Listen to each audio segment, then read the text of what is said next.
rise up and we follow the path that we believe in. No, we're not gonna stop until we reach it. Oh, all you need to know is that we're holding on. We rise up from the dust and claim our throne.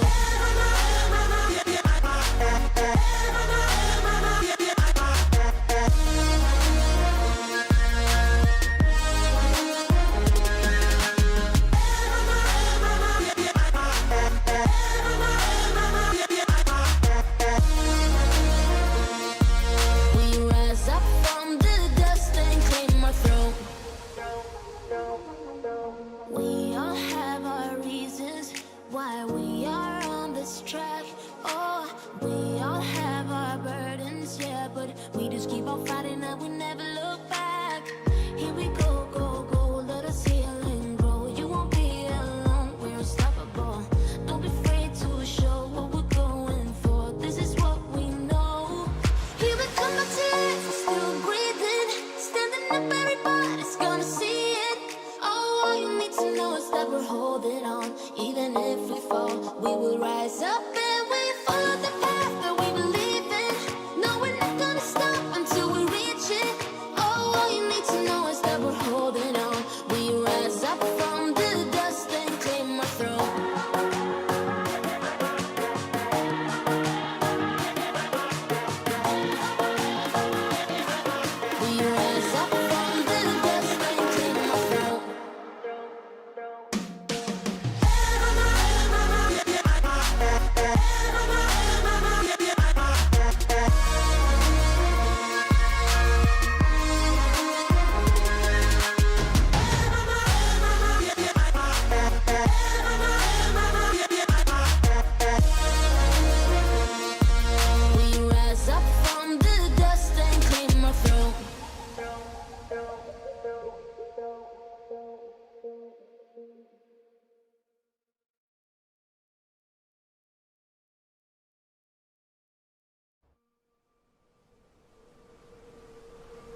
we just keep on fighting and we never look back. Here we go, go, go, let us heal and grow. You won't be alone, we're unstoppable. Don't be afraid to show what we're going for. This is what we know. Here we come, my tears, we're still breathing. Standing up, everybody's gonna see it. Oh, all you need to know is that we're holding on. Even if we fall, we will rise up and we follow the path that we believe in.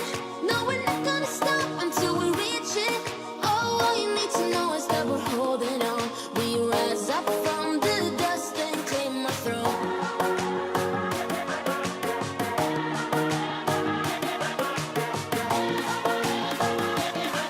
We rise up from the dust and claim our throne.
Welcome to Wild Rift.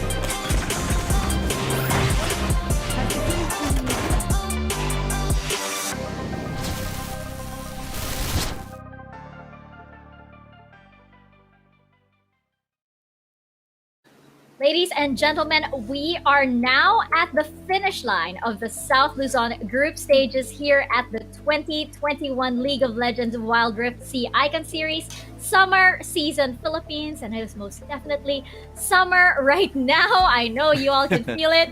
It is the last chance for these teams to go out with a bang, and only the top two at the end of the day will advance to the summer season playoffs against the top two teams from North Luzon, Visayas, and Mindanao. Mika Fabs over here on the panel with Otlus and Osiris, here to break down all of the action for you guys. But of course, we wouldn't be here if not for our wonderful sponsors. Thank you so much to PPGL, the largest multi-game esports league in the country, for bringing the Icon Series over here. And this event is organized by none other than Mineski and Glow. And of course, our official mobile partner in Oppo Reno 5. Picture life together with the all-new Oppo Reno 5. Enjoy all-day gaming with long-lasting fast-charging battery, a powerful processor with a smooth 90Hz refresh rate. Get the ultimate gaming experience with the all-new Oppo Reno 5 4G for only 18,999 and the Oppo Reno 5 5G for only 23,999.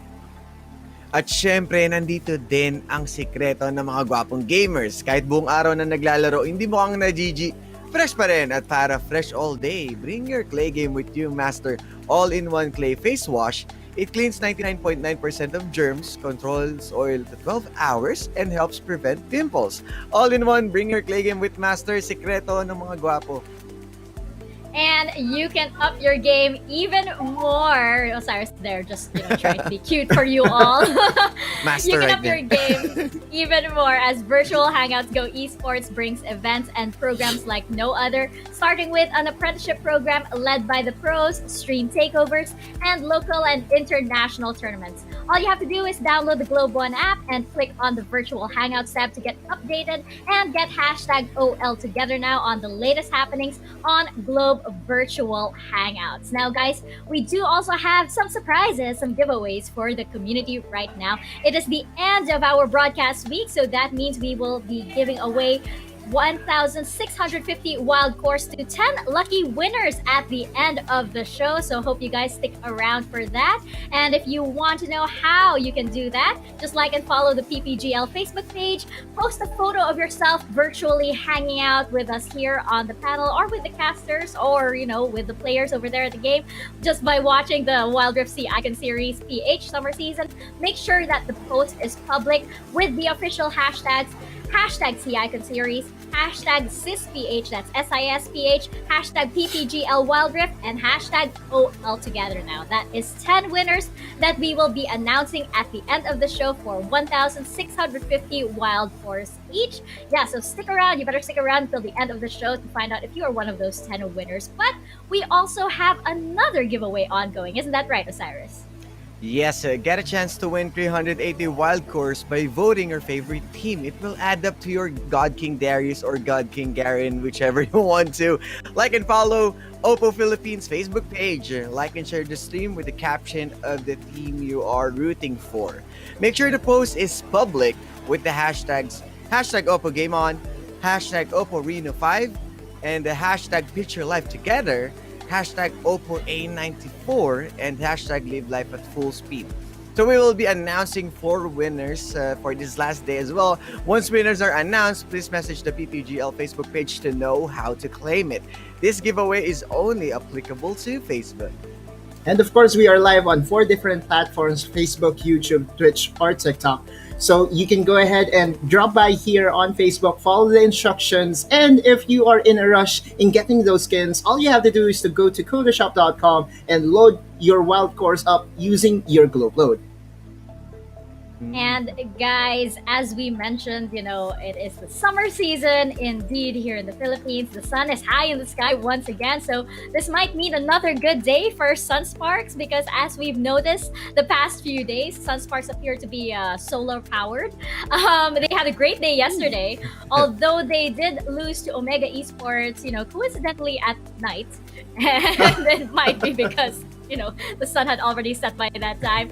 But they did score a very important 2-0 against Liyab Esports, which I think is quite huge. And just checking out the series highlights from yesterday, from a very good day from Sunsparks and Autolus, I want to get your thoughts on how they can carry that over here onto the last day of the South Luzon group stages, and what kind of statement they'll be leaving the audience with.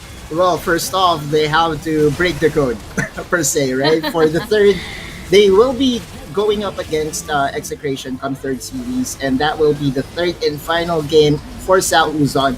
Also, the make or break as to who really is going to get the head-to-head between the two. We all know that Execration and Sunsparks right now are at the bottom of the standings. Well, what we are looking at right now is the Omega and Execration, and this is the Execration that has been showing up off late in the early game, but Omega is just on a different level. Omega has has bags in their tricks that hasn't been figured out by any team yet, and they are just pushing their tempo to the fullest so far. And you know what? We did also say how Omega Esports, is just one of those teams that continues to challenge the meta. Every time, Riot comes in and does some adjustment to the game, and they say that this character is nerfed, or no, you can't do this, Omega Esports says, it's okay, we don't care, we're going to do it anyway. And somehow it just works for them because of their amazing teamwork, because they're all just individually really, really skilled players. Osiris, what do you think? Well, everyone is currently with Execration. Yes, they are somehow having problems, but it's just that Omega is really on the next level. This is their current lead, and Execration, yes, they got this kind of hope wherein the early game they have the control, but Omega isn't really all about early game. Also, they are the team who's also moving into a mid game, so late game type of team comp, which is you have the Singe, you have also the Diana. So you already got that safety net that there will be a carry and a tank for the late game. So you don't have to rush anything else from the early game. Yes, Impressive might be giving those early kills, might be bending the meta right there, but it's all about trust, as what we saw from the interview, that everyone they have this trust with each other, that even though someone failed, there's always this one person or the whole squad to save the back. Yeah, it's everybody constantly, lifting each other up on that team, which it just basically gives them just a winning formula, and in every single series that they go into. But of course, another team that has figured out the winning formula is Sunsparks over here, and you know what? There was a very important win for them yesterday against Liyab Esports. We could not have predicted that result, but Sunsparks is most definitely, they have found their groove finally here at the C Icon series. They found the groove back, I should say, coming from the preseason and into this, and checking out their series highlights against Liyab Esports. I actually want to know on the other side for Liyab Esports over here, what went wrong for them and what could they have done against Sunsparks over here? Autolus, let's start with you. First off, their draft was, not really their identity, right? Yes, Omega was surprised by their Annie pick and Zhao pick, but knowing Sunsparks, they are, the more methodical set of players. They will not really be surprised by those cheese picks that you will have. And look at this, that's just an immaculate performance on the Lee Sin by Fate, picking up those Annie from different angles, and that I think is the reason why in those two games, Playab didn't really perform as we expected them to have. This is another Olaf, and so far in South Luzon, Olaf has been abused mostly by Liyab, and they are not really showing up on this pick. Just one win so far, so I'm hoping that this time around they will probably prefer to have the Gragas on Miggy, because I really love Miggy on that Gragas. Opens up the Yasuo composition as well. You did bring out the Olaf pick. It seems like Liyab they have some kind of strategy plan. They have some kind of plan here, but it seems like other teams seem to jump on that and disrupt whatever plan that they have, maybe for the Annie or the Olaf, which just doesn't seem to be working out so far. Other teams just seem to be catching on to this. What do you think, Osiris?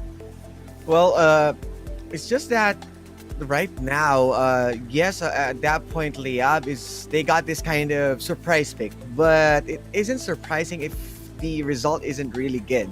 You are controlling the early game with an Annie, and Sunsparks got the Lee Sin. So, who got the better control? Technically, it's Lee Sin fighting off against a Xin Zhao, and you got this team comp. You can just on the second game. I mean, you got this team comp that you can just isolate an Olaf, and yes, he can dive, but not with his teammates. You got the Cask, you got the Fisher, you got the Blade Hauler. Everything is there. Everything, the traps are there just to make sure that whenever there's a respawn, whenever he goes into Ragnarok, the team or Liyab, the other teammates will falter, and it will be Olaf himself is being left out and die.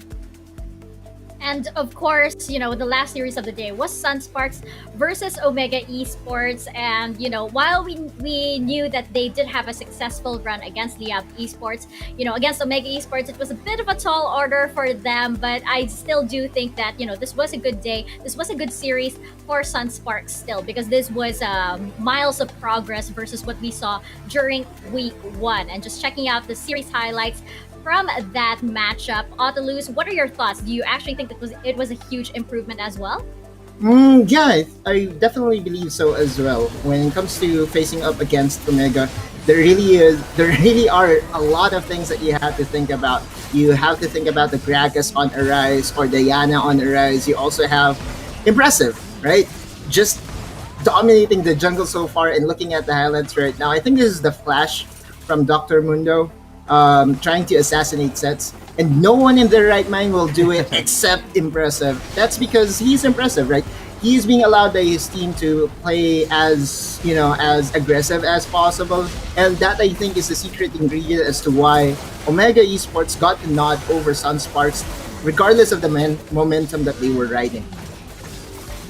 Sunsparks, they also looked a lot more confident going up against Omega Esports yesterday. And, this did quite a lot. Despite I'm seeing JLC on the Singed again, and we have Impressive over here with these amazing plays. Sunsparks, they still did look a lot more confident than we've actually seen them before against Omega Esports. Osiris, what are your thoughts on this match? Well, Devil J on that Akali seems pretty good, of course. Whenever there's an Akali, you know that the assassination potential is really high. But you gotta respect JLC with that Singe. You got the Mega Adhesive. Yes, you got the mobile team comp, and even the Yasuo who can dash all around, but with the Mega Adhesive, you are in one place. And what's worse about that is you can clearly see that Impressive, the guy who's wielding the Camille right there with all of the flashy plays that he did. It's just Omega right now. They are on their let's say the Ultra Instinct, and Sunsparks still got a long way to go. Doesn't mean that they are fairly not doing well. It's just that they are currently behind with how the performance of Omega is. Yeah, definitely. And you know what? Of course, every time Omega wins a series over here, they do dance around Nexus, and it was just funny seeing JLC's Singe do that, because then you have that trail of like the toxic cloud going around as well. But just checking out the standings that we have, of course, it is our last day over here at the South Luzon group stages, so it is the last chance for these teams to make a difference over here. We have Omega Esports in first, Liyab Esports in second, Sunsparks in third, and Execration in fourth place. Now, it's looking like, our top two teams over here are pretty much sealed. But of course, every series still matters over here in the Wild Rift Sea Icon series, because every series, that is still 50,000 Globe Cup points at stake. And just looking at our overall standings over here, including those of North Luzon as well, we can see Team Secret and Next Play Esports over there. And it's looking like our two towers from South Luzon, Omega Esports and Liyab Esports, widening the gap over here between them and Sunsparks and Execration. And just checking out our Globe Cup point standings as well. Now, we did mention earlier that each series is equivalent to 50,000 Globe Cup points, and one Globe Cup point is equivalent to 1 peso. So, every series that is close up, we have one happy winner, regardless of the standings, actually. So we have Omega Esports at 400,000 Globe Cup points, Liyab Esports with 200,000 Globe Cup points, Sunsparks with 100,000 Globe Cup points, and Execration with 50,000 Globe Cup points. You can see, all of our teams are, different levels of happy, I would guess. Different levels of happy over here. We do have a big day coming up for Liyab Esports and Execration. So hopefully they will get to increase their winnings. They'll get to increase that bounty a little bit by the end of the day. But as we did mention, of course, each series, the winner of that gets to take home 50,000 Globe Cup points, and this all actually adds up to a prize pool of about 10 million Globe Cup points for the summer season and the fall season. I can't actually explain it to you guys very, very well, but you know what? This video over here can. Check it out.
And there you have it. We are only just beginning with Wild Rift Esports here in the Philippines. This is just the middle, I would say, of the summer season. We still have the fall season coming up as well. So don't worry, if your favorite teams actually didn't qualify for the summer season playoffs, you might see them again in the fall season. But of course, going into our first series of the day, this last day here at the South Luzon group stages, we have Execration versus Liyab Esports. And you know what? It's a big day for both of these teams. Both of these teams have two series coming up today.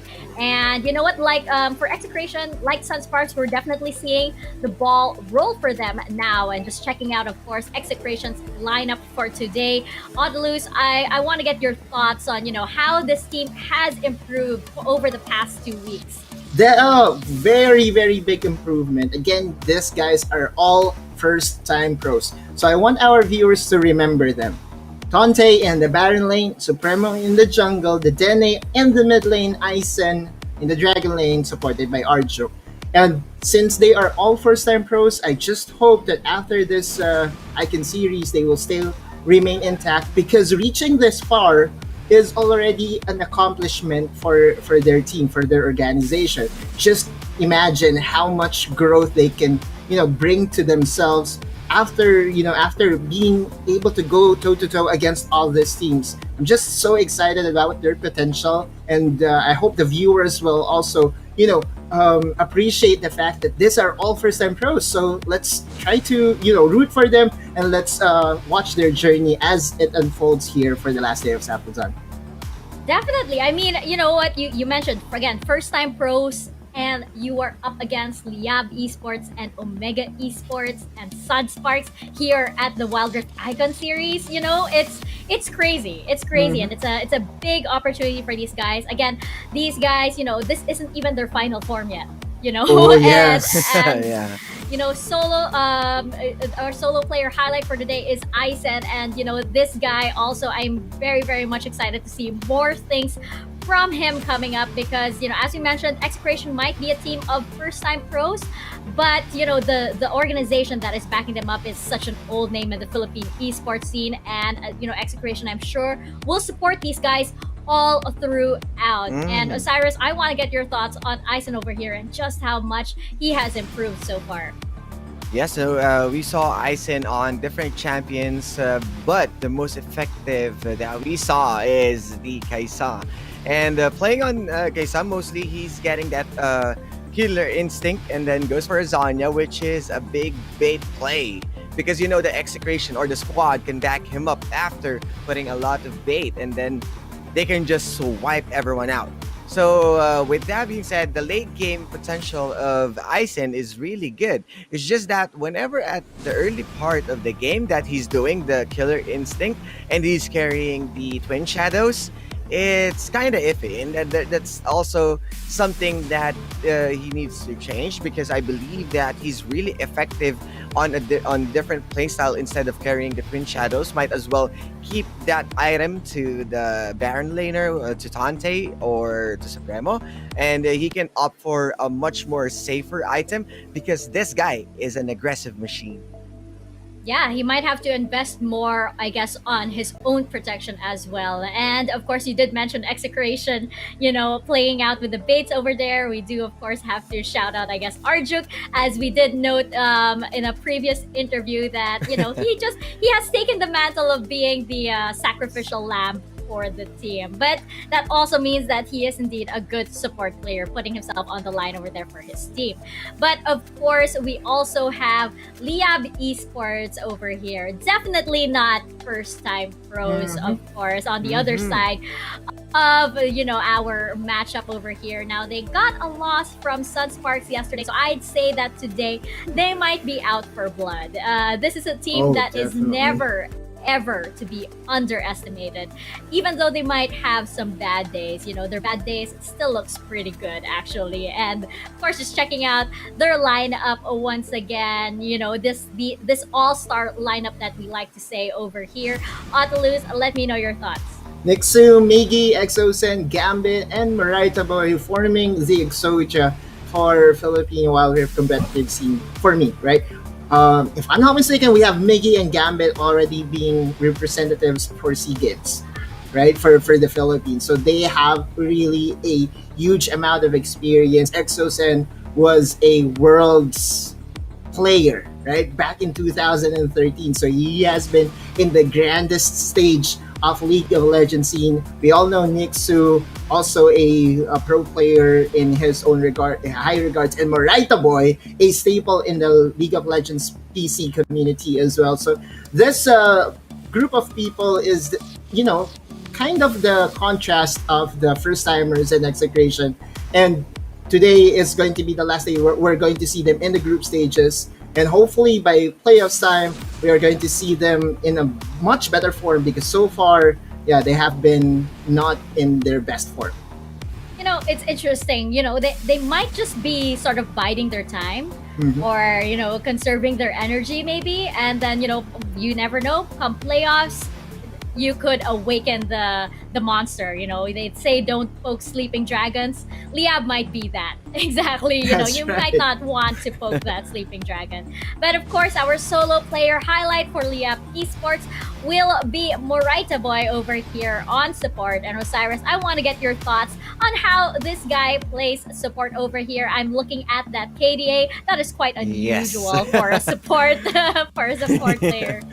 Yes, and there's a big reason why this guy is playing on a jungle role previously, and I believe also that we saw that Miggy is the one who's playing on the support role, if I'm not mistaken. So there's a big swap that happened going into Icon series, and Moraita Boy with a 6.42 KDA speaks a lot that he is out for blood as a support. And he isn't backing down. He's creating plays. He's catching everyone off guard. And there comes a time also that he left a gambit just to secure a kill and just to surprise the enemy team. But you know, this duo dragon lane with the gambit can function individually. It's just that the synergy isn't really there for now. But there's still this the final four that we are waiting for. They can go on par with Omega because they got the experience. It's just that this is Wild Rift. This is something new, and it may take some time, but they are not far from it. Oh yeah. Again, this is a Liyab that has been expected by everyone to top this group, right? And later on, I will discuss it moving forward as to what happened from the expectations as to their current performance. Yeah, and you know, checking out our Globe key player clash over here, it will be, I believe, Exosen versus the Dene. And you know what? Can I just you know, be a happy fangirl over here for a little bit? Both of these players have both picked Ari Yeah. Ari, in yeah, the yeah. past, and I am excited to see if there will actually be like some sort of like tug of war for Ari over here. I don't know. I'm just throwing it out there because I'm an Ari main. But on the loose, let me know your thoughts on this clash. I think that Dene is also an Ari man. So if there is a pro player that can guide your nine-tailed fox plays, I think the Dene is your best candidate. For Exosen, meanwhile, he has a champion ocean, right? He has so many champions, and that I think is the reason why Liyab coming into the South Luzon Summer Icon Series after winning tournaments after tournaments, they have been heralded as the favorites to top this group, right? Again, just a refresher to everyone, they were selected by both Team Secret and Next Play to advance to the top two. Right? Just goes to show that the expectations for their spot is really at a very high level. Osiris, what about you? What do you think? Well, it's gonna back Otulus up that yes, everyone is eyeing for Liyab, but right now it feels like they should be aware of the existence more on the Omega, which is the top one. But Liyab, I wanted to see Exosen on that Ari because Annie isn't really a good champion for this guy.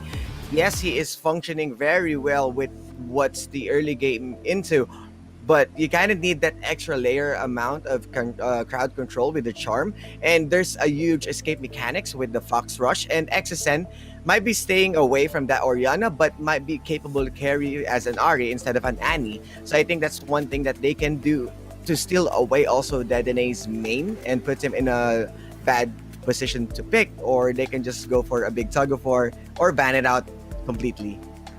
We'll see. I have a feeling this Globe key player clash over here, in the draft itself, it's gonna start there. And I feel like that's the most exciting part for this Globe key player clash. Who is going to get who, and who will eventually come out on top? And that is what I want to know from you guys.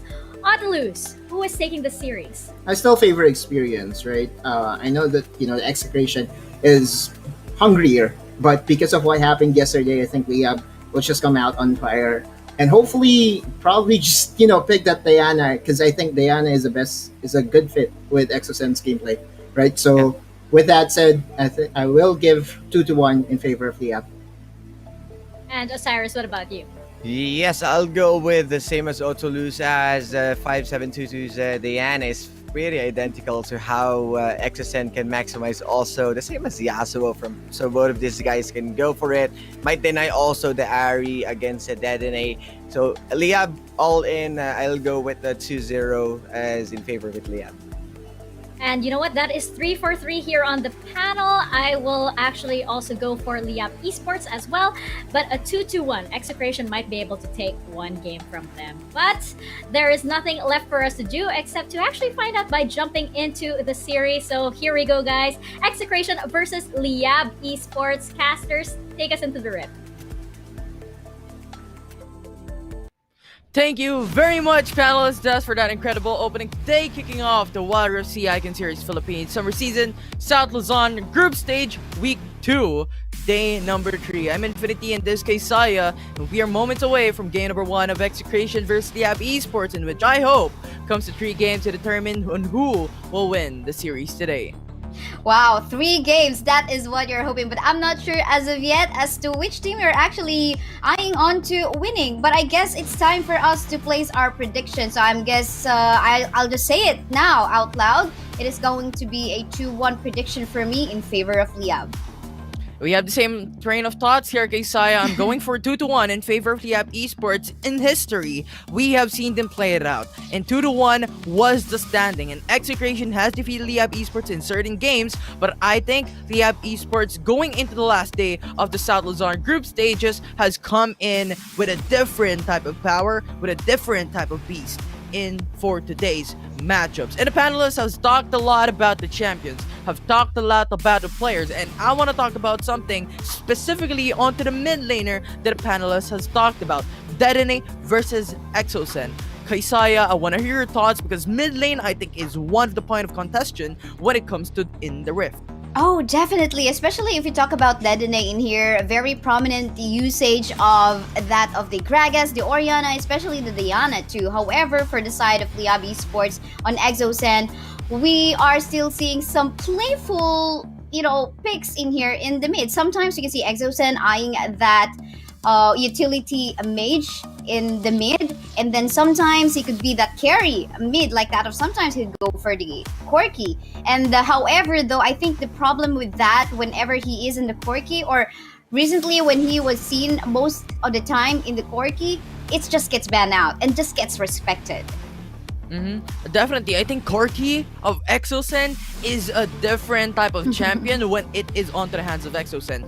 If you've seen in the past, Corki has been picked up a lot of times, at least 6 times, when it comes to the South Luzon group stages, and every single game was a win for it. So I think Exosen, Corki, this is something that you need to respect. And I think I like to talk about how utility champions also has been pointed out by you, Kaisaya, a while ago, wherein Exosen also picks up the Seraphine in the past. But now, looking into the champions, we talked about a lot of things. We're now jumping into the draft. Execration versus Liyab Esports, game number 1.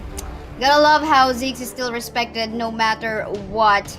Sometimes he will be successful whenever he gets picked, but yeah, looking at this one, though, the respect onto the Lee Sin of Supremo still gonna be coming out. But what I worry about in this one is that the Camille is definitely gonna be open. But I feel like Liyab Esports doesn't really have that much worry about that, because they still got a Gragas, they still got a Janna, and we've seen how successful it was actually also pulled off in some of the previous games. Definitely. Now Liyab Esports will be the second rotation. They could pick up the Kaisa. They could also pick up the Braum. But Gragas is now going to be the priority, looking to match up against Camille into the Baron lane. With Kaisa now being followed up by Liyab Esports, Execration. You have a lot of things that you could pick up. A very good support. The Braum is going to be open. They could now prioritize onto the dual lanes. Corki can also be picked up. This is not something that Execration has used in the past, but this is an answer to how Liyab Esports might potentially play it out. Ezreal, though, is now going to be the priority here, with Lux going to be the dual lane support from the side of Execration. I feel like this time with the locks being showed up in here on the side of Execration, they could utilize that support as their matchup in the dual lane as well. So at least if ever they will be picking up a Braum in their composition, it won't be having that much of a hard time going up against a Lux that's just, just poking them the hell out of them. However, the Vi being showed up against here on the hands of Liyab Esports, this is something that we don't usually see in the hands of Miggy. So this is very exciting. A while ago I was talking about how maybe a tank frontline support might be having a hard time with the pokes of the Ezreal and the Lux, but Liyab Esports still very persistent about going with that tank support. Yeah, definitely. I think this is how Liyab Esports want to play it out. They saw Camille. Now, let's go for the Gragas. Let's go for an Alistar. These are counters onto the Hextech Ultimatum. The ultimate of the Camille, which I think is going to be very important for the side of Execration to connect onto the Kaisa. And when you have Katarina, this is going to be playful. This is going to be super fancy footwork type of playstyle from the side of Liyab Esports, trying to punish on similar champion pool, on similar playstyle for the side of Execration, having Ezreal onto the draft. But right now, Kaisaya, we have all champions locked in for the very first game. What are your thoughts looking into the draft? Well, this is, I think, the debut of Katarina for South Luzon. We're not gonna end South Luzon without Katarina showing up in here in the battlefield. So this is gonna be very exciting, but I'm super worried about how he can just get countered or CC'd with, of course, Dante being in here in the Camille and also Arjuk in the lock. So there's so much CC. Even Dedenne, that shockwave gonna be connecting onto Exosen. That's gonna be looking scary, not allowing him maybe into going for his ultimate. Definitely. I think if Katarina gets a big snowball when it comes to the early game, I think this is something very, very scary. And we've seen the potential of this in the hands of a team in the North Luzon group stage. So I think if Execration really doesn't want this Katarina to be fed up when it comes to the early game, just free farm in the laning phase, they need to punish this early game. Now, it depends on how Execration wants to play it out. Do you want to match against the Katarina? But here onto the bottom side, Arjuk, very, very low HP, going in for the flash. 100% is now going to be forced out, as Arjuk will still be alive, but forced out the recall for now, as Execration has a lot of pressure against them.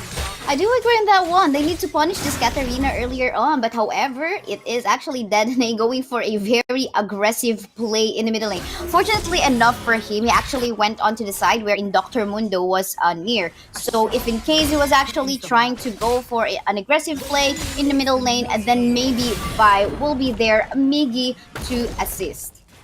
And yeah, I think when you want to go for a gank, when you want to go for a play, you need the jungle to be available for your side of the team or near you, because that is where the strong side of the map would be. But Liyab Esports, 2-man roaming to the mid lane. The Dene, very low on health, Honey Fruit to force it out, half HP, is still gonna be alive, but Liyab Esports actually gonna take a bit of a lead there in the mid lane, while Exosen is just free farming.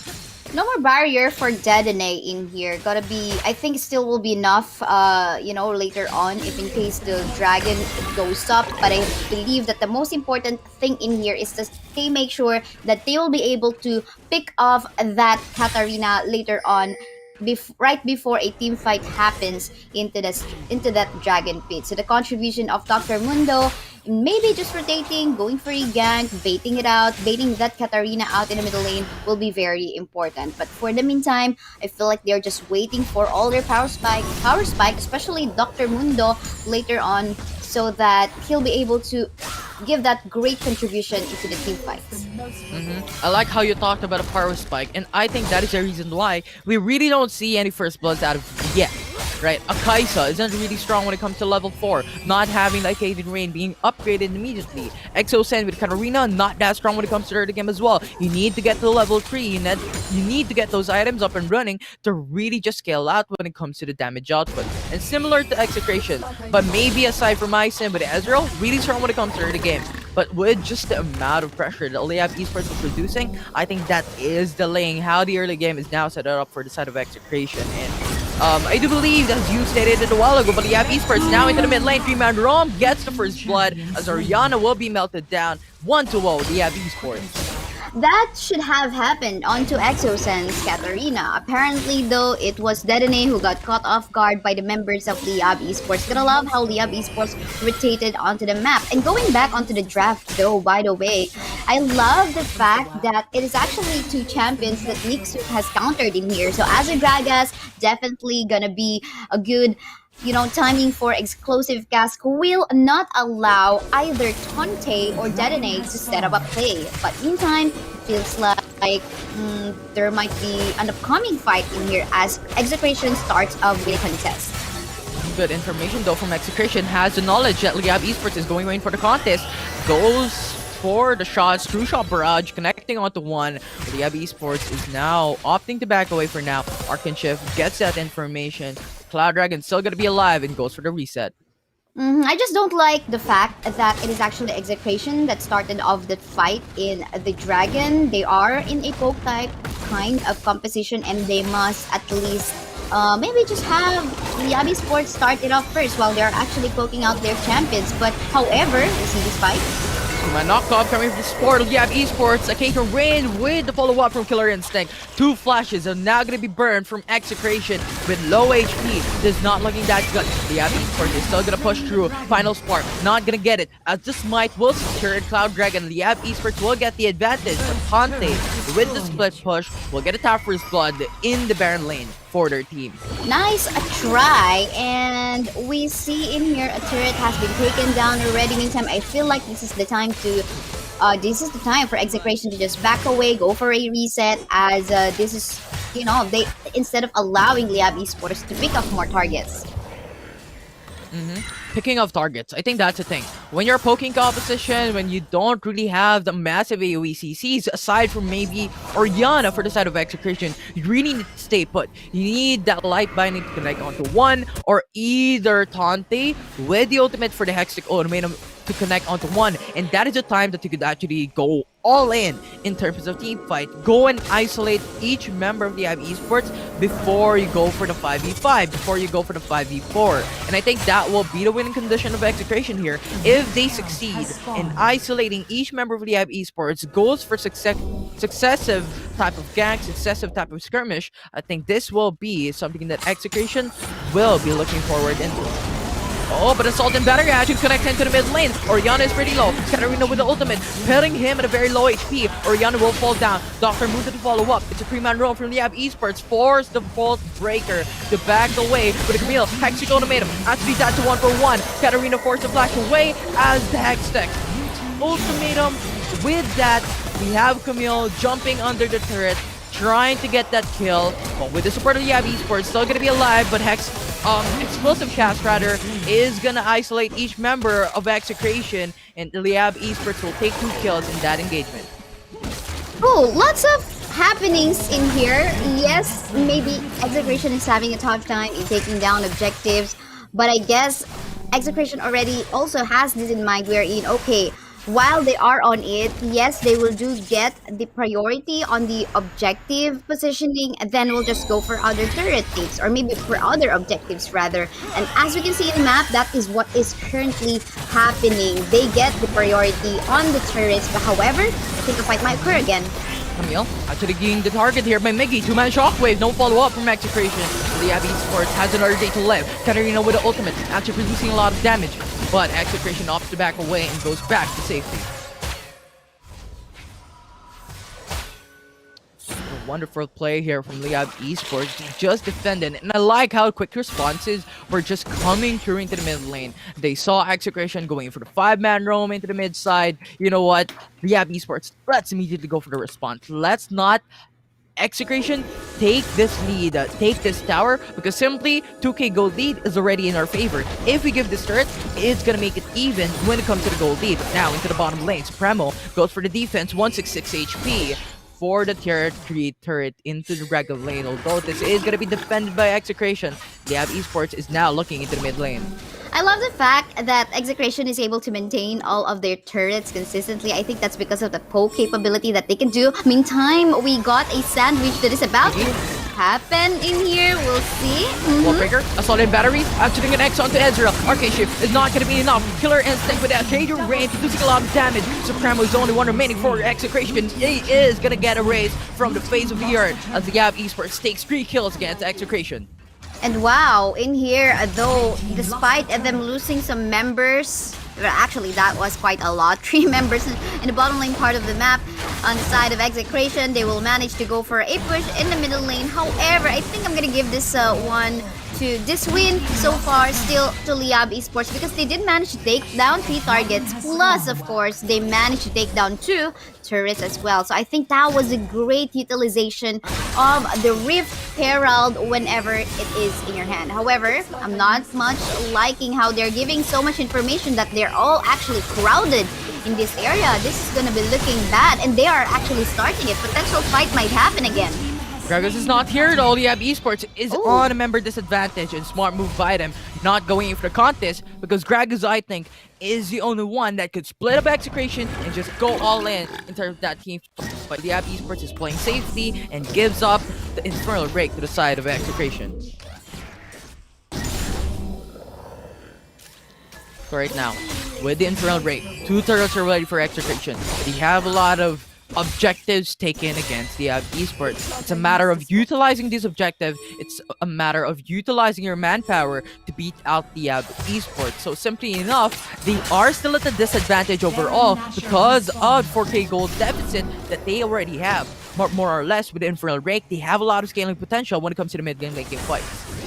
But this time, we'll see how there is an aggressive play coming up from even the Alistar, even Niggy, and I mean, as we can see in this match that they currently have, they just keep on forcing team fights to happen. And I feel like this is also the capacity of what Liyab Esports has in their comp. Meantime, in here, I think we have another fight.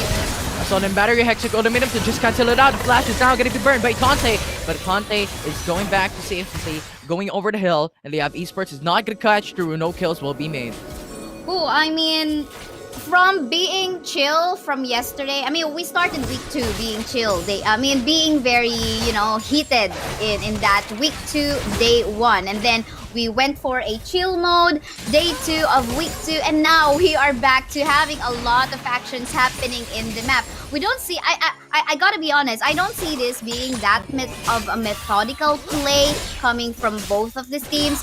It is them being super aggressive. They are testing all their capabilities in the champions that they have picked, as they are not just scared in going for more fights. And here we can see just Miggy going all out in there, just forcing the map and the map control that they could potentially get once more like this. Right, boy. Have what? Knock up, detonate. Will still be safe. Execration, we have Supremo going in for the response. 3-man roam from Liyab Esports trying to get the turret. They're gonna secure it. Crucial Barrage connects on to Kree, but they already got what they came for. For the turret alone, they got a lot of gold. 5k gold lead. In fairness, despite the aggressive play that is being showed by both of these teams so far, we gotta admit that in terms of how Liyab Esports is actually positioning themselves into the map, it is very ideal, very nice. Like they give so much space for that Kai'Sa to just take turrets, and I feel like this is not the Kai'Sa just eyeing for kills in the fights alone, but also just going for the priority in the turrets. But meantime, I guess this might be an early Baron take, or this could be a bait, or maybe we know Liyab Esports being known to be good gankers as well. They love being all together in a bush, trying to wait for a target, just like this, maybe. Assault Battery actually connects onto one. Liyab Esports takes 1 kill. Supremo will now be vanished from the face of the earth as Execration now lose their jungler, and Liyab Esports is now getting the initiative to take the Baron Nester. With the absence of Supremo, definitely the right time to go for a Baron take, as no one's gonna go for the smite. However, okay, no ultimate as well, no true shot barrage coming from Ison, but here, fight happening again. Detonate will force it back away. Shockwave just to delay the fight. Ison will be the only one remaining. With a duo support, we have Ardra trying to go back away. The shields just remains a little bit longer for the HP of Ardra, but with a lot of HP and damage from the Abbey Esports, they're gonna bring down Ardra, and that will be the unofficial 4 kills for the Liyab Esports. The Mountain Drake is still gonna be alive though, under the point of objective for these two teams right now. 7k gold lead for Liyab.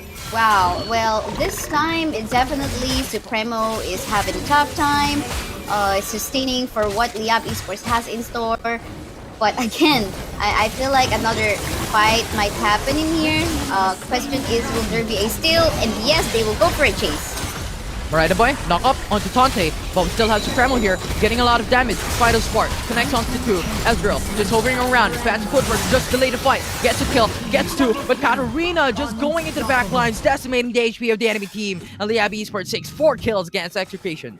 We can remember from yesterday we talked about, okay, because Corky is actually getting banned and respected of the hands of Exosan, then they need to find a replacement wherein he can also carry. And if I think Liyab Esports found the answer with the Katarina, yes, maybe. Oh, Flash.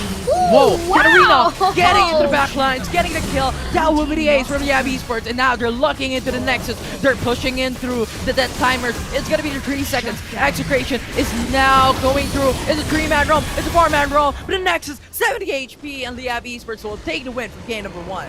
Oh, let Exosan carry as well in the mid. Then Liyab can win games. Wow, I mean, they answered our question from yesterday. No Corky, no problem. They found an answer. They found a replacement. It is going to be a Katarina MVP from that winning team, Liyab Esports. Loving that one. I'm loving the playstyle. I'm loving the games. And you know what? Exosen. First time Katarina into the Rift for South Luzon group stage, but it was successful. And this is a thing that we were keep on talking about a while ago. If you don't punish a Katarina when it comes to the early game, it's gonna go ham and all in when it comes to the mid game, late game fights, and the damage will just be absurd to just decimate every single champion of the enemy team. Yeah, that didn't happen, and I guess Supremo as a Dr. Mundo will definitely have a hard time doing that. You know, the ganks in the mid, before he even actually go for Exosen as a Katarina, then maybe Katarina is just able to back away. And Miggy being ready as well into loving that ganks in the mid together with Morita Boy, and then that is just hard for Dedene as well to just be safe in his lane in the mid. Regardless, I feel like finally Liyab Esports found a, you know, not just a quirky carry mid for Exos and Katarina. It is this time. Yeah, Exosen is just bringing up champions, just carrying the team in each and every single champion that he goes with. Maybe aside from Seraphine, because we know Seraphine is more of the utility type of champion that Exosen picks up if they want to go for that sustainability type of draft. But when he goes for a Corki or that even Katarina that we have just seen, is just decimating the draft of the enemy team. And now I'm very curious, with the blue side selection, maybe changing it up, maybe Liyab Esports now going for the first pick, Execration maybe next going into the red side selection. I'm curious what will happen next, and I think that will be something that we could know soon after. But Kisael, now let's talk about something that happened in the game. What happened when it comes to the late game? I think Execration has a little bit of an advantage. They're trying to creep up, they got the Infernal Drake, but what was the point where Liyab Esports just overrun with the snowball? Yeah, I feel like they were just showing themselves way too much, as like, for example, their positioning. There was a Rift Scuttler on the bottom half of the map, and they were there just going for the dragon take. And if you can remember how Sunsparks was actually playing the game last week 1, wherein, okay, in your face, we're gonna take this objective, come towards us, and we're ready to fight. So you're not just taking damage from the objective like that of the dragon or maybe even the baron, then you're also gonna be taking damage from your opponents. And sometimes giving too much information to your opponent is not a good idea. Basically, it's the information game, right? I think that is what you're saying, is the information I think is going to be key here. Is when you have the information, you know what to do next. You know the step-by-step process. If you know the information, maybe the Gragas, the jungle, is onto the top side of the map, a dragon is gonna be available, then you could take it through, then you could take it freely without any contest from the enemy team, because that just decreases the amount of stealing potential coming in from your enemy team. And I think that will be the key here. In the next game, if ever something would be done, I think the information game should be exceeded from these two teams regardless of what happened from game number 1. They need to have that information onto key objectives. Where is gonna be the dragon? Is the dragon already there? The riverside, I think, is also gonna be very important, because that is where the jungles actually roam out. That is where the support roams out, and where the ganks happen just goes out. And I think that is where it happened from Liyab Esports a while ago. It was a 3-man roam. The first blood was taken by them because you have Morita Boy and you have the jungle of Liyab Esports just going to the mid side in like the 3 minutes of the game, just going to get the kill onto Dedenne. And at that point, Dedenne is not going to have a great time, losing one wave already when it comes to the gold deficit. Yeah, and I believe also Oriana is not being that much of a success right now here in South Luzon, getting picked 11 times, just winning 1 time. So it's kind of a bad region for Oriana, together along with Olaf, together with Saya. You know, we can mention a lot of champions in here having the bad day. And if we are to include other champions that got picked, actually I mentioned it already, even Lulu having the amount of, well, very cheese pick, but you know, still not really being this region is not their area. Basically, that's it. And I guess, yes, we can actually keep on going back onto that, wherein we could have wished that maybe the Katarina should have been punished earlier than later, but I guess they're gonna be having 2 problems, which is not just the Katarina but also the Kaisa. That was just left to be, you know, get the itemizations that you need and just take down turrets and get more golds, and then just eat all our opponents alive. With what we've talked about from game number 1, let's see what just happened throughout game number 1. Oppo Reno 5 play the game. And we did mention in here during the draft as well, by the way, the Morita Boy might be having a tough time up against the Lux and Ezreal. I think that did not show that much because, again, well-fed Katarina, well-fed this. The moment that they got their power spike, they just go aggressive and just go for sandwich plays, just like what we see in the play of the game. Very aggressive move, even coming from the Alistar, just going for the proc in his passive, triumphant roar, killing his teammates in the back, in the front. So, yeah. Yeah, it's just going to the backside, just get some kills, get some plays. I also want to take note on how Liyab Esports' jungle, Miggy, played it throughout game number 1. If you saw their ganks into the mid lane, Miggy was just hovering into the jungle, just dashed and flashed and saw them very secure kill already. And now, master of the match, it's going to be Execration onto the Katarina. No doubt, he's gonna be that very flashy Exocen in the Katarina play. Kill participation of 93%. That just basically means he was just rotating together with Alistar as well, together with Morita Boy as well as Miggy, and that what made them win this game as well. The ganks from here and there, you can see that almost it wasn't that obvious, but they're going for 1-3-1 rotation, wherein they make sure that if you want to gank, they make sure that it is going to be in collaboration with the rotation coming from the jungler, from the support, as well as the mid laner. But then again, I think Exocen does deserve that MVP because of the flashy play that he even gave us during the time when they were already taking down the Nexus. Gotta get the one kill. Yeah. One more kill, you know? Get more kill. Yeah, it's just the toppings on their win from a while ago, right? And I think I like your point regarding team coordination, because I think that is where Liyab Esports just outgrew Execration from game number 1, wherein they coordinated. You know what? Let's go for the mid-game roam. Let's go for the tree side. they are not going to be able to expect it, because you have Miggy going to the backside from the tier 3 turret into the mid lane. You have the other two into the mid side going in face front in terms of that fight. So Dedenne was thinking, where should I go at this point? My back was already occupied by Liyab Esports, my front was already occupied by Liyab Esports. So simply, they are forced to use the flash if ever it is available. But time and time again, Liyab Esports goes in successive type of ganks, goes for the 3-man roams, excessive when it comes to the mid lane. So Dedenne wasn't really able to capitalize onto the cooldown of that flash. So simply, team coordination of Liyab Esports on point. What a phenomenal play from their team. And again, Gragas, he countered 2 champions in here, both the Orianna as well as the Camille.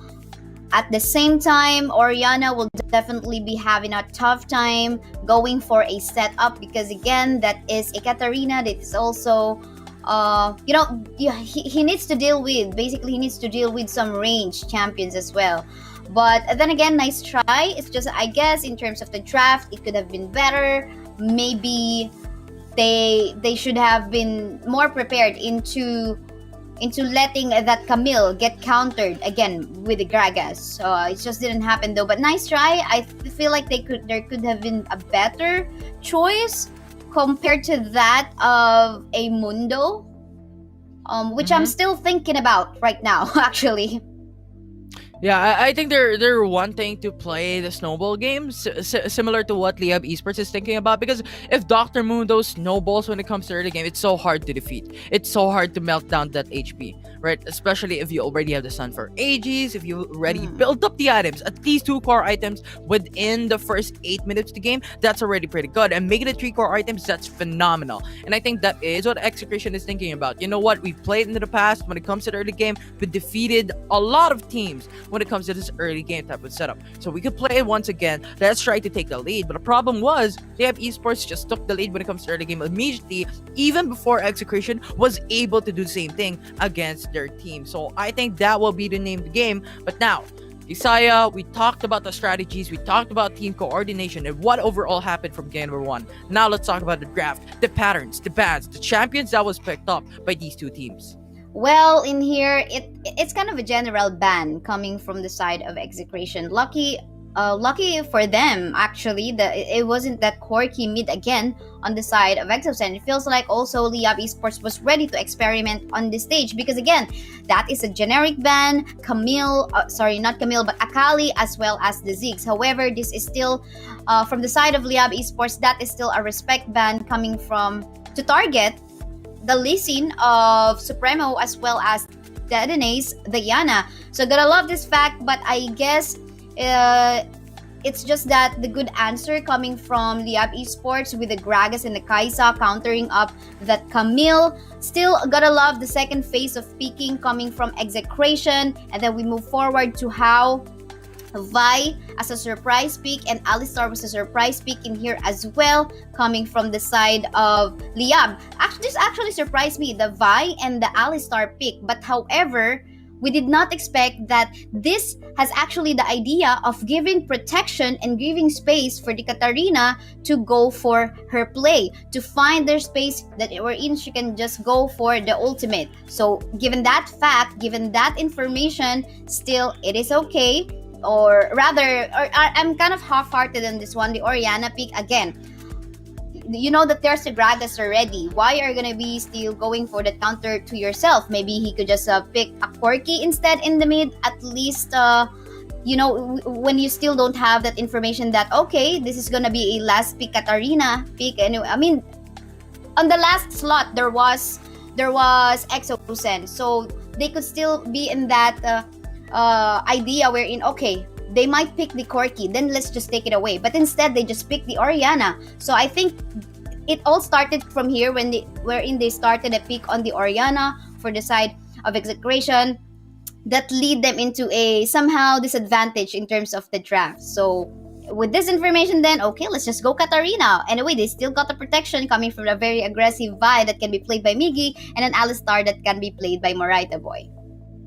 Definitely. And I believe the Gragas, the Alistar, the Vi pick, as you stated, Kaisai is an absolutely good pick. Because if you're looking at the draft of Execration, I think I've talked this I talked through this a while ago as well when our draft was also being picked out. You have the Ezreal from Execration, and what else could be picked out to counter it against this mobile type of champion, right? And I think the Vi is the only one can do that. So Assault and Battery onto the Ezreal, just completely decimating the amount of Arcane Shift that he can do, and he cannot go for the poking potential. And I think that is how Liyab Esports were targeting Execration. It's basically the counter attack. They're going in through, these are the meta champions right now. These are the counter picks. Let's isolate the counter picks. Let's pick it through. It's strong when it comes to the game. We also have the Kaisa and we also have the Katarina to just scale out when it comes to the mid game late game fights. These are very strong champions. And on top of all that, the Vi, not that great when it comes to the cooldown of the Assault and Battery. I think it just takes too long.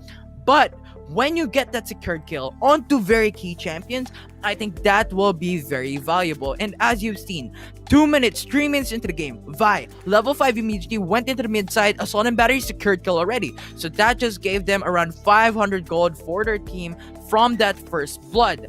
And that just enabled Katarina to pick up going through to the Infinity Orb, and at the same time let Vi get some items more than he hoped so when it comes to the early game. And that just followed up with multiple kills after. And I think Liyab Esports, you know what, let's just do this type of strategy over and over again until we reach that peak wherein our Katarina is just decimating the HP bar of the enemy team. And that's a good idea. I mean, this is a Vi, or this is a jungle that is on the pick of Liyab Esports that has a way to initiate or CC lock a particular target, and he's roaming. You know he is roaming. So this is, however, on the side of Execration, a Camille, not in the jungle, but instead in the Baron. I would have even loved if this is actually a Camille in the jungle. I mean, Supremo, we do know him to be successful in the Camille jungle as well, but it makes me think, why did they not give this onto Supremo instead? I mean, it could have been a matchup because there's the Hextech Ultimatum as well as the Assault and Battery, pretty similar, not to mention even the cooldown of Assault and Battery has been prolonged. So or maybe the Camille would even get the upper advantage in terms of, you know, waiting for cooldowns and such. But just the slight disadvantage, however, is that Camille is slower in the jungle compared to a Vi. But, you know, not if there is a hard leash anyway that actually happened. So I guess it is, again, still a draft in here that actually allowed Liyab Esports win the game already by a chance or by a percentage, and now they just finished off with the perfect execution that they have showed in the game. Still though, this is a best of 3 match. We still can maybe wait how Execration will answer, or, you know, fix their drafting a little bit better for the next game.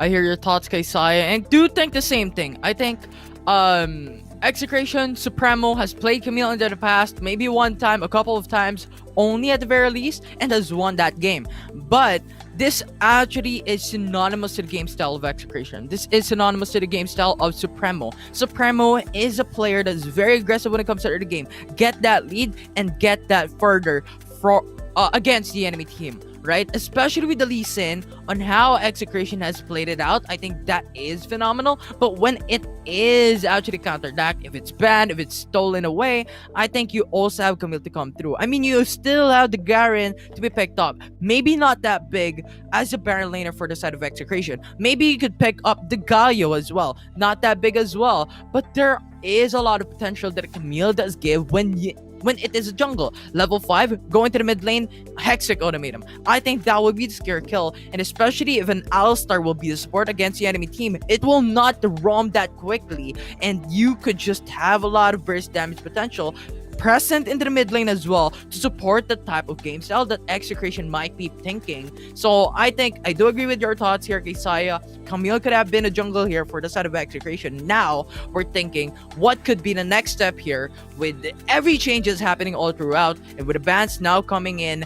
I don't know what's gonna happen next. I like how you mentioned Galio once more. Galio is indeed might be a better option in the middle lane to go up against the Katarina. Maybe in the early stages, he might have a tough time. All he needs to do will be anyway to just go for a tower hug and just let Katarina be going for that shove in the minion waves. But then again, when he goes for the power spike already, for sure, this is going to be a Galio that is stopping all the dancing, all the dance moves of that Katarina in the play. So, but anyway, cannot blame Dedenne in this one because if only to the fact that is to counter Katarina because it was a first pick mid on their side, so it wasn't expected that it's gonna be a Katarina anyway. But however, cannot deny the fact that he has actually countered himself up against the Gragas. So like what you said, Infinity, I'm still not sure what is gonna be up for round 2 since we are not yet sure what will be the results of the toss coin for the placements or the placing in which team is going to go onto the blue side or the red side. We'll just see how it goes. But for me though, I feel like I have this feeling wherein the Ziggs can still be left open already. I mean, there's no need to ban the Ziggs anymore. At least that's how I feel like. I mean, for week 2 at least, right after patch 2.2b, I see that even though Ziggs is getting picked, he is not really that much of influential already. Definitely, I think that is something that is really, yeah, I do believe so. Cause oh my goodness, because a Ziggs is just onto the backside, and I think there is a lot of champions that you could pick up to counter it. So yeah, absolutely agree with your thoughts here, Saya.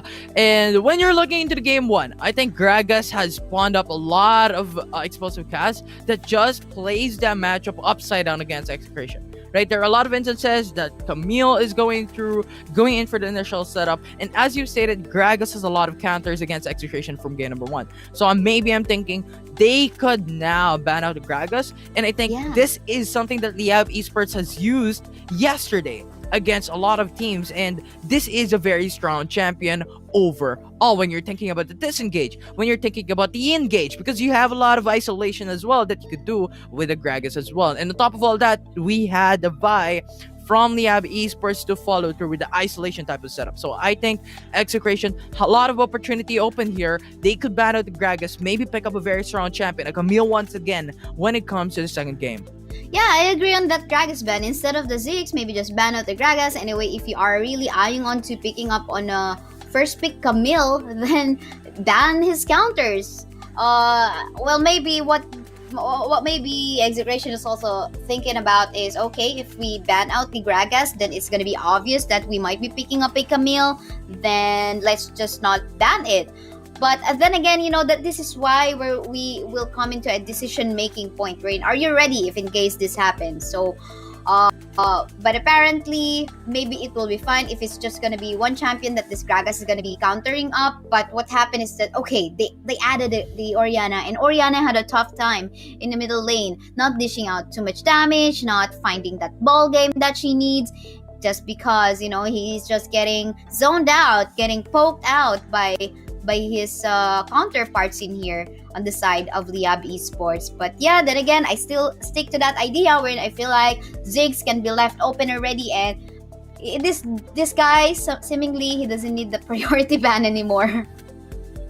Yeah, priority bans. Though I do believe so that Lee Sin should still be banned out by Liyab Esports. I think that is a phenomenal ban coming in for Liyab Esports. So game or 2, I think Supremo will still be targeted here by Liyab Esports. Now, Execration, I don't know what their bans are gonna come through. Aside from the Gragas, maybe that has a lot of potential. They could now ban out onto the barrel lane once again, regardless of whether they're the blue side selection, whether they're in the red side selection. I think this is something that they could target, especially with the variety of picks that their Baron laner has picked in the past. They picked up the Camille, the Garen, the Gragas, the Kali, Fiora was something that Tante has played before. So I think there is a lot of potential here from Execration banning out certain Baron laners so that Tante, you know what, is very flexible, could pick up another champion and just target in Liyab Esports in terms of the flexibility, the variety, and on top of all that, how they play throughout when it comes to the game.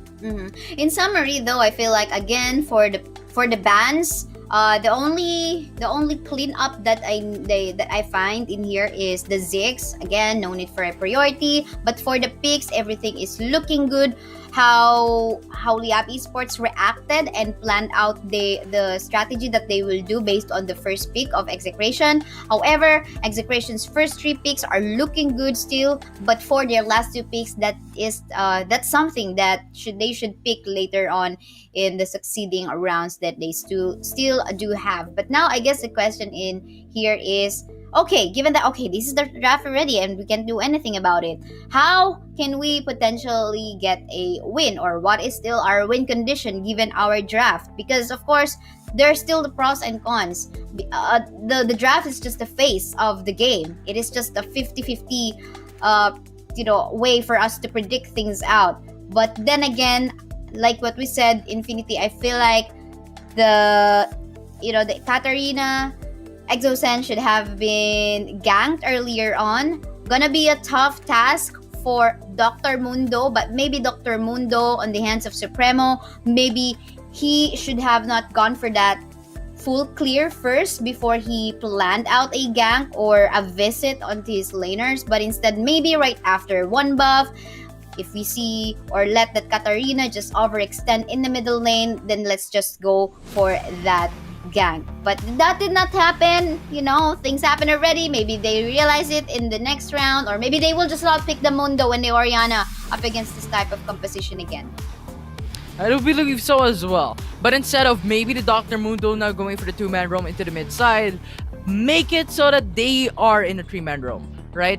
Dr. Mundo already got into the mid side, punish Exosen, but you need to have Lux. And I think you've stated how it's hard for Dr. Mundo to get the kill, to get that gank successfully, because it's lacking single targeted CCs. Maybe aside from the slow, maybe aside from the damage over time, but in terms of rooting down the enemy team, in terms of stunning, in terms of knocking up, that is where Execration is lacking towards Unto. So maybe Lux can go into the mid lane, support the mid side gank, then get the kill onto Exosen. I think that would been more successful than we think it would be. But now, how we saw from game number 1, now I'm expecting game number 2 to have Execration be stacked up when it comes to CCs. I think that is where they're lacking from game number 1.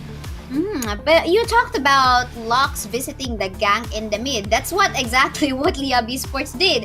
Marita Boy visiting the mid as well. They're not yet even fine. We do know that Vi already has the CC lock from the Assault and Battery, but they're not still happy with that one. They wanted Marita Boy to join the fight as an Alistar, go for the knock-ups, the headbutts, and just do not let the Oriana shield herself, be safe, and whatnot. Let's go for that secure kill, or maybe at least burn out his spells, summoner spells, and that was has happened, right?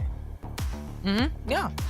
I mean, it's just the amount of team coordination and map awareness. I think we keep on talking about it. It's just that important when it comes to the game.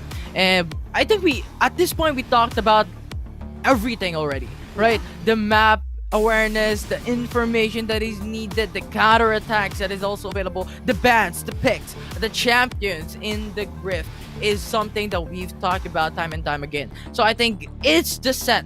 It's expectations already set for Liyab Esports and Execration for game number 2. The foundation is there. It's a matter of executing the right thing.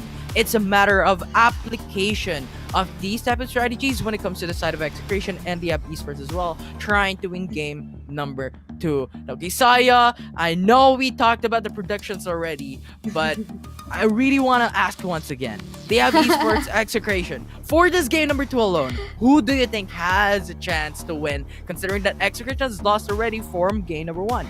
Well, if Liyab Esports will play along the lines wherein they're gonna go for the Annie, Shinzao again. Not that I don't trust that kind of lineup, but we still cannot discount Execration. I mean, maybe they just lacked in terms of the draft a while ago, their last 2 pick, but if we talk about how they're executing their play, they are also aggressive. So I guess if Liyab Esports played along the draft, maybe the Execration will get a win game 2, but if they go for some serious drafts this time and just do what they did from round 1, then maybe they can even go for a 2-0 up against Execration. Meantime, Execration, if they just go for a play wherein they will have a clean and well drafted composition, then let's give them a win this time, and maybe they can even go for a reverse sweep or still get a game up against Liyab. At least for my predictions, all right? Same train of thoughts. I think that will be something that we could expect a 2-0 for Liyab Esports if they execute it well. 2-1 if Execration has brought in a massive type of draft coming into game number 2. So I'm excited. I'm excited to see how the draft is gonna turn out. What are the bans gonna be the priority here for the side of Execration? What are the bans gonna be the priority for Liyab Esports? Are they gonna pick onto the mid lane of Execration, into the jungle once again of Supremo, or into the Baron lane? And similarly, Execration, what are you thinking about? Is now gonna be the chance for you to counteract onto the champions of Exosen, something that we haven't seen before. But what they did in the past is ban out certain champions, right? The Kaisa, the Ari is something that we've seen come to into the banning phase. Maybe not from the side of Execration, but from another team, it has worked in the past. So I think that has a lot of potential countering act onto the certain valuable key players here from the Liyab Esports, from Execration.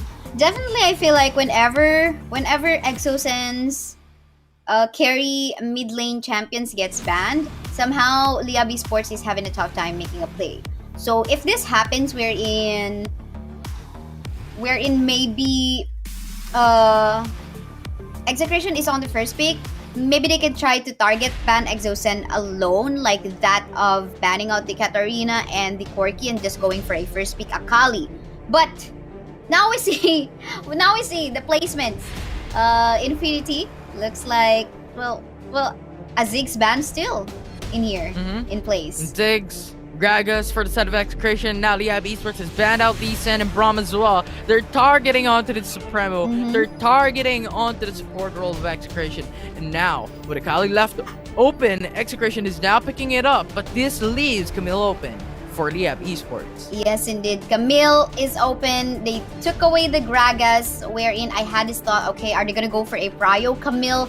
But instead, they want to go for that Akali first pick instead. Maybe they assumed, okay, Liyab Esports will ban out the Akali anyway, so let's just ban out the Gragas. And again, I feel like they could have avoided the situation wherein they gave away Camille onto the hands of Liyab Esports if they did not ban out the Ziggs. Again, there is much less importance now on Ziggs as we see it in the games. Right after patch 2.2b, there's no importance on going for a Prio ban on this one. But still, I love how Execration is still answering with the first 2 picks of Liyab Esports, Kaisa and Galio. Not bad for mid lane and dual laners. This is something that we've talked a while ago. Galio is something that Execration could pick up. A lot of CC potentials and very strong when it comes to the damage output. And Kaisa being locked in by Execration. Liyab Esports picking up the Corki once again. I don't know if this will come through for the side of Exoset or the ADC of Liyab Esports. It's flexible. It's something that Liyab Esports has picked in the past, but a support role, Rakan is now being locked in. They want to go for the CC potentials. They want to go for those initiators, but Execration with Corki now being locked into Liyab Esports is picking up those single targeted CC potentials with Vi and Ari to follow. So they're matching up what the Camille can do in the jungle as well. No, it's gonna be Diana. Wait, okay, I thought it's gonna be a Diana jungle. Alright, that made me confused just a little bit, and of course I was super excited about that as well. But yeah, they are gonna be matching up the jungle fight in here, wherein both of them got CC lock, way to CC lock a particular target.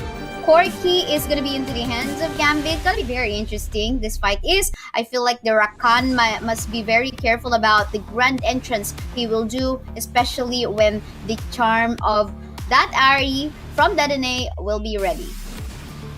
Definitely. I think Rakan is something that Liyab Esports has brought into the past, which is very, very strong and has won them 2 games as well. So I think Morita Boy is something to be reckoned with for game number 2, as we see on screens the locked-in drafts right now. Akali, Vi, Ari, Kaisa, and Gaio. Something that Execration has brought into the table when it comes to the single targeted CCs and AoE CC potentials. Minions have Liyab spawned. Esports has the same thing as well, but I think Morita Boy is something that would be the engager for Liyab Esports, as well as Miggy for Exocen to now come up in terms of the 5v5 team fight and use the ultimate successfully. This is very early. I mean, 3-man people in the mid lane.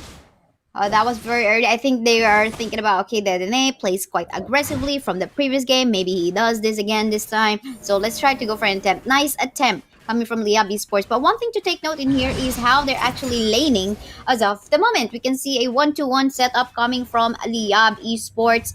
And they are eyeing on to going for a bully play in the mid as well, trying to not allow the Ari to get the power spike.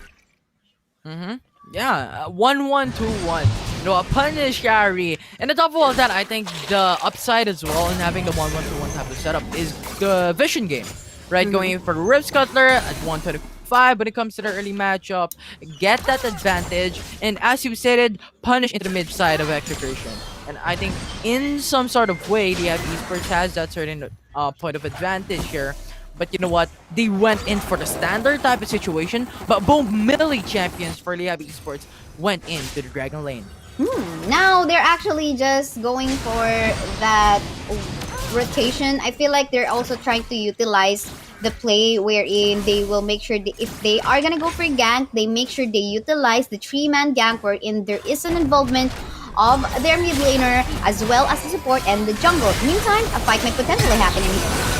Ardrunk actually going for the stun. Grand Entrance knocking off one. The flash is now going to be burned from Execration, making it 2 flashes burned from Execration. So a flash, a barrier, a heal is now brought up by Execration. So pretty much Execration will not get a good end of that trade there.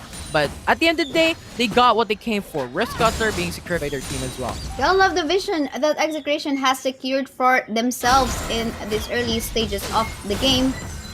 That will definitely allow them to set up later on, right before the dragon comes up. But however, I feel like still in the fights, they need to make sure or try their best to try to go for a pick-off first, especially both of our junglers has the capacity to actually go for a pick-off. Meantime, in the bot side, Ardrunk 1v1 against Exocen. That will just be damage coming through. So yeah, Esports doesn't want to handle this one. Ardrunk actually goes in for the knockup. The taunt is still going to be available. What are you going to do? Exocen now going back away. 1 HP and Ison goes for the flash, but Exocen will get the secured kill. It's the first blood of the game going to the side of Liyab Esports. man, I actually thought that it's gonna be Arjuk as a support is gonna be the one gonna get that first kill. But surprisingly, it feels like Exocen does know the Diana so well. Meantime, feels like on the top side, something is about to happen. Camille going in for the 2-man roam here for Liyab Esports. But still, they just want to go for the wave clear. They're now going back to safety. Now Liyab Esports, bottom lane, 1v1. Ison, pretty low. And we have Exocen going for the damage, basic attack, and that will finish it all off. Another kill for Exocen from the Dragon Lane, continually punishing Kaisa from Execration. Tante 1v1 once again. Nixu forcing out the flash. The ignite is gonna burn him away, but the turret damage is gonna bring down Tante as well. It's a 1-for-1 in favor of none. Yeah, fights are happening from our side lanes, but I think one thing that Execration must take a look at closer at this point in time is Exocen is getting a lot of food. In the bottom side, he managed to take down 2 kills right before anything else, and I feel like Supremo needs to try to go for a prio for a gank on the bot side. You cannot just let Exocen to go online. It's gonna be looking scary, especially if we talk about team fights, because again, there's the grand entrance that may be coming up from the Rakan, and also the Camille, Miggy, gonna be able to go for a zoning. Ghost Enchant, Shadow Enchant has been used in here. Potential fight might happen as well. We'll see how further this will go. Alright, Charm actually connects onto one. No follow-up. Grand entrance quickness to just go back to safety. But Liyab Esports will now take the infernal break in their favor, and Execration will not do anything. They're just gonna go in for sightseeing into the first objective of the game. But the fight is actually continuing. Kills a vibe from Execration. It's a bit of a buy one, take one though from Liyab Esports with the overextension of Execration. Here onto the top side, Nixu went in for the minion wave clear, and Execration will not get successful when it comes to the turret taking.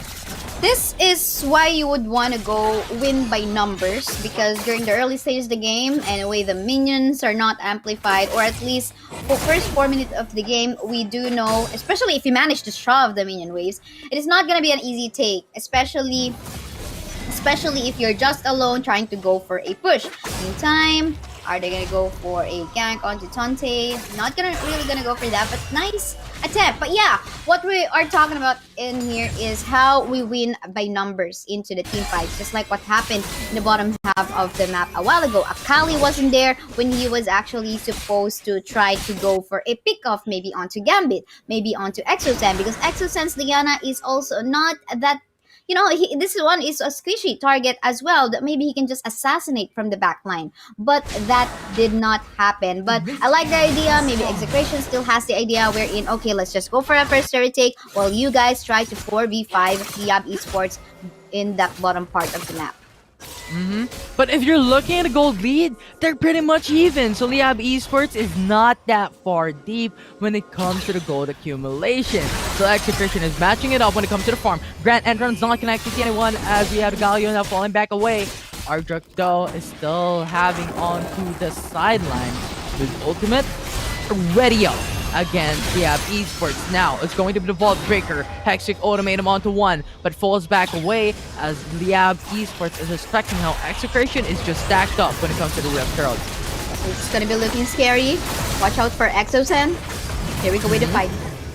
Akali jumped in. Exosen, ultimate, connects onto one, gets a hold of that Akali, but Rift Herald is now going to be secured by Execration. Akali is now going to fall down. Kaisa just hovering around, going in for the flash, back away to safety, but gets 2 kills for the side of Liyab Esports, bringing down Tante and Ardruk from that fight. So much poke coming from that Gambit in the Corki. I think he was left all alone in there. Tante in here is quite confused as to who he needs to target onto. Will he go for the Corki? Will he go for Exosen? So he's actually like divided into going for a decision making. But meantime, we'll see what will happen in here.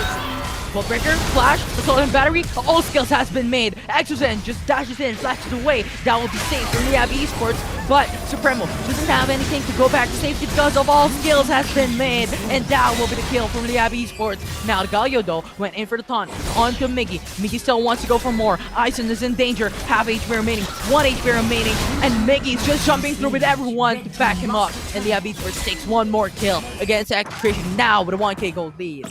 Gotta love the play that Exosen put into place onto that part of the map wherein we thought, okay, this is gonna be a dead Exosen in the bottom half because Supremo is there with a Vault Breaker and Assault and Battery ready in his pocket. I think he even made use of the flash a while ago, so a lot has been burned just to make sure they are gonna go for a short kill onto Exosen, but the response was fast and we saw how Exosen actually went for a micro play, gonna be diving onto the turret, into his own turret, and making sure that the backup coming from his teammates will be on point as well. Meantime, another dragon is about to come up, and seemingly in here, Execration is ready to go for an early contest. They have to be very careful as to where Dedenne is. Gotta love the usage of Shadow Enchant. Liyab was late.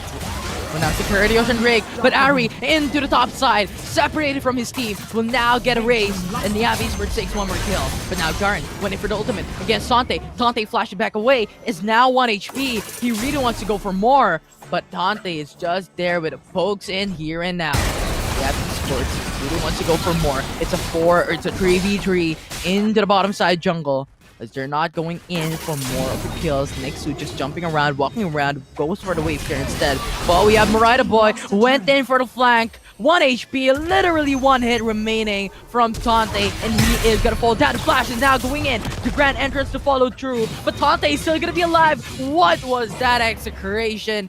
You are a beast. With 1 HP, still gonna be alive. Tante has another day to live. Well, that was a very slippery Akali, so no questions asked.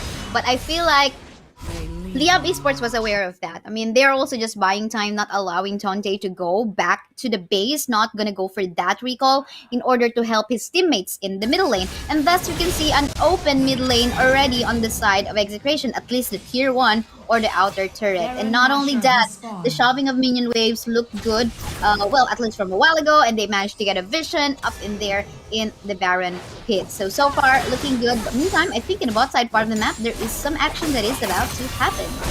Maybe 1v1. Tante goes for the cables, just go back away. Liyab next to waiting for the response. Tactical ultimatum to just knock him down. Tante going back away. Garen ultimate, 1 HP, and that will be it. Liyab Esports has changed history, killing out Tante. It's now going to be the 3v4 here onto the top side. Exosan kills 1. The killer instinct just to get away. And Rakondo is gonna get fallen down by Detonate's damage output. And Liyab Esports will make it a 2-for-1, but make it a 2-for-2 as we have another kill coming through. Arjo going in for the response. Exosan is in danger, but we have Camille going in, going out. Kaisa falls down. It's a 4-kill from Liyab Esports. And now Arjo is the only one remaining from Execration. Make it a wipeout from Liyab Esports as they take the teammates against Execration. Wow. And I think this is what is paying so well already for the side of Liyab Esports. You make that Diana go online. In fact, he has the most number of gold as of the moment. 10.2k in his pocket, 703. Man, if Liyab Esports win this match, I will not wonder if Exosan gets the MVP once more. But then again, good draft, I believe, for the side of Liyab Esports, where they just match up that Vi that got picked up by, or at least it was like, they are just match up into the jungle, wherein both of them can go for single target initiate and not just cared about going all into the fight. And going back to that fight that happened a while ago into the bot side, wherein there was the chase onto Tonte, gotta love how Liyab Esports respected the ultimate coming from the Galio. You gotta waste that ultimate from the Galio. You don't go fight because Galio was there already to join the 2v2. Instead, it was a respect, because we do know this is Arjuk still having the skills and abilities available into his pocket. 100%. Now Execration just hovering all around. Yeah, Esports is going in for the safe play as well. But into the mid lane though, Gambit, Boy is there. With Execration now going back away. Tante into the bottom side is actually having to fight 2 members of Liyab Esports with the pokes as well, pushing them back away. They're back at it again as Execration is now going for the Baron Master. TPs are now coming through from both teams. Execration, Liyab Esports, now Tante grounded onto the ground. Galio went in for the ultimate, knocking up 1. Exosan is in a bit of danger, but the damage will not be enough. The package will come through though. Assault Battery connects onto 1 as Corky will now fall down. Gamble will now be erased. It's a 1-4-2 in favor of Liyab Esports. Now it's a 4v3. What was that, Exosan? The ultimate connected onto 2. Detonate forces out Golden. It is going to be the stake, but Detonate will no longer live as Liyab Esports takes 3 kills in that engagement. I feel like some might think that the engagement or that package used by Gambit a while ago to enter the fight was a very risky move, but I guess it was a calculated risk wherein he was really willing to risk out his life for his teammates to back up and make use of the package already. I feel like it's also expiring anyway, so let's just make use of it and please just back me up, just go for the kills onto them. But then again, we gotta take a look at in here, this is just 13-minute game time where maybe the death timers aren't that heavy as of yet. I think so. It's a 1v4. What are you gonna do? The Esports though is now quickly going here with a quickness from the Morida boy. Rakan with that engagement out to secure Supremo in that kill, but Nico is too low. Akali really wants to go for more, but the Hextech ultimate locks him down, and that would be secured from Liyab Esports once again. The flash going in. It's 2-man taunt coming through, and we have Exosan with the ultimate as well, connecting onto Wardruk as Ison, and Detonate will be the only one remaining from Execration. What a play from Liyab Esports. Indeed, what a play. I feel like this is just, okay, whatever happens, let's just go for it. But what I'm actually surprised about is that there's no death as of yet onto the Diana, onto Exocen. This is them just being prepared about, okay, let's just assign who the main carry is of the team. It's gonna be you, Exocen. Just go all out, get the gold that you need right over there in the bottom half of the map. As you start, then we will just go fight, while Nixu, as well as Migi, as well as even Marita, going for the initiates, going for the space creation in order for both Gambit as well as Exocen to just go for a free hit on the backside. Now, this is the thing that Team Liyab Esports must be wary of, must be very careful about. Oh, did he just show himself? Here we go. It's gonna be the 4v3. Liyab Esports, member disadvantage right now, but the TPs are not coming through. And now, Tante, very low on HP. The ultimate to go back to safety. But Garen here is onto the bottom side. 1 HP remaining from Execration. The G is now gonna be popped in. What are you gonna do? Supremo lives a bit longer, but he is gonna be erased. Zarjo, the only one remaining. Into the bottom side, it's a 1v2. Migi tries to catch up, and we have Dedene as well into the mid side, trying to get away. But Liyab Esports is gonna follow through.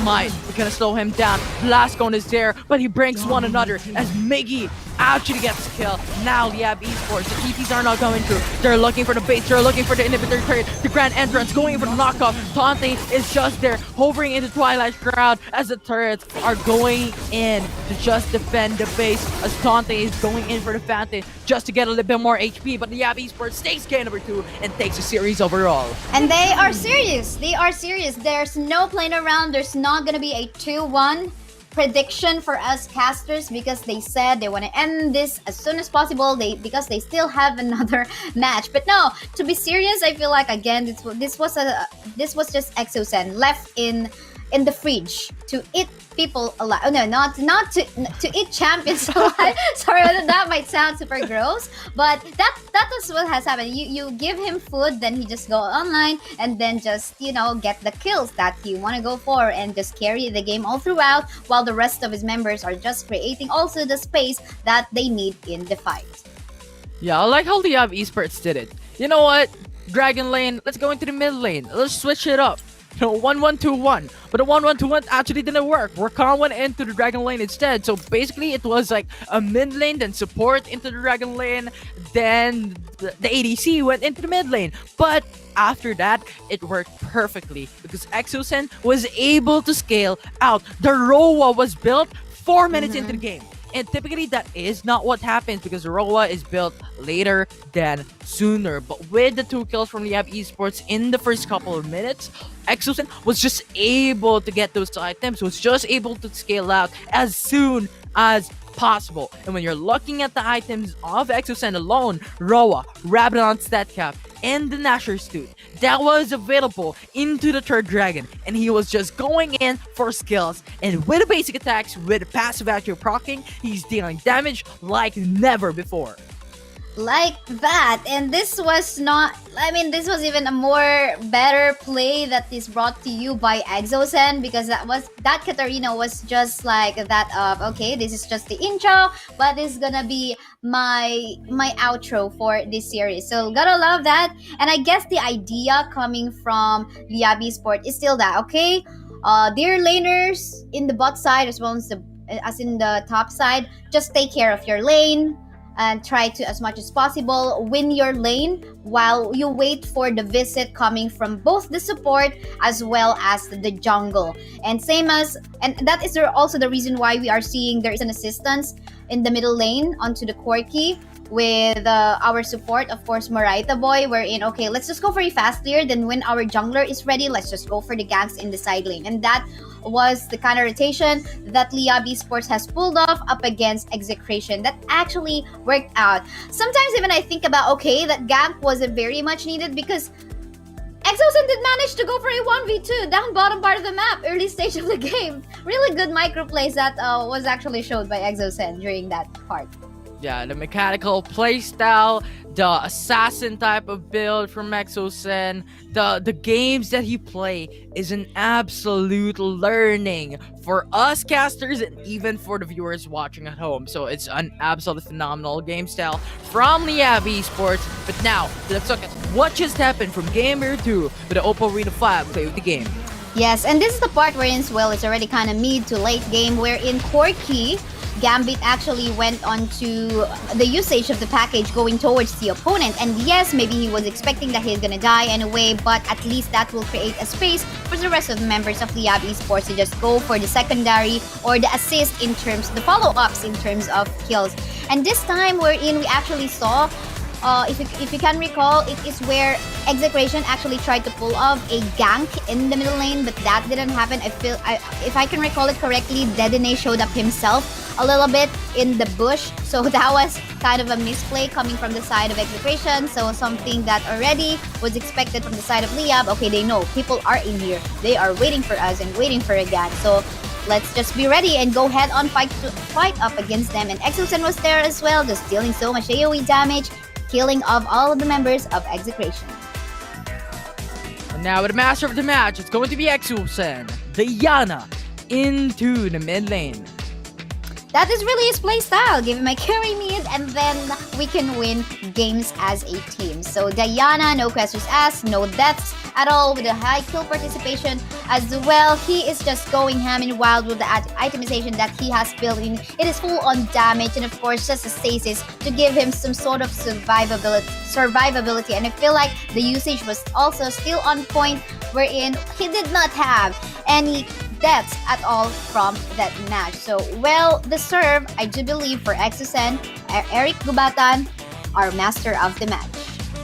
Definitely. And I also want to commend his teammates, because I do believe that Morida Boy and the rest of the crew actually just went in to try and set up for Exosen as well when it comes to the mid-game, late-game fights, wherein that ultimate from Diana keeps on getting through for an absolute reason that his teammates gets that setup, gets that initial setup going towards against Execration already. So just a commendable play for the side Liyab Esports, and at the same time for Execration as well for doing a great job matching it up against Liyab Esports for both games, number 1 and game number 2. And excitingly enough, I think Isaiah, I'm not sure, but I think Akali from Tante went in for the Trinity Force. I don't know if you saw it, but Phage was there, Shin was there. So simple enough, I think it was how Omega Esports played it before. And I like how Execration is trying to apply those certain meta-breaking type of picks coming into the South Luzon group stage for the very last day. Well, you know what? It's okay. I feel like it's okay. Whenever there's a meta that's actually being built, okay, if this is working, if we've seen this working, then we can try it out. It just so happened that maybe, okay, we tried it during the scrims, it worked out too. Maybe we're also ready to try it out in tournaments. So that is also the reason why we call Omega Esports the meta shaper. And sometimes they do break their own meta by showing us how do you actually break this meta that we just shaped. Whenever some other teams try to copy that and apply it up against them, that's the reason why, you know, we gotta love how at least Omega Esports is leading up this South Luzon region. And talking about Omega Esports, they are up next once more in here for our second series.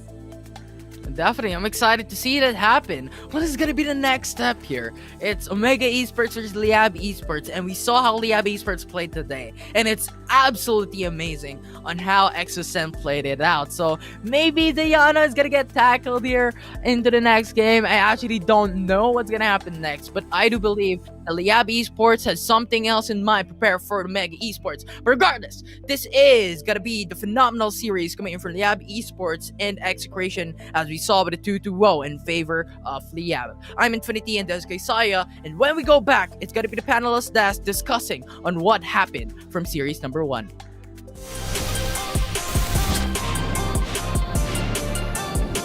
Welcome to Wild Rift.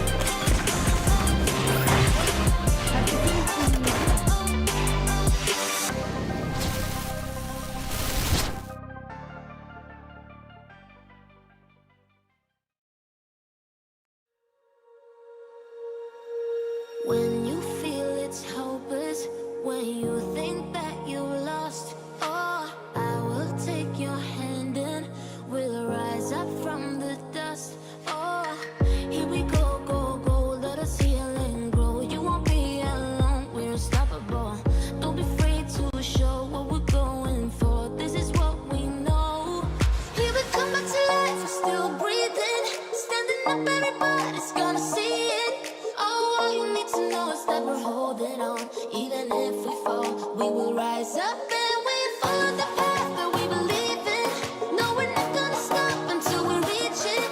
Oh, all you need to know is that we're holding on. We rise up from the dust and claim our throne.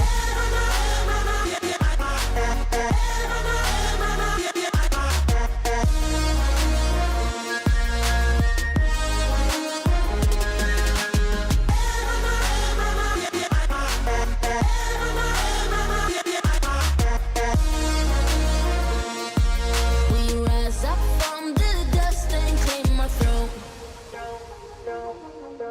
We all have our reasons why we are on this track. Oh, we all have our burdens, yeah, but we just keep on fighting and we never look back. Here we go, go, go, let us heal and grow. You won't be alone, we're unstoppable. Don't be afraid to show what we're going for. This is what we know. Here we come back to life, we're still breathing. Standing up, everybody's gonna see it. Oh, all you need to know is that we're holding on. Even if we fall, we will rise up and we follow the path that we believe in. No, we're not gonna stop until we reach it.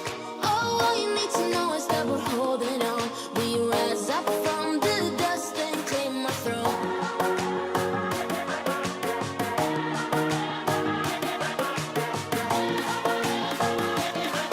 We rise up from the dust and claim our throne.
Welcome to Wild Rift.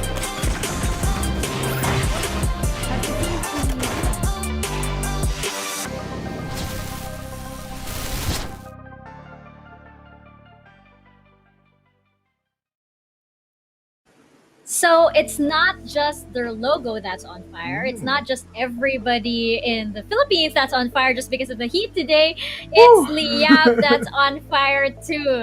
And they will take the series from Execration with a 2-0 win. And this is the Liyab that we're a lot more familiar with. Unfortunately for Execration, their usual plays didn't work with Liyab today. It seemed like, Liyab, no funny business today, no playing around. They just wanted a really clean series. They wanted those 50,000 Globe Cup points too to add to their winnings, which they will get. And you know what, Otolus, Exosen heard you. We got the Diana. We did. And I want to know your thoughts, panelists, as we check out the series highlights over here. Yeah, starting with you, Otolus. Oh, that's for game 2. Diana was picked by Exosen for game number 2. But starting with game number 1, I just love the draft of Liyab. Letting go of the standard Olaf composition that they have been running for some time now, and going with the pick composition. On the other hand, Execration went for the scaling, right? We have the Dr. Mundo, you have the Ezreal, you have the Orianna. But with Migi and with Moraito stepping up and coordinating their ganks on the mid lane, it just opened up the map. Check this. One skirmish led to a mid tower, to the Baron, to the Dragon, to the end of the game. That's how decisive Liyab was on game number 1, and it was just a beauty to watch. Kudos to them in showing one aspect of their game that really I'm craving for. Just going all around the map together, there was a lot of teamwork coming from Liyab, and I like how we really saw them, as you mentioned, move as one in game 1, because it showed a team that was very focused, that knew their objectives and knew exactly what their priorities were. What do you think, Osiris?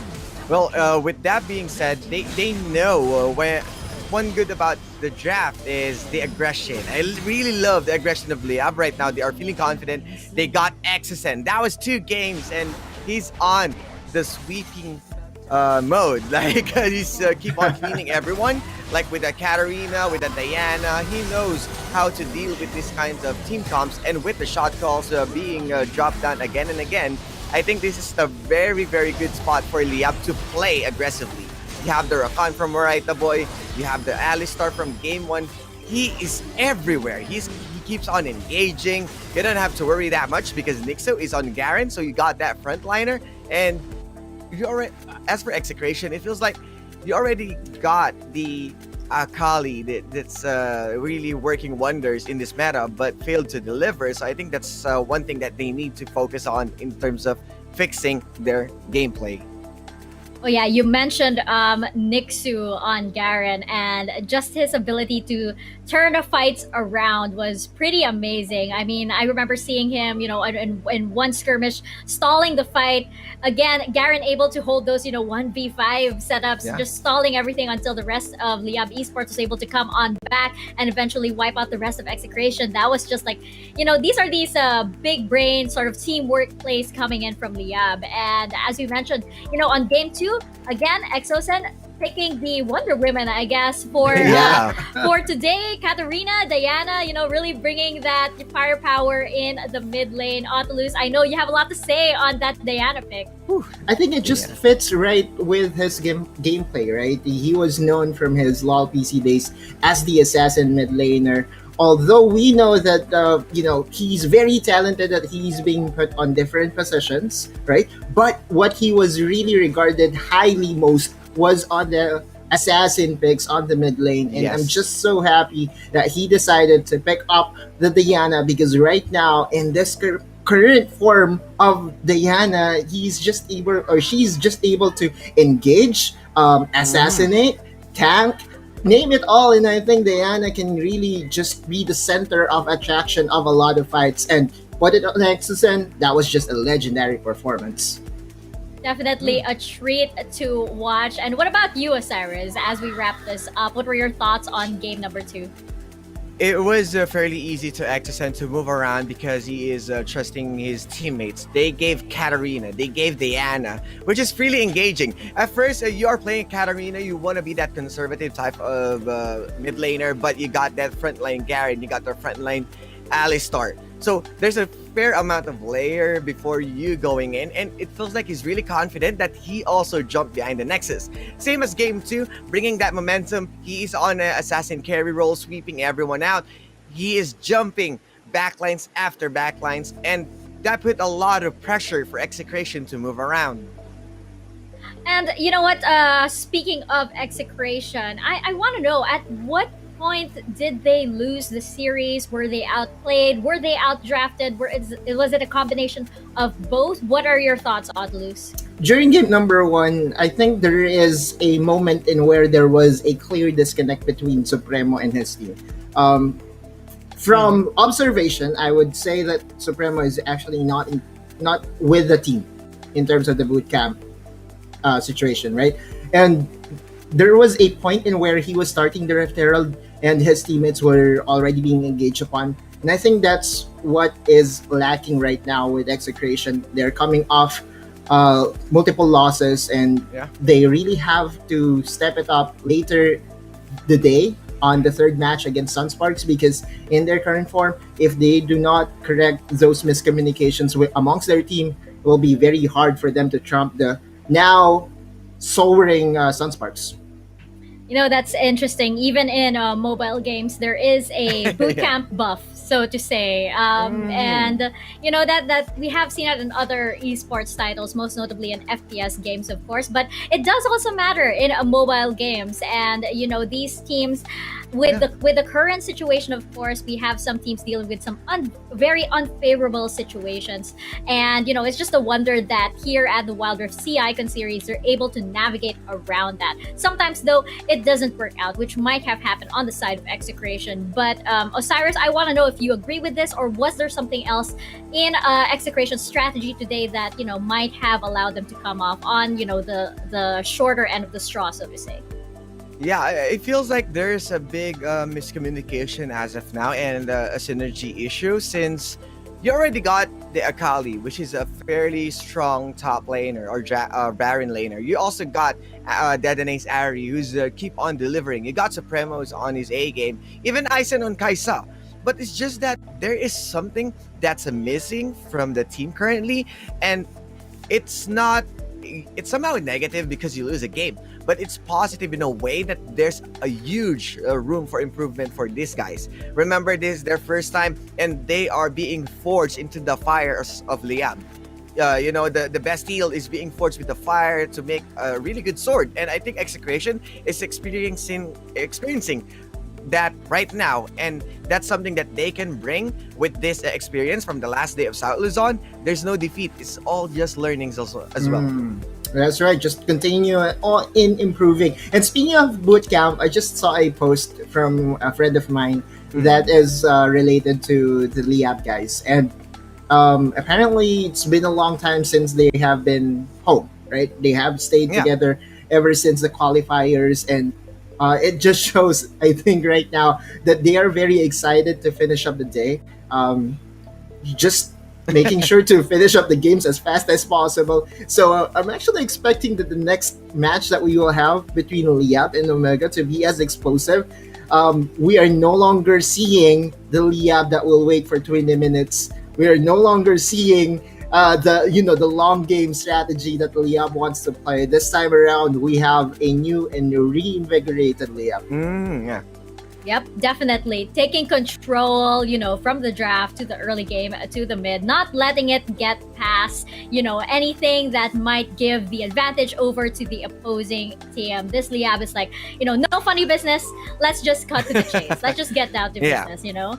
And, you know, it's interesting that you brought up, you know, just the amount of sacrifice that these players actually have.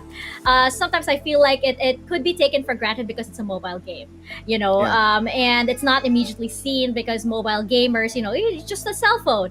But these players also sacrifice a large amount of their time, staying in the boot camp, for example, Yeah. to be able to feel the synergy of the team.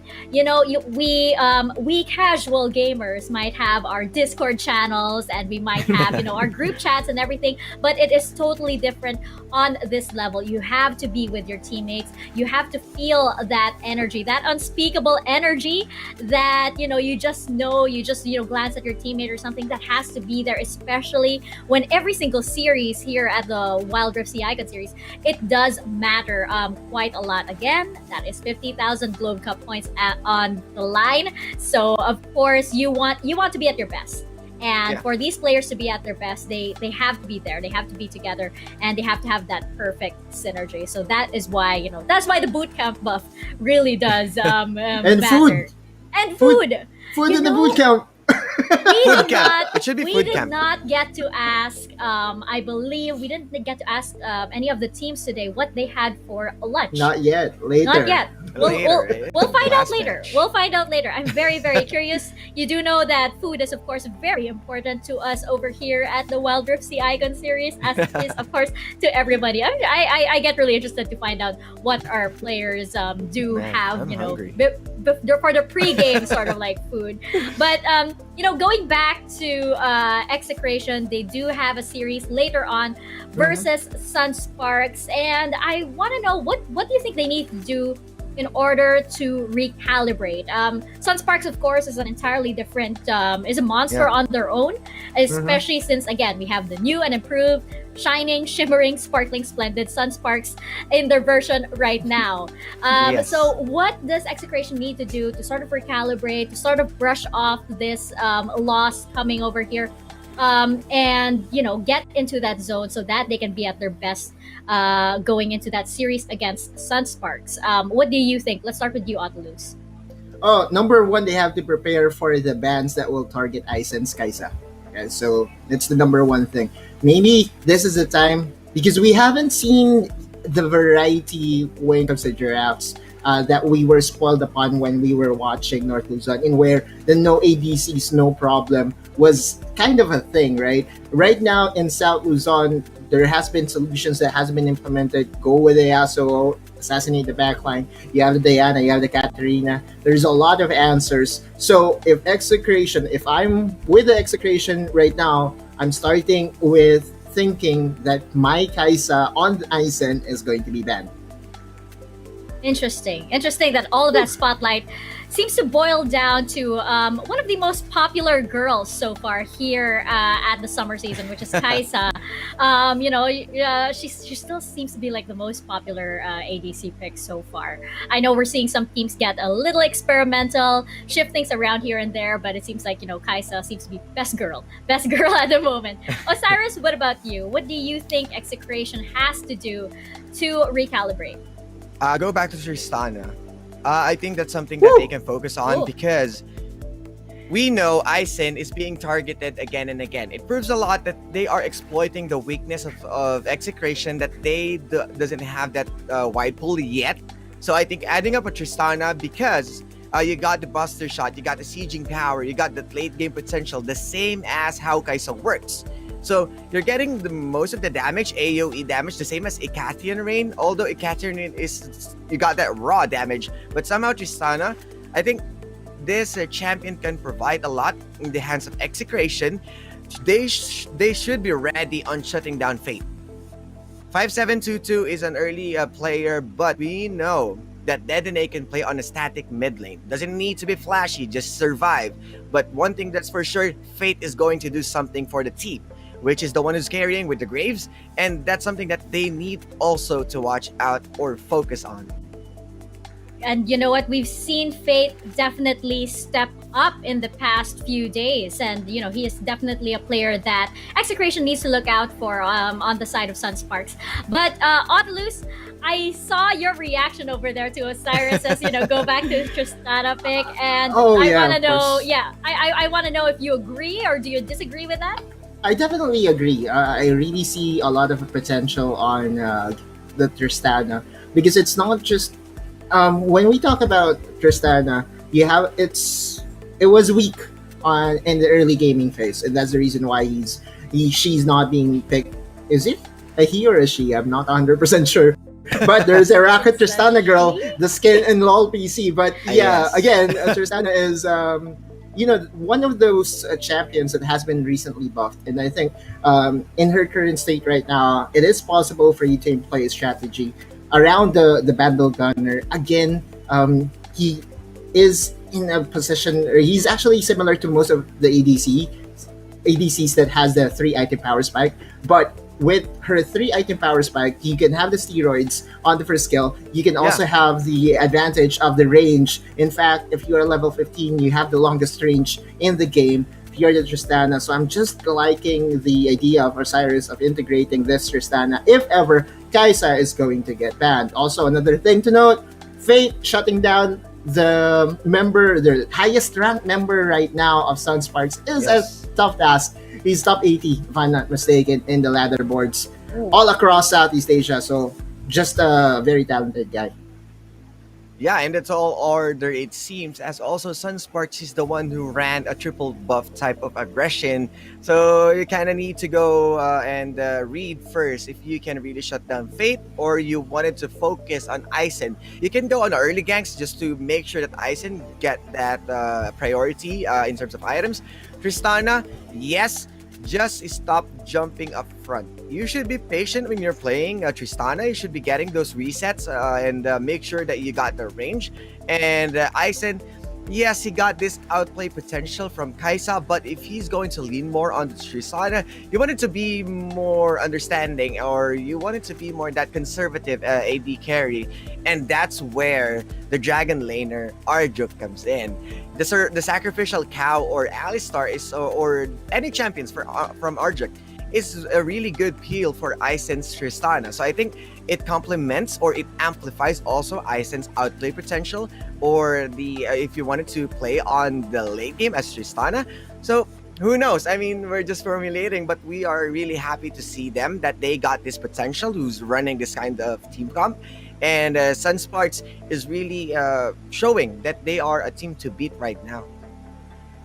You know what? You guys actually, all that information, you guys actually made me think of, oh, is Tristana a boy or a girl? Yeah, and then right. I was like, oh, whoa! I didn't wanna assume, or the Tristana's gender or anything. I mean, it's 2021. A Yordle because- can be. Yeah, it's because he has a skin that is Rocket Tristana girl, and then there is a skin that is, I don't know, Riot things. Go for the Dragon Tristana. It's okay. Yordle power all the way. You be you, Tristana. But anyway, checking out, of course, our standings on our Globe Cup point system over here. Again, this is our last day, so this is the last chance for these teams to get in, 50,000 more Globe Cup points into their winnings. So far, we have Omega Esports at 400,000. We have Liyab Esports at 250,000 Globe Cup points. Sunsparks with 100,000 and Execration with 50,000 Globe Cup points. And again, one Globe Cup point is equivalent to 1 peso. So you can see how happy these teams all are, particularly Omega Esports and Liyab Esports over there. And it also just goes to show, while the gap between Omega Esports and Liyab Esports and Sunsparks and Execration might be quite a lot, each series does still matter because that's still 50,000 Globe Cup points on the line. So, these teams really do have to give it their all, even if the series, we'll say that the Liyab Esports and Omega Esports have already widened the gap. Again, it's still 50,000 Globe Cup points. But, of course, as we mentioned, Liyab Esports and Omega Esports, lo and behold, our second series of the day, Liyab Esports versus Omega Esports, the two towers of South Luzon, as Osiris mentioned yesterday. And you know what? This series, I feel it's a statement. It's a statement, so to say, to, kind of like resolve this great rivalry of South Luzon, kind of similar to what we saw with Team Secret and Next Play Esports. In North Luzon, we have this today. This is the great big showdown of these two titans of South Luzon. And, we have both teams that have their own kind of personalities. And Omega Esports over here, let's just refresh our memories on their lineup. Of course, their very impressive lineup. That is the adjective that goes together with Omega Omega, of course. Wow. But Audalus, let me know your thoughts on these guys. Let's immortalize this set of guys, right? This is the last day that we will be seeing them in a long time. The next time that we will see them will be come playoff stage, which will happen June. So let's again remember JLC will be in the Baron lane, impressive. In the jungle, Arise. In the mid lane, time lapse for the Dragon lane and stronger. And the support. So again, guys, we heard Mika, this is going to be a showdown.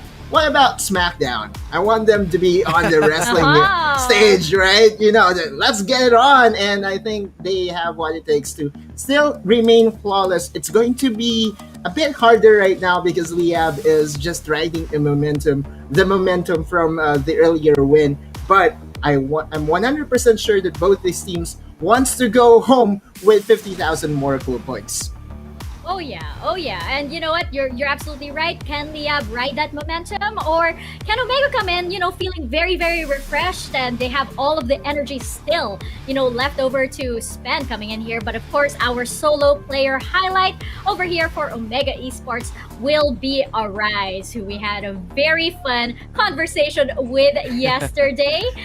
Very, very memorable indeed. But Osiris, just let me hear your thoughts on Arise over here. Yes, I'm still waiting for Azir. So most used champions would be Azir for this guy because that's his favorite champion and the name itself, which is Arise. Going back, I was about to say champion, but this player is really looking good.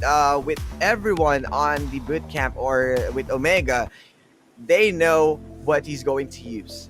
Everyone's calling the shot. That's just something that makes them solid. Is that whenever what's needed to be put on the platter, it's Arise who's fine with that. He doesn't need to be choosy in terms of the lineup, as he keeps on suggesting. And I think so far, they are really doing a great job, him shifting from Gragas, from Diana.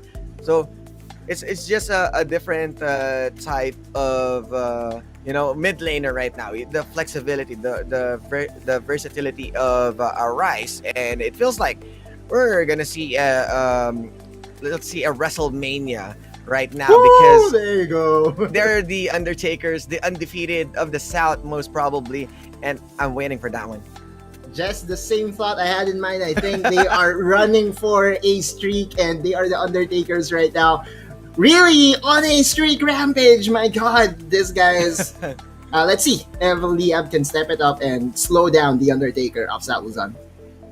Oh, this is really heating up. But of course, on the other side of the ring, we do have Liyab Esports, fresh from that 2-0 win. They are riding on the first series momentum, so to say. So they are warmed up and ready to bring it. And Audalus, do you want to immortalize these guys as well? Of course, we have Nixo in the Baron lane, Miggy in the jungle, Exosen in the mid, Gambit for the Dragon lane, and Morita Boy in the support. I'm a huge fan of Randy Orton, so the Legend Killer. So let's see if Liyab Esports can break the streak right now, because so far, right, with what I'm seeing, both these teams are very excited to finish up this match as soon as possible, because I think that will be their only chance to go home to their families, have that, enjoyment with the families, to have that rest, and, the immortal term or immortal phrase, let's go home, let's win this, let's go home. And you know what? I can feel the fire from Liyab over here. Whenever Sunsparks play, we always complain the sun is high in the sky because it is supporting Sunsparks. Right now, I can feel the heat, and that's probably because Liyab Esports is most definitely bringing it over here. And Osiris, of course, we do have our solo player highlight over here in the mid lane, none other than Exosen over here. One of the greatest players on League of Legends that we have over here, again flexing that world's experience, one of the only players in the Philippines to have that over here. Osiris, what are your additional thoughts? Well, he's shown that he is more than meets the eye, putting the Katarina and Diana on his back. Right now, I think they are preparing something big, and that's something that you wanted to expect right now from Liyab, because this is the last moments against Omega, and they wanted to prove something, and they are really showing that they're a team to be reckoned with. Right now, they are the ones being eyed again and again by North Luzon. So I'm expecting a lot from Liyab to step it up, especially that Exocent already opened the doors, and we're not going to hide any more of those cheese picks or Exocent picks. Let's go for the sweet chin music of Exocent. Let's go. And, I'll be so eager to see if he brings out one of his Wonder Women once again. But of course, other players that we do have to keep our eyes on is our Globe Key player clash right here. The spotlight is on our ADC over here, our ADCs rather, Time-Lapse and Gambit. Odalus, how do you think this showdown is going to go down?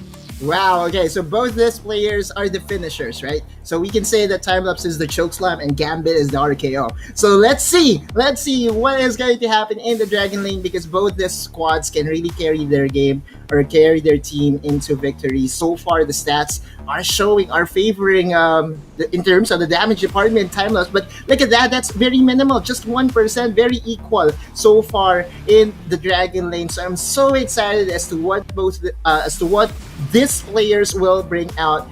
Looking at Gambit, I'm thinking that he will go for Corki or Ezreal, which is also a favorite champion by Time-Lapse.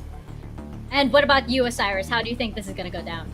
Yeah, I mean, both of them are really consistent in terms of putting a lot of damage for the team itself, and I'm expecting that none of them is going to back down. They are the ones who's going to put the pressure into the late game, and I would love to see Gambit, Corki, and Time-Lapse Draven, just to make sure that we got that comfort pick and the 1v1s.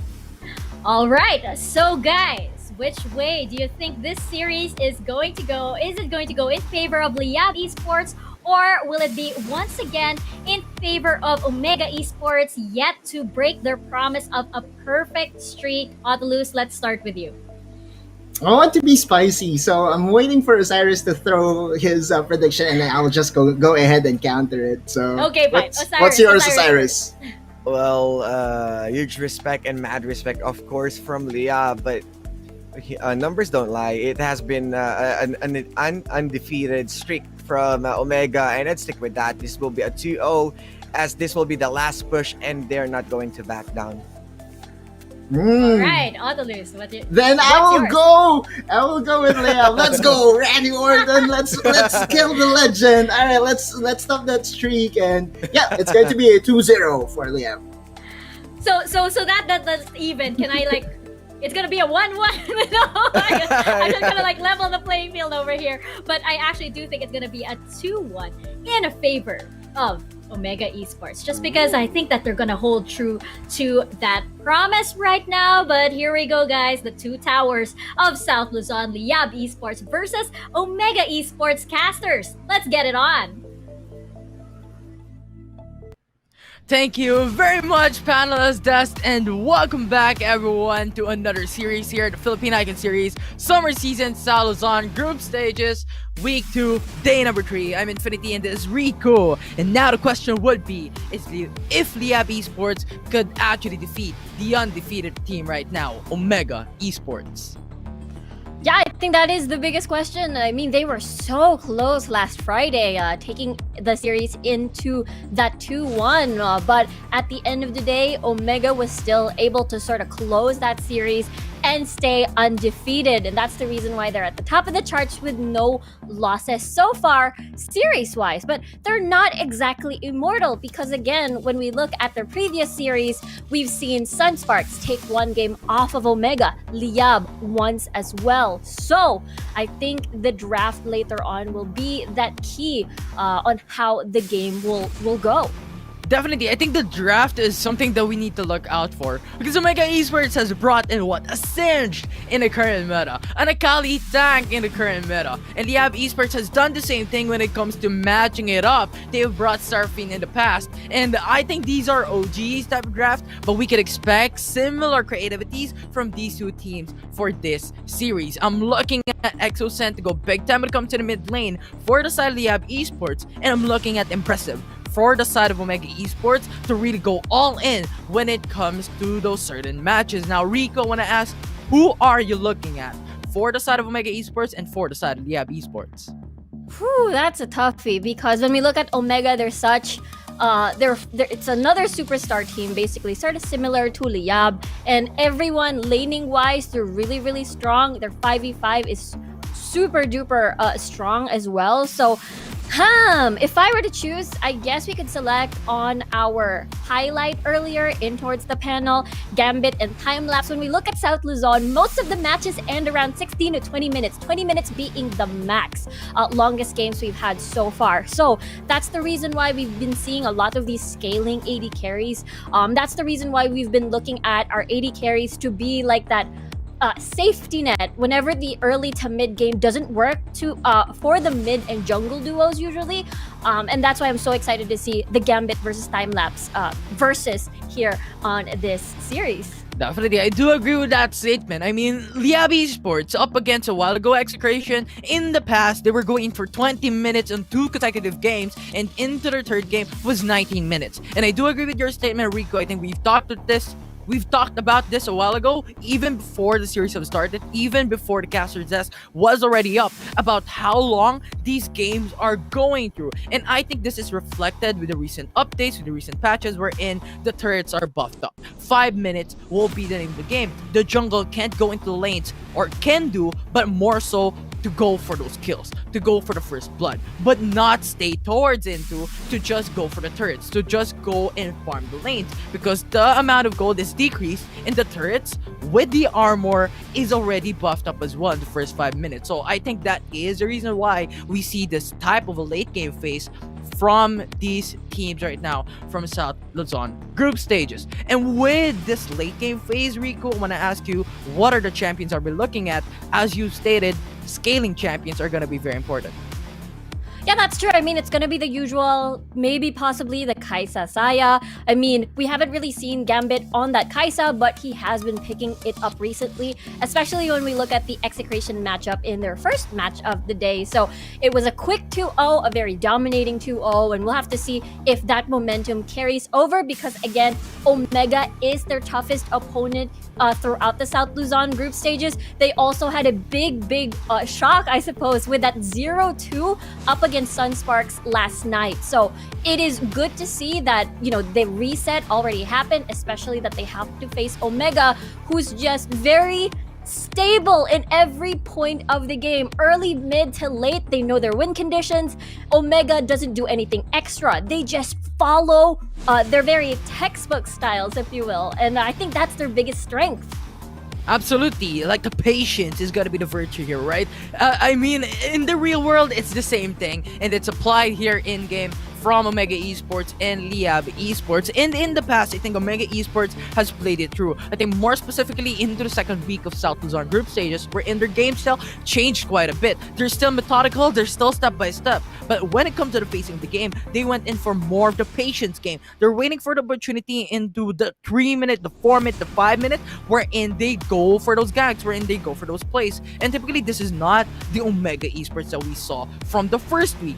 And I think that just reflects the time once again on how the facing actually goes for these two teams. So I think it's a matter on who is better onto the patience game and who is better in terms of the methodical play, who can break it much better and who can punish when it comes to the mid game, late game fights.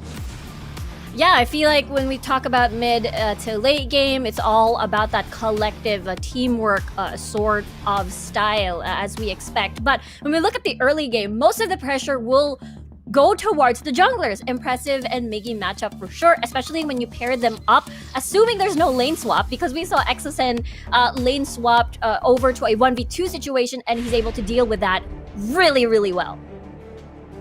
Now, this is something that we are looking forward into. Omega Esports versus Liyab Esports. Game number 1 as the draft comes in. We have the Corgi first ban for the side of OMG, and Liyab Esports is now banning out the Camille as a respect onto Impressive.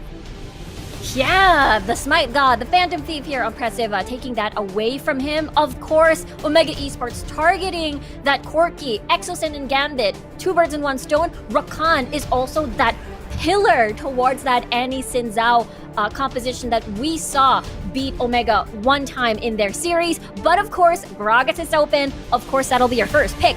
But that means Akali is open for the taking as well. So we'll have to see if Liyab will opt for the Akali. Maybe give it over to Exocen. Gragas is flexible. It is actually a strong champion, but now Liyab Esports has the opportunity to go for the flexible type of champions as well. Alison is very strong when it comes to early game, and I think Liyab Esports is looking forward into punishing Omega Esports as they've played into the past. Punishing early game will be the name of the game here, and if that Lee Sin provides some space and provides some plays onto Exocen, that enables the scaling potential to now exponentially increase with the Diana as well. Very, very strong. Now, Omega Esports with Kai'Sa open, they're now locking into it, and now their famous non-Akali tank is now gonna come through for the side of OMG. It's true. I mean, we've seen Arise play Assassins before in the mid lane, so they can still swap it about. Maybe even put that Gragas either impressive or on towards JLC. Meanwhile, Liyab taking that usual combo away from Omega. Omega decided not to put the rotation of Braum Kai'Sa. Instead, Braum Akali. Liyab responds with that takeaway. Really good disengage so far, especially that extra safety from that Feather Storm with that Xayah pick. I think with a lot of diver type of competition from Omega Esports, they really want to have an ADC that is both scaling and has a lot of escape route. And as you stated, the Feather Storm is something that we need to take note.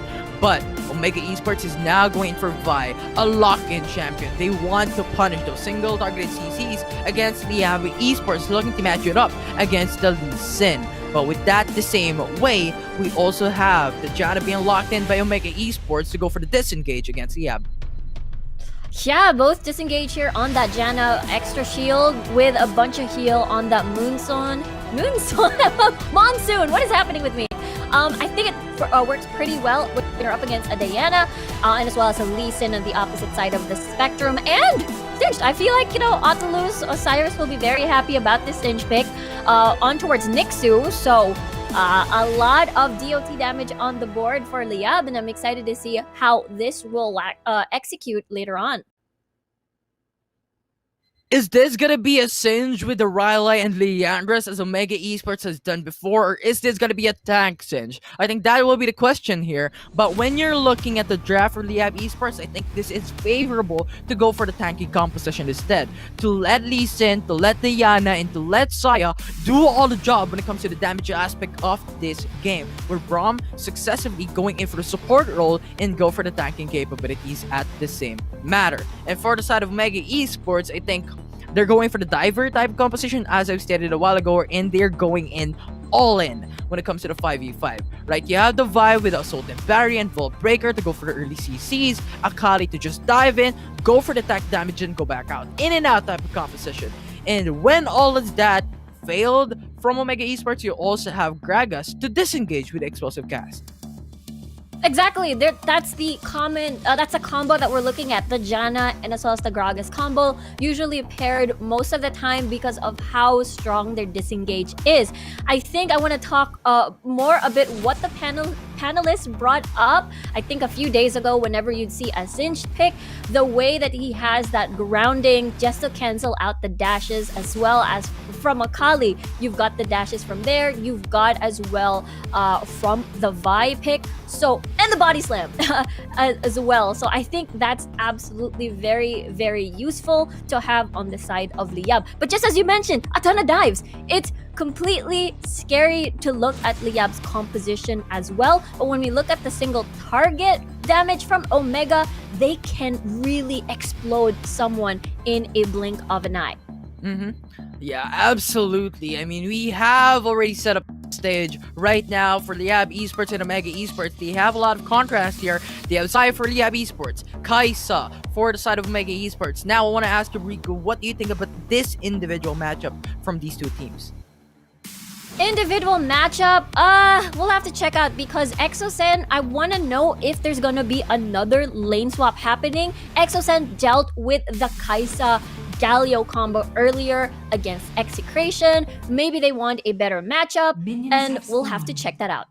In means of checking it out, it's now going to be the game number 1. Omega Esports for Liyab Esports game number 1 for the second series of the day. Nothing, no funny business so far. Looks to be standard lanes, except for the usual lane swap conducted by Omega Esports this time around with the dual lane. It's always, I mentioned yesterday at the cast, Omega Esports will not lane swap, does lane swap every single time except when they're up against Liyab. That exception stops now as we're seeing this lane swap up against Nixu here, having to deal with so much poke with the double ranged, especially stronger is gonna be on that Janna. I mean, we've seen Omega Esports do this time and time again. Even yesterday, bringing it up 90% of the time. And Omega Esports is doing it once again up against Asaya. I think this is their strategy onto how Gambit will now be decreased when it comes to the potential here. But Liyab Esports, you know what? Go for the lane swap. We're going for the double melee here, as we did earlier with the Rakan with the Yana. But now, it's going to be Ascension instead. And also gonna be a Braum. Regardless, it's gonna be the flash forced away by Arise from the mid lane to just go back to safety with a smart move coming up from Mig. Yeah, there's no level 5s just yet, so no potential kills, but that is still a very good flash burn. We know how important a flash is for the Gragas for sure when you want to initiate a gank or an engage with the flash body slam. Just to release that gap. So I think it's a pretty good job coming from Liyab for Miggy and Exosen to burn that out. And those petals being burned out early means the decreased amount of potential when it comes to the mid game, or the 3-minute mark, the 4-minute mark when it comes to Liyab Esports is now going to have their ultimates up and ready, especially having that Lee Sin, the Dragon Rage. I think is going to be very important to punish Arise in the mid lane, or even so, punish time-lapse as well into the Baron lane, which they are currently forward into. But now, Nixu could be one type of situation, going in for assault and takes the first blood from the side of ONG, and that will be something that Omega Esports is looking forward into with a 1k gold lead. But yeah, but a pretty good idea that was coming, but the rotation, it might be a tad too late. That's the reason why Omega is happy with that first blood under tower. I think that is the sad part about this matchup in general. If you pick up the Singe, you are gonna be in such a sad lane when you're up against 2 of that range at the top portion of the map. You add an impressive here on that Vi, and it's gonna be easy dive. That is the an advantage when you do have a lot of shields on the board, and as well as that tornado. Bunch of layering on that CC. Yeah, absolutely. Layering that CC, I think, is something that these two teams are looking forward into, making that synergy happen. And when that synergy happens, it's just locking in down, right? The chain of CC potentials are going to be very important at this point in time, especially when it comes to 3-minute and 30-second mark, wherein everything will happen. And now, Exosen forced out the flash with the Ignite burning through and through, and Exosen is going to put out the Honey Fruit to just sustain much longer.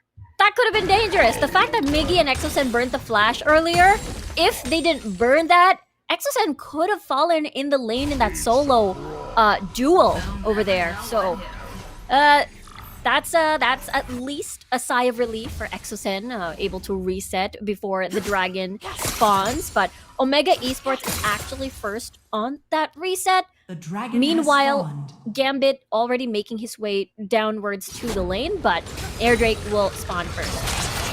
The Cloud Drake is now going to be available for these two teams to actually pick it up, but Rise is still going to stay onto the mid lane, while Time-Lapse and Stronger is here into the dual lane as well.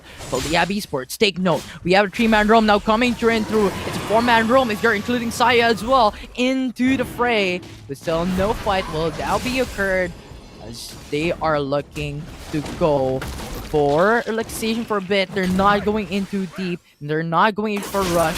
They really want to take in through and through with a surprise attack against Liyab Esports. As they take the first objective, they initiate this setup, and Omega Esports has the answer here, going for the 1-man knockup. Saya is gonna be ready. 1 K8 here remaining for the Cloud Dragon, but Omega Esports has laid the Cloud Dragon in their favor.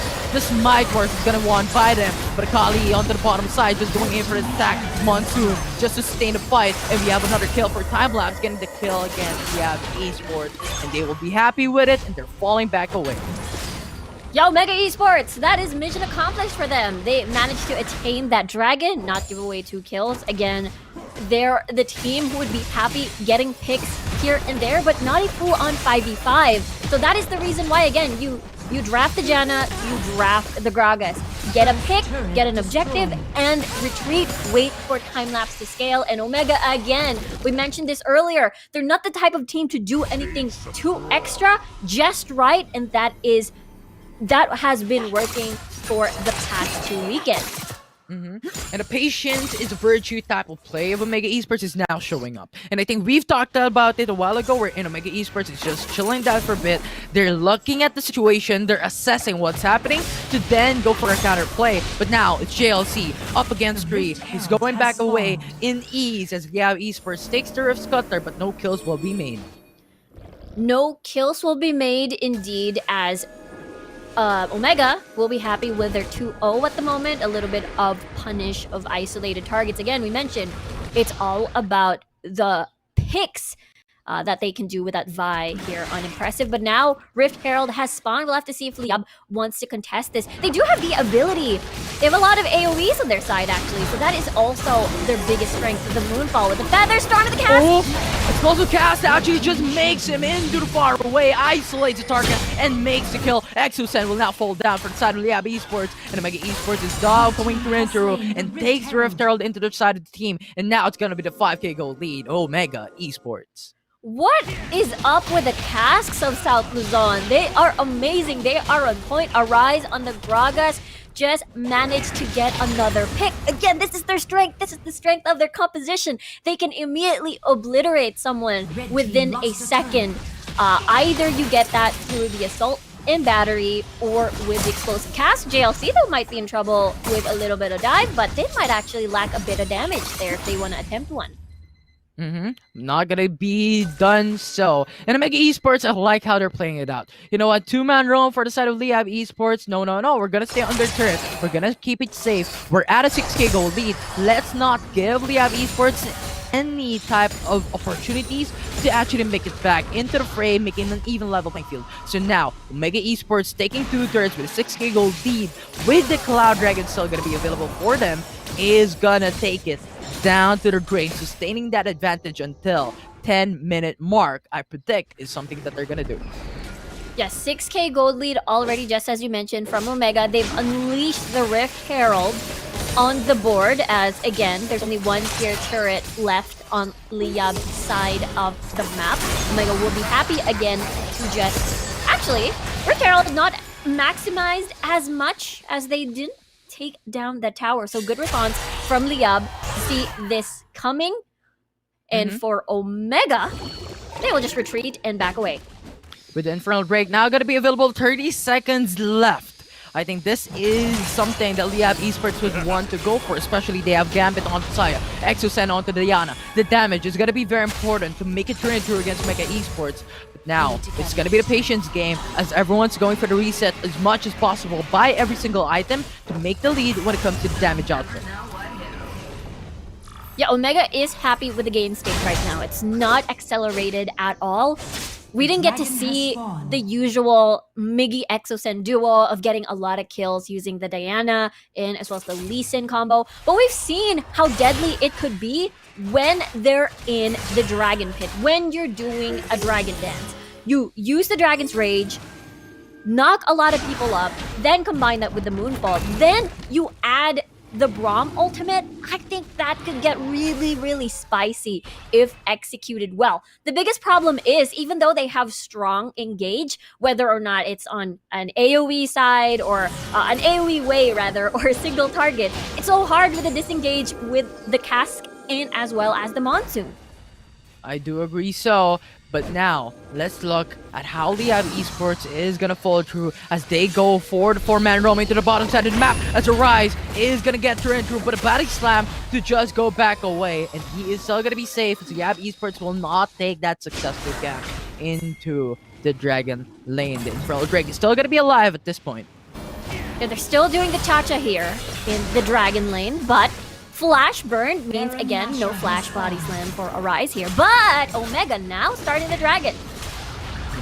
They're gonna initiate this setup. Liyab Esports, what are you gonna do to go for the contest here? You have a disadvantage in item. The isolation, I think, is gonna be very important, but the flash actually went through, and they're going for the CC. The Deja Fisher will not connect, but they have a lot more opportunities to do so and punish Liyab Esports as there is Exocet falling down. He is gonna be deleted. A JLC going to the backside, goes for the poke, and there would be it. It's gonna be the 1-for-1.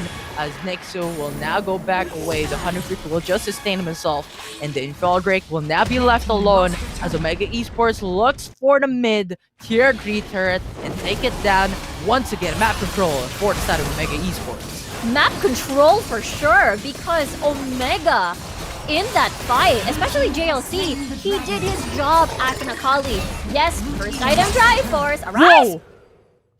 Oh no. What was that? Infinity Orb Lichbane. Make it so that 3 hits alone could delete Gambit. In the blink of an eye, he is gone. And Omega Esports takes one more kill against Liyab. Again, that is the beauty. The beauty of the Gragas, and as well as having to focus on full magic items. Probably going to be even building towards a Rabadon's after you mentioned the Infinity Orb and as well as the Lichbane. So I imagine all of these squishy targets, especially on the upside, a lot of squishiness, not a lot of, full out blown tanks for Liyab. So it's going to be a little bit effortless for Arise to burst someone down. With Mega Esports, with massive amounts of leads, they're going in for the Baron Nashor, going to the initial setup, but the information just gives Liyab Esports more of the convenience to then go for the contest. So Mega Esports, clever move, going back away from the Baron's pit. Again, Omega isn't the type of team to accelerate the game, to be antsy. They play with pure calculation. They want to know that when they enter the fight, they'll win before committing 100%. And that is, again, one of the strengths of Omega Esports. Liyab for sure. Exocet here on the Diana might be a little bit starved, but still, the Moonfall can be impactful once the layering of skills is done right. It's just so hard when you don't bait out the important ults away from Omega first before you go all in the fight.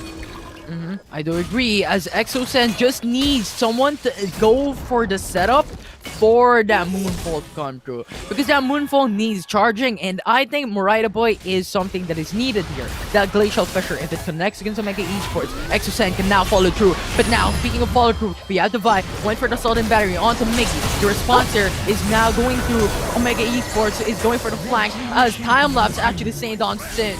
And that will be the one kill that Omega Esports is looking forward into. Liyab Esports, 4-man remaining for their team. Omega Esports diving under the Baron Nashor. What is gonna happen next? They might get another pick, possibly.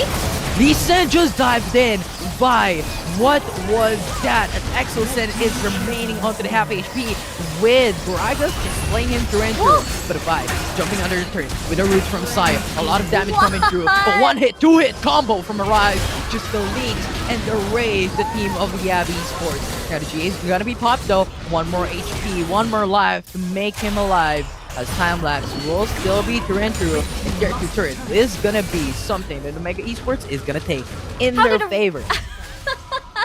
How did Arise get away with that? It was all thanks to Stronger with the shield and the Monsoon as well. And he's able to survive, and this Gragas is now an assassin, basically. Built to be an assassin once used by Arise. And Gambit, unfortunately, again, just vanished into thin air.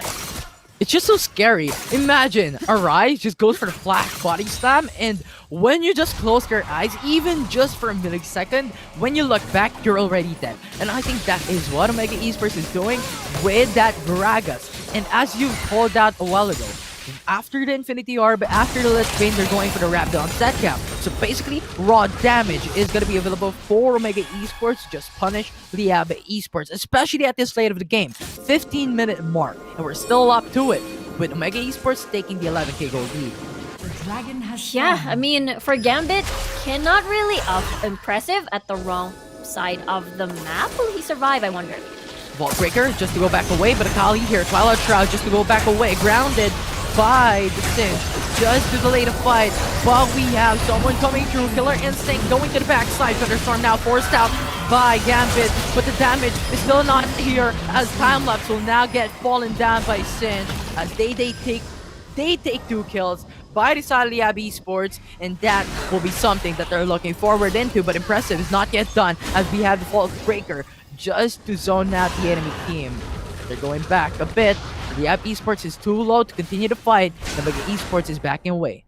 Yeah, zoning as much as they can so Omega doesn't have that space to get that dragon. And a lot of the ults are now down, so Omega is so not comfy challenging this dragon. Liyab, again, with their composition, they're not exactly ult reliant. That's the reason why Omega had to back away. Liyab confident in taking this one out. Omega Esports just released it because they don't have enough members to actually counter it. Of course, yeah, Liyab Esports with a 5-man team, and it's unfavorable for Omega Esports with a 3-man team going against 5 of Liyab Esports. So basically, number disadvantage of Omega Esports just states your mind. You know what, let's go back for a bit. We could just come through with a bigger objective later on. The Baron Nashor is still gonna be alive. We don't need to go for the contest. Matt and Dragon will just give them extra sustainability throughout the game, but we could just alleviate that with the burst damage that we have.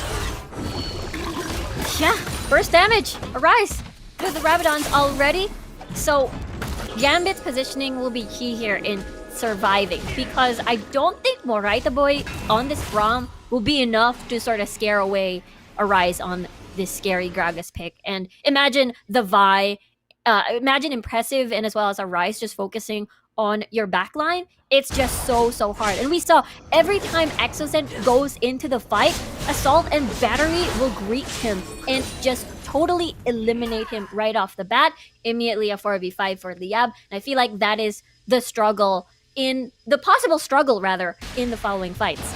And that is how we are talking about how Omega Esports is so methodical when it comes to the game style. They know their priorities when it comes to the Rift. Right, Exocent is something that they need to look out for. Gambit is something that they need to look out for. And Vi, Impressive, just knows, has an auto aim onto these key champions and just puts them down each and every single time. But of course, Liyab Esports just did a massive play when it comes to the recent matchup against Omega Esports into the bottom side of the map, wherein they punished JLC and they punished Timelapse as well. If they repeat that happening onto Omega Esports, they have a lot of potential to make it back from the 8k gold deficit. Yeah, it's absolutely possible. Just make sure that Gambit stays alive as much as he can. And I think this is the next step, the next test for Liyab. Omega Esports is just baiting out the enemy team. Tyson just going in for the free hit onto the backside. No follow through though. Liyab Esports respecting Omega Esports now going back away. A lot of patience on the knockup. Arcadian Rain, massive amounts of damage. Not enough though to put him down. Mega's still gonna be alive. Once again, they're going back. What such patience for both of these teams for sure. As again, none of these teams want to make the first move because the first move could potentially be the first mistake. So that's the reason why Omega and Liyab are in this, you know, tug of war by the Baron. No one wants to make the first move.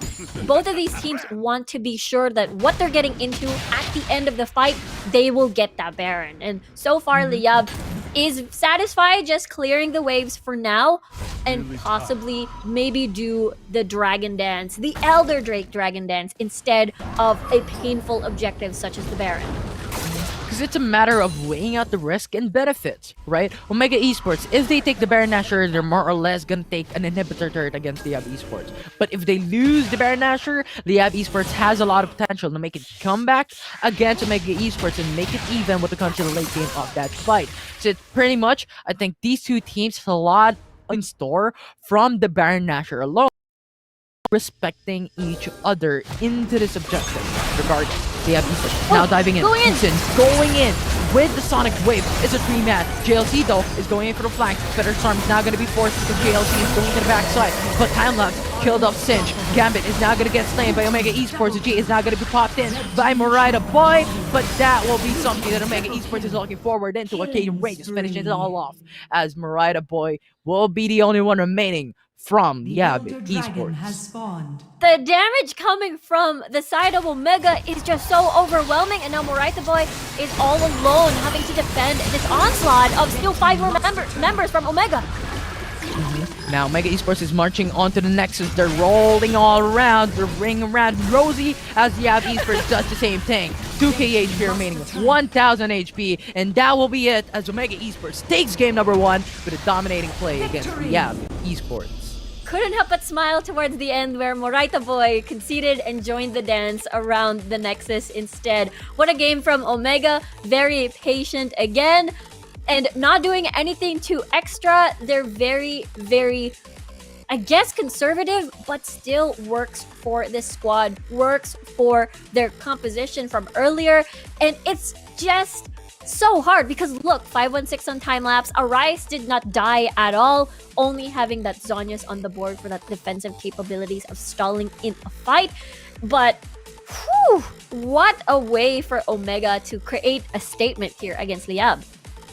And the statement is we will remain undefeated throughout the South Luzon group stages, but it might be too advanced right now as we have just finished game number 1. Definitely something that Liyab Esports can do is to make a comeback into game number 2 and just dominate Omega Esports and take that title and put it back against Liyab. But regardless, I really commend how these two teams have played out.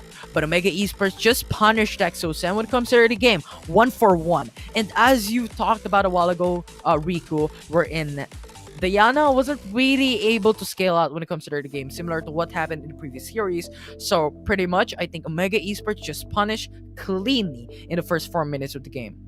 Yeah, and going back to game number 1 as well, the fact that Omega protected their tier 1 towers in the mid and bottom lane meant that Liyab had to watch these waves in those 2 lanes all the time and not having a lot of space to actually buy time, stall a little bit when they want to engage on maybe the Baron pit, maybe the Elder Dragon. They're always constantly separated, always sending someone down the bottom lane, most especially. So I think that was so huge by Omega, defending the tier 1 turrets and not allowing Liyab to exchange objectives here and there.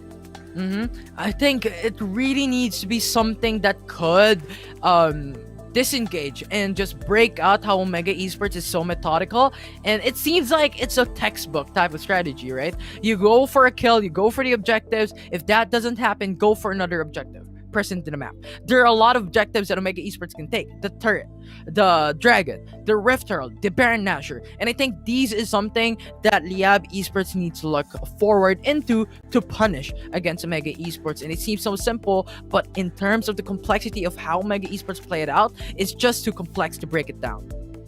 Yeah, definitely too complex. I'm actually very excited to break down what went down in the draft later. But now we go into the game 1 highlights on what just happened of that game of Omega Esports or Liyab Esports, presented to you by Oppo Reno 5. But play the game. Can I just say how impressive was just constantly invading the jungle area of Liyab, and this sort of baits out Liyab into a fight that they're not prepared for.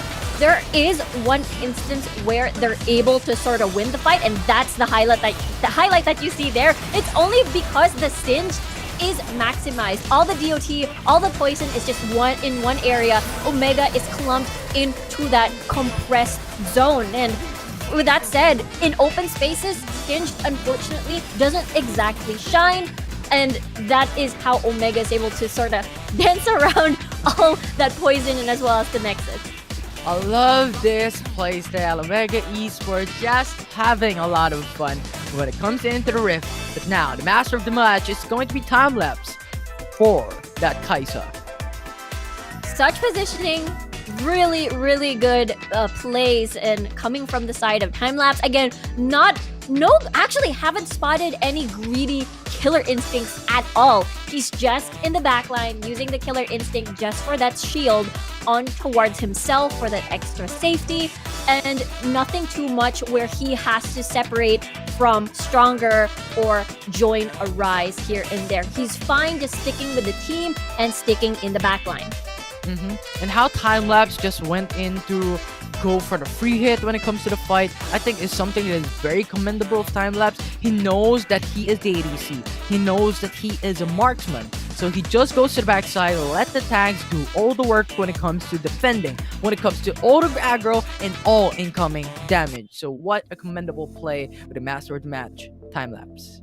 Yeah, that was, again, Omega showing how it's done when it comes to just sticking to your win conditions and not getting too greedy, not committing to fights that you feel like are awkward, especially when it comes to positioning. They've only lost one team fight, and it is, again, around that compressed area near the Gromp and blue buff of Liyab. But everything else, they've managed to survive. And again, it's due to the fact that Liyab really likes this sort of style where they put Miggy and Exosin in an early to mid game combo where they can possibly snowball with Exosen and then Miggy as well. Especially Elisen can spin out of control, especially when he gets around like maybe 1 or 3 kills early into the game. And we didn't really get to see that because, again, most of the time when you are on an assassin mid laner, you usually just play something tanky, so it cancels out the assassination. They attempted it in the first, 3 minutes of the game, but Arise only just burns a flash and will always survive. Exosen even almost lost a 1v1 duel against Arise. So, Omega just does a really, really good job against this Liyab playstyle of mid-jungle duo, and then just waiting for a Gambit to scale up in the later stages of the game. And on top of all that, I think Omega Esports knows how strong side, weak side type of game style actually works. I think Omega Esports, with Arise into the mid lane, waiting for the jungle to come through, he's respecting the enemy team, right? He's playing the weak side of the map. So he just goes under the turret. Yes, the wave is too far ahead. He doesn't go for the CS, goes in too deep because he knows that there is a lot of risk when you're going into far deep, especially with the Lee Sin from Liyab Esports. Just has a lot of potential when it comes to the early game. So pretty much I think Omega Esports just understands strong side of the map, weak side of the map. We need to rest back a bit, or we need to go for a huge aggression against the enemy team. So commendable here for Omega Esports. Yeah, I think that dive was just really, really clean and beautiful. I know when we looked at Liyab's rotation at that time, Miggy wanted to go immediately, as well as Moraita Boy, and save Nixu at top side, but unfortunately, it was just a quick kill and no exchange happened. So Omega, with their assassin instincts as well, doesn't matter what champion they use, even the Gragas can be an assassin here by Arise. And it's so interesting to see how the draft went as well. And speaking of the draft, now let's look on what just happened from game 1 in terms of the draft picks. Omega Esports banning out Corki, banning out Rakan as well, and Liyab Esports banning out Camille and also the Ziggs. And I like how Omega Esports banned it out. Corki and Rakan is something that Liyab Esports has played in the past and has won them a lot of games. Corki, to be more specific. Exosen with a Corki pick is just too devastating against the enemy team. Exosen knows it like the back of his hand, and when Corki comes through, I think the Liyab Esports went in for the double ADC type of setup. So banning this out just disables the amount of champions that Exosen can pick up and forces out the Yana to now then go for Liyab Esports as the mid lane. And for Rakan, I think Rakan has a lot of potential. Time and time again, I think in the past we talked about how Liyab Esports has missed out a couple of engages when it comes to the early game. And Rakan is something that has a lot of it. The grand entrance, the quickness, and banning it out as well is something that devastates the champion pool of Liyab Esports. Exactly. That is what they targeted. The fact that, again, Exosen's Corki was 100% win rate for a whole weekend, except this weekend, is something to still respect. The fact that they also banned Rakan. So Rakan fits so well in what Liyab wants to do. They want these heavy engage, they want to be aggressive, and they want to pair it with the mid and jungle duo, which is Exocet and Miggy. That's what we saw that beat Omega, the Annie Sin Zhao Rakan combo. And unfortunately, we didn't get to see that. We haven't really seen that a trio again. So the fact that they also paired Exosan with Moraita Boy's Rakan early in the Execration game just proves to be that setup for that Moonfall, because Moonfall alone is kind of difficult to work independently. You have to layer it with something else to make it really, really extra effective. So that's the reason why most of the time you see a Galio with a Diana. That's the reason why Rakan works so well, and Omega really hurt with these bans against Liyab. Now we talked about how Omega Esports banded out with a good play against Liyab Esports. Now let's talk about how Liyab Esports now banned out champions against Omega Esports. It's a Camille and a Ziggs. I think in the past, Camille and Ziggs are very strong. They've used this time and time again. In the first 8 minutes of the game, they've already successfully take an inhibitor turret down in the mid lane, as Omega Esports has used this. And Camille, in the hands of Impressive, is just a champion to reckon with because of the amount of aggressive type of play that Impressive gives to the table and the spacing for his teammates to just go for the gold, go for the lead, and just scale out mid-game, late-game fights. So I like the Liyab Esports bans here. And Rico, what are your thoughts when it comes to this bans from Liyab Esports? Yeah, Ziggs, I don't think we'll get to see him at all, because the power of Ziggs, despite the bouncing bomb nerf, it's only just a cooldown. The fact that it only hurts Ziggs' laning phase just a little bit, it still doesn't change the fact that South Luzon matches are long in general. So this nerf doesn't really affect the game state that Ziggs contributes to what we have for the group stages for now. So Camille, yes, so good, especially when we think about Impressive, but we usually have the jungler trinity, right? If you want strong early game and able to burst someone down immediately, Hextech Ultimatum, Dragon's Rage, and another one is, of course, the Assault and Battery. So it does fit Impressive's play style to, have that heavy gank potential. And it's also a solo carry killer if there is only one damage threat on the board at that time, because Exocent wasn't able to snowball. All you have to do is focus your Assault and Battery towards Gambit on this Saya. It's just a lot of potentials from Vi that did from game number 1. I think we talked about how Vi just went in for Assault and Battery onto key champions, specifically onto Exocent and Gambit, that just devastated and crumbled down the type of initiations that Liyab Esports can bring onto the table. So it's just big. Single targeted CCs, and I think that is very important to take note. You need to have the balance onto the AoE CCs and also the single targeted CCs, because that will make your team more balanced, more versatile, and just outright more powerful when it comes throughout the game, because those single targeted CCs are very strong when it comes to the first 5 minutes of the game and even in the late game, but more or less it shines out in the first 5 minutes to create those first bloods, create those first 2 kills. And I think that is what happened for Mega Esports, and those big AOCCs can connect when it comes to the mid game, late game, wherein everyone is going in for 5-man roam onto certain objectives. The Dragon, the Rift Herald, the Baron Nashor, these are something that is outshining onto those AoE CCs. And when you have Gragas with Explosive Cast and Janna with Monsoon, it's pretty much even all throughout the game. Liyab Esports does the same thing, right? Glacial Fissure, the Yana with a Moonfall, and Sidge with the adhesive onto the ground. It disables how Akali, how Kaisa, and Gragas just plays it out when it comes to the mobility aspect of the game. But I think it is something that Mega Esports were looking forward into, so they just separated when it comes to the 5v5. So I think these were the matchups that I was looking forward into from Liyab Esports and Omega Esports at the same time.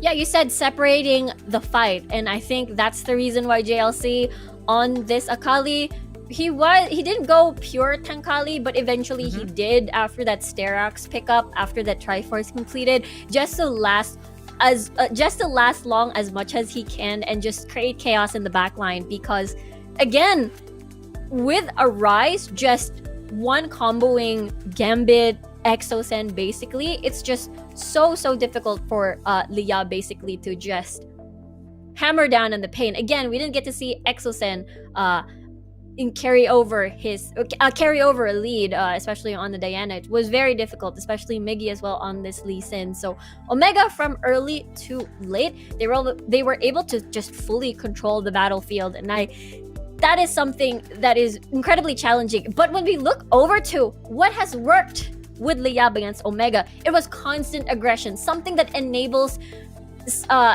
Liyab to not allow Omega to breathe at all. So I think we'll have to see more, more aggressive picks, I suppose. More on that early game for sure. Yeah.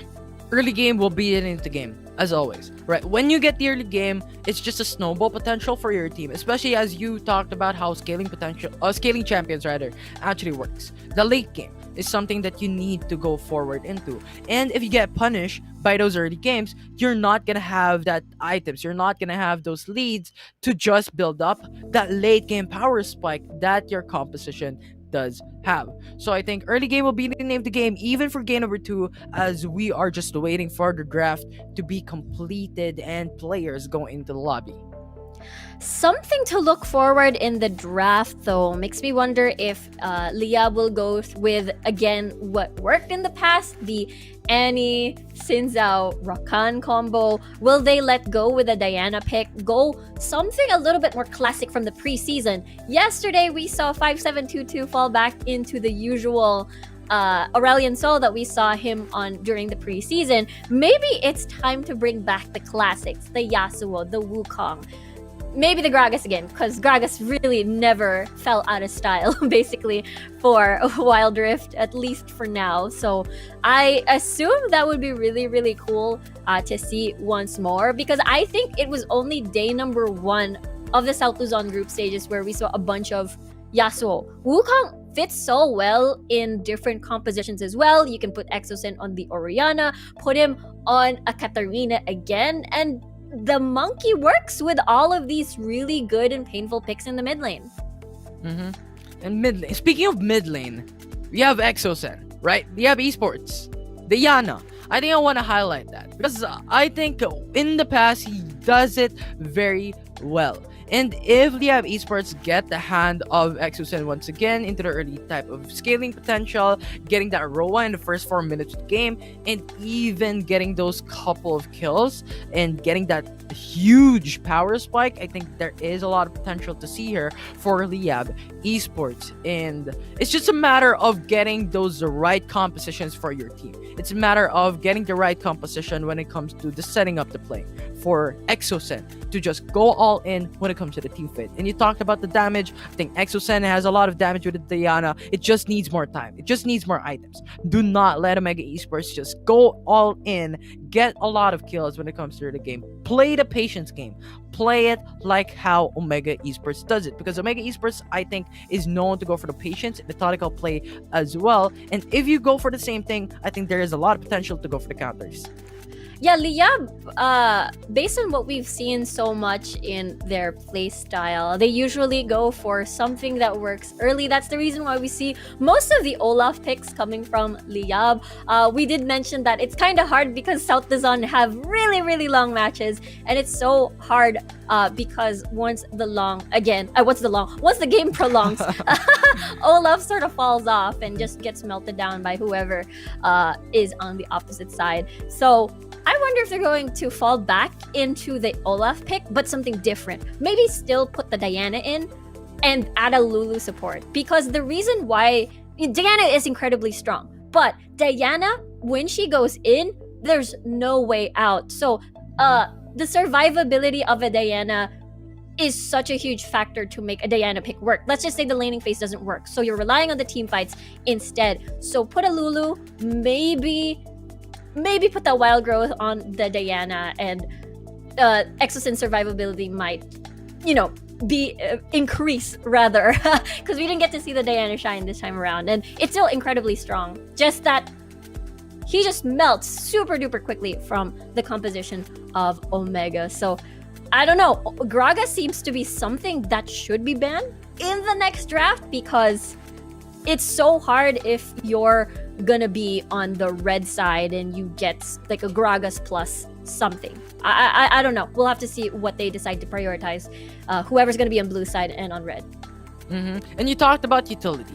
And are we gonna see a Seraphine once again go into the mid lane?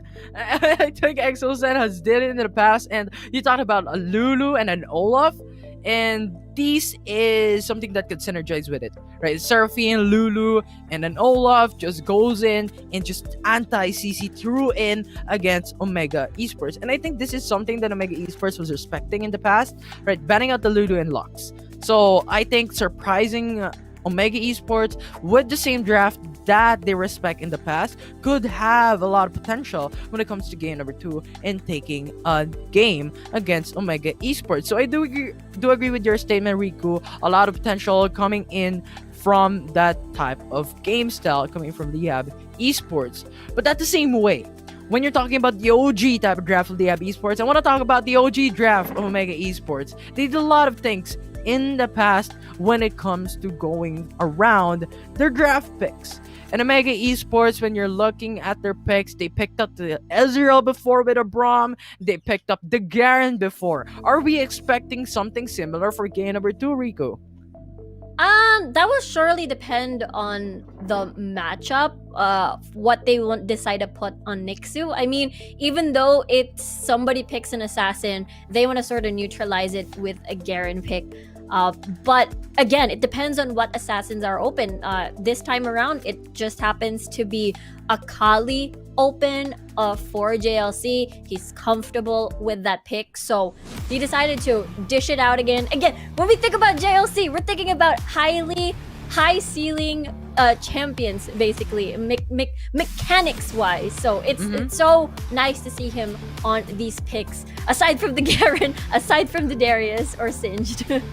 Yeah, he used Fiora as well in the past. Pretty much, I think his champion pool goes so big that he has a lot of champions. Even if you ban out the Garen, even if you ban out the Sage, the Gragas, the Camille, he still has the Fiora. The 4-1 setup is known to work in the past, and they can bring it back once again, as Ziggs has a lot of potential to follow through with a 4-1 type of setup.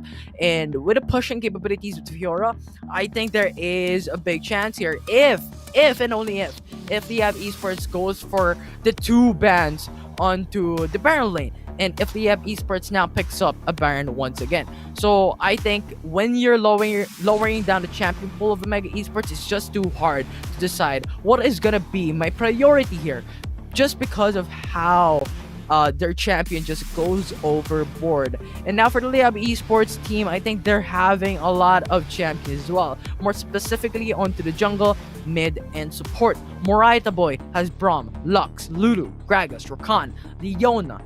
Exocen has Corki, Yasuo, Seraphine, Diana, Oriana, Annie, and a lot more champions, and Miki has a lot of the same things. So what I do think Omega Esports is going for the bans is either it's gonna be the Baron lane or the mid lane. I think these two are something that is very important for the side of Liyab Esports. If they can punish it into the draft, it is gonna be big for Omega Esports. Here we go. What's for dinner, I wonder? Omega banning out this Corki right off the bat. I think Liyab will go for the same bans. I'm not going to be surprised if maybe that's going to be a Gragas ban in exchange of a Ziggs, because we haven't really seen Ziggs at all so far, because again, it's almost 100% ban. But at the same time, I feel like there is a big punish if you are able to snowball in the early game. I feel like possibly you can cancel out the Zig, so maybe just ban the Gragas at this point. They're going back once again. Omega Esports is banning the same champions of Corki and Rakan. Liyab Esports banning out JLC's champion onto Akali, but this leaves the Gragas open into the Baron lane, and Omega Esports is picking it up into their first pick. Oh, that means Ziggs is open. That means Exocen will be back on the Ziggs. Gasp. We'll have to see, because I think the best point would be, I think that's your best case scenario. You could go Kai'Sa Ziggs or Lee Sin Kai'Sa, which I think it would be such a bummer to let the Ziggs go over to the opposite side? I think they're still going for this Diana pick. Diana Exocet, Kaisa Gambit, a lot of potential on the line, but these are squishy champions, and this leaves Lee Sin onto Omega Esports. Impressive back at it again onto his champion that he used in the past, Lee Sin, to be more specific. Now, with Diana being locked in by Liyab Esports, Omega Esports says an answer to it. With a Janna, with a Moonsoon, a lot of potential to disengage. Yeah, we talked about the Gragas Janna pick. That combo of pure disengage. Meanwhile, for Liyab, they're spelling, it's go time, Killer Instinct, Moonfall, Assault and Battery, and as well as the cancel safe pick at the top portion of the map with this Garen. This is such a fast draft. Curious to see what the AD carry is gonna be for Omega because Zaya is still open, Ezreal is still open, Liyab still at the moment missing their support. So they could either go, I don't know, Lulu, they could go Braum, maybe Alistar. Alistar is such a strong engage. We talked about layering CCs, and this could be the key with a headbutt pulverize, then you combine it with this Moonfall. Potential counter onto Lee Sin, a Gragas, an Ezreal when it comes to breaking it down individually in game. So I like how Alistar is now being locked in by Liyab Esports, and they played it in the past, in the previous series, wherein Alistar is a roaming support. And if Liyab Esports utilizes this very well, a lot of potential coming into the mid lane as Vi is also locked in. So Assault and Battery, Headbutt, Knockoff. I think this will be the name of the game for the side Liyab Esports. Absolutely the name of the game. Earlier on, again, it's the typical Miggy Exocen. We'll have to see if this duo will be able to sort of skyrocket, especially with this Diana pick. And I think it can be easily executed. You have, again, the Vi ult to isolate a target, lock him down, easy kill with the Moonfall as well.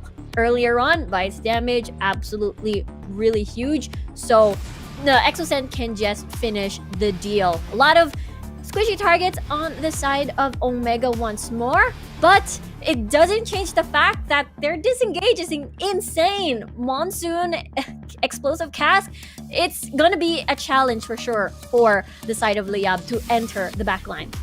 Now, speaking of the challenge, right now we're looking into the graph of Mega Esports for Liyab Esports. JLC, Singe, I think is something that can punish Liyab Esports as well. If you're looking at their team, it's basically mobility overload. You have some dashes from Exocen. You have Gambit with the Killer Instinct, and with that adhesive from JLC, I think this could be a lot of damage and CC potential coming from their team up against Liyab Esports. Yeah, that's true. Keeping them grounded with the adhesive. I can imagine Exocen might get stuck. Miggy might get stuck. Even Moraita Boy might get stuck. So it's all about JLC to pick the right targets to ground this time around and deny that mobility on their part. Mobility is something that Mega Esports is looking forward into, but another thing here is just poking potential of the Ezreal. I think when you have a lot of front lines, JLC arrives impressive to make a play. Time lapse is just gonna scale out. Liyab Esports, if Miggy would not be able to lock into time lapse, I think that is gonna be very devastating. So I'm expecting Miggy to do the same thing as Mega Esports has done in the past, wherein locking into the ADC role is something that they need to look forward into. That Assault and Battery is one of the key valuable ultimates from Liyab Esports. Especially if they do want to lock down certain targets. You mentioned how Omega Esports has a lot of safety as well. Aside from that, 3v2 type of situation. Alistar went in for the headbutt, knocked off onto Impressive, but Impressive just dives in. Mickey's still gonna be very, very low as we have Moraita Boy low as well. Flash to Flash, make it Liyab Esports as they are going back to safety. And Mega Esports is getting the good end of their crater, getting the Rift Scutter and 2 spells in the process. yeah, that is actually Omega winning that huge fight because of no flash, especially no level 5 yet. That means Liyab is so vulnerable. That means, you know, Liyab duo, the mid-jungle duo, cannot be aggressive. And I think that's a double scuttler start for Omega. So that's huge for the first 2 minutes of the game. This enables Omega Esports to get information wherein a gank may occur. So pretty much, I think when Liyab Esports wants to make a gank, they're going through the jungle instead, rather than going to the riverside of this map. Huge advantage from Omega Esports. And on top of getting that information, it's 120 gold each from Rift's Scuttler alone. It's a gold mine to reckon with. Now Omega Esports has 600 gold lead, 200 gold lead. Not that big, but when it comes to this type of game with no first blood, I think that is already worth it for Omega Esports. Yeah, a great start for them. I think the difference is that they don't have the Kaisa anymore on their end. So they will actually scale much faster alongside Arise here. The two-man. But we have Timelapse just going into the damage onto the backside. Stronger, very low on HP. Morida Boy trying to go back away, but with a slow, actually gonna put him down as blue team. Omega Esports takes the first blood. Is impressive. Wet here for a quick response, making it a 2 kills as they get 1.6k gold lead. Oh, dear me. Omega just cranking up the aggression by 5 and even deleting Liyab duo as their flashes was burned earlier in that exchange on the river. Whew, that is the domino effect that we saw there, and now Liyab duo was forced to go home and sort of reset so early. He says so early because he needs to go for those items. With 10 seconds remaining here, and Omega Esports and Liyab Esports has the opportunity to go for the Cloud Dragon, now available in the Rift, while Omega Esports is now hovering onto the Dragon's Pit. A little bit tougher with Omega having to, again, with Timelapse here, again with a 2-item power spike, we're thinking Manemune and Triforce, and basically Ezreal is good to go. And that's now Liyab, though, first dibs on this Dragon Pit. But Omega Esports is fast approaching into the Dragon's Pit as well. Vault Breaker is now being prepared by Miggy to try and go for the initiate. Now it's going to be Assault and Battery onto the ADC of Omega Esports. The ultimate actually brings down Stronger, and Timelapse is now going to be the next attack here. And Liyab Esports takes the kill, but they're fighting under the third. Massive amounts of damage. Explosive cast just to defuse Liyab Esports. Now the adhesive grounded. Timelapse. What are you gonna do? Right boy, actually takes kill. What was that? And Omega Esports impressive. Making space, making plays, and gets the 4 kills against Liyab Esports. Impressive, so patient, just holding on to that Dragon's Rage since the beginning of the fight, waiting for the correct timing, and then just used it amongst the low health members of Liyab. He says it's pretty worth. And now, even though, let's just say, the Dragon still hasn't been attained by either teams, Omega slowly getting the gold lead on a 2k deficit for Liyab, but at the same time, putting Gambit in an awkward spot of having to not farm as fast as he could, for sure. That's the reason why he was sent over at the top side instead. Meanwhile, Dragon. Nixu going up ahead against Omega Esports, but JSC onto the backside as well, going for the flank. Liyab Esports is now forced to back away as we have impressive with the Sonic Wave connecting onto the Cloud Dragon. Arise, just damage it out. JLC knock up against Liana. Liana forces out the ultimate, but Omega Esports secures Cloud Dragon. Now impressive, jumps into the backside. Morida Boy is now going to be the next target. JLC is going to be fall down as the turret damage, just too much damage. Explosive cast just to isolate each and every team of Liyab Esports as the damage is now coming through. And the Yana is there, forcing them back away. 2-for-1 in favor of Omega Esports. JLC doing the distraction tactics again. Exosen will go home. He will go home. Oh dear, that was too close though. I mean, that could have been another kill on impressive scoreboard. Oh, what a clutch. What a clutch indeed. I think that was actually gonna cancel it out, but I think that was a millisecond behind, wherein the recall already did before the normal attack came through. So Mega Esports just, mechanically and micro play advance in this game number 2. But Liyab Esports is going in for the depth brush. No information from Omega Esports, and Stronger going for the face check. Actually not gonna be the right move here, but he goes back away. Stronger is gonna force out the flash. Liyab Esports is not gonna take any kill against Omega Esports. Okay, support, no flash, just as you mentioned. Stronger gonna be a little bit more vulnerable, but Timelapse very comfy with these pokes here and there. Assault and Battery still being kept by Miggy here, so that's going to be available for the next fight, if ever. But if they take too long in taking objectives and making decisions, they'll have to face time lapses, really painful pokes on this Ezreal. So Liyab, gotta be careful for that one.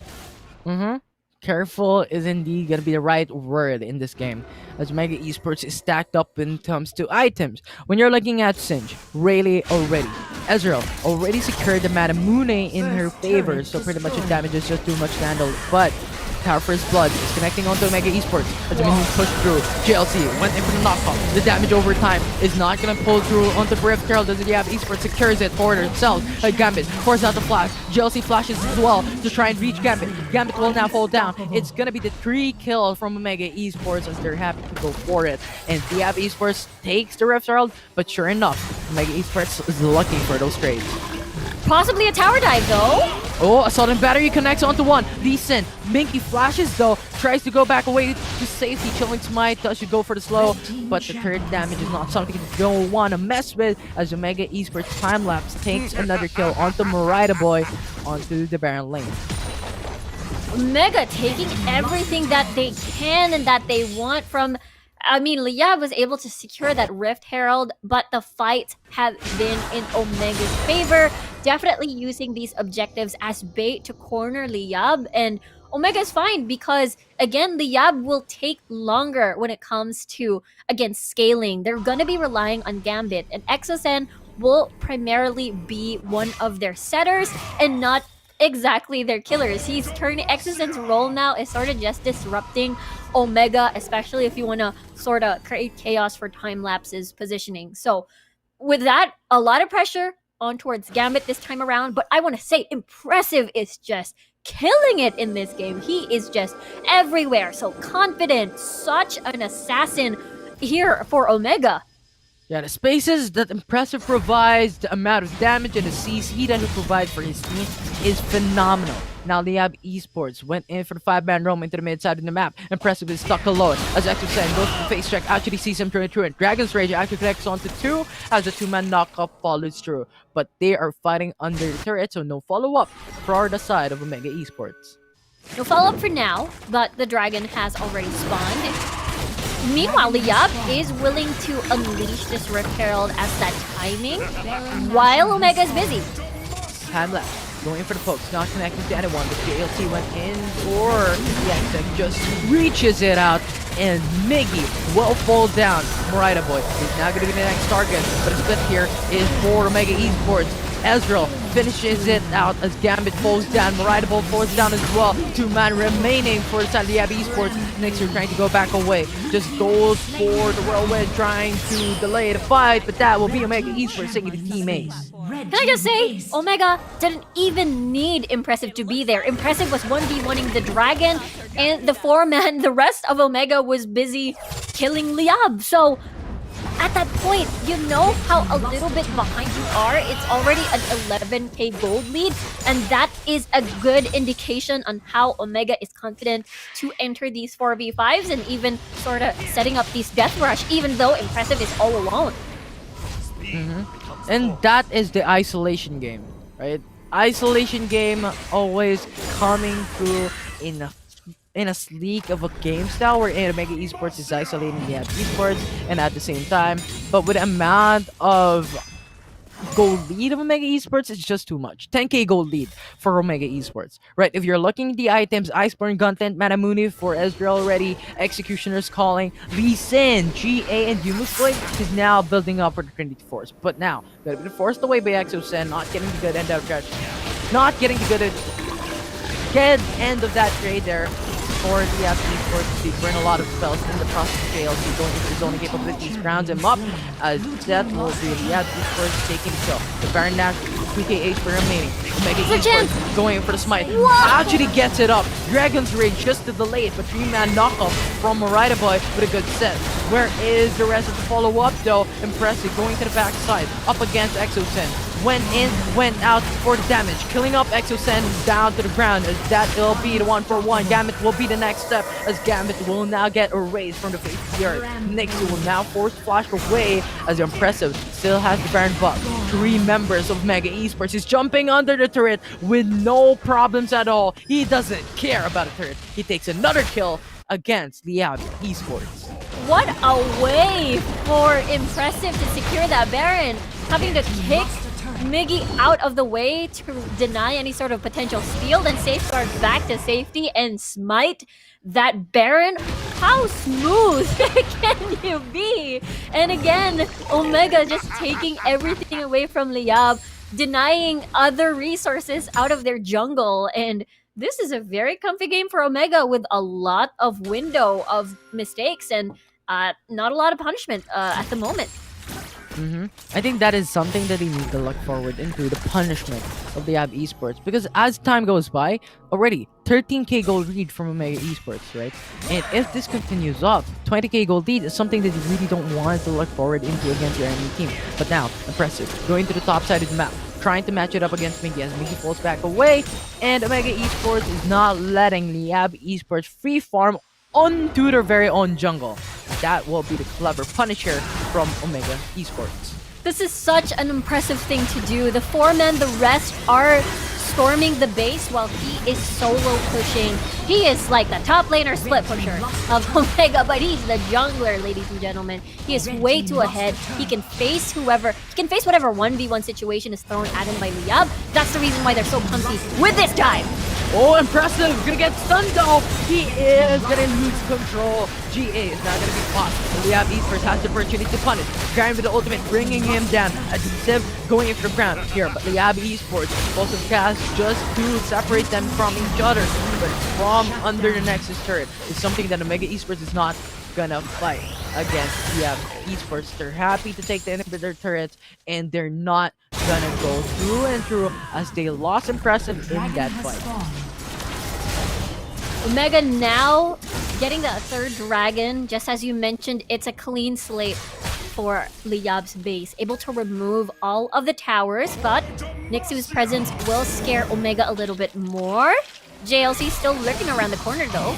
1v1, JLC making a 4v1 as Liyab Esports has sight onto JLC. Teleport! But TPs from the backside. We have Impressive going in for the flank. Sonic Wave connects. This might be it. They're going through and through. Assault and Battery onto JLC, but that will be the tanking capabilities of Mega Esports. Not going to be able to bring him down as Gambit will now fall, and Mariah Boy is now looking far away, but he will get erased as the Mega Esports has a lot of damage. And now Mega Esports is looking for the Nexus base. They have Esports has 3 members available. Diana with a Moonfall not connecting to anyone, and Nexu flashes away, but the slow is there, the damage is there, and Arise is just going back away. 169 HP remaining from the Nexus turret as the Rise goes for the basic attack and finish game. Game number 2 goes to Mega Esports and takes the series home undefeated in the South Luzon group stage. Yes, they've managed to end as promised by Impressive, that their goal is to end the South Luzon group stages without a single defeat, and that's what they've done. Again, this is their last match, and they managed to end it again with a bang and denying everything away from Liyab. And what it's a huge statement because Impressive was huge in this game. Yeah, it's just too much to handle. Impressive. For every single game, he gives space, he gives attacks, he gives damage against the Liyab Esports. Especially with Impressive, he is an early game player, and he just did it very good with the GA first as well. He just exponentially increased how aggressive he could play out when it comes to the first 4 minutes, first 5 minutes of the game. And as you see on screen, the gold graph, the XP graph is just exponentially increasing every single time. Maybe aside from the Rift Herald that was secured by Liyab Esports, but aside from that, it was just to the favor of Omega Esports. Yeah, a solid performance by everyone in the squad. JLC was just laying on the DOT hurt basically for Liyab and being as serving as a distraction for Exosen. I think there was a time where Exosen sort of had to leave the fight because he was chasing JLC, and he is doing his job so well. The early game ganks, time lapse with his positioning, stronger in Arise, being that peel for the rest of the squad. Arise, of course, also being a Gragas assassin, having a lot of burst at the early stages of the game. So Omega, hand in hand, teamwork with this squad is absolutely really shown as well, coming from the draft. Really strong. Yeah, really strong, I think, is a statement that could describe Omega Esports, but they're just really gonna be the undefeated meta breakers of South Luzon. You have the King of the North, but here it's the undefeated meta breakers, and Omega Esports did a great job against Liyab Esports, coming into the series with a very dominating playstyle.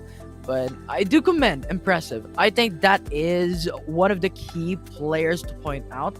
Not just from game 2, not just from game 1, but all throughout South Luzon group stages, and he just provides a lot of space and provides a lot of confusions against Liyab Esports with the Camille and Leeson plays that he does against the enemy team. But looking into this game, I think he just goes for the smite wars against Liyab Esports time and time again and secures it in their favor. But now, let's look at what Liyab Esports has done that is good against Omega Esports. Riku, what are your thoughts to it?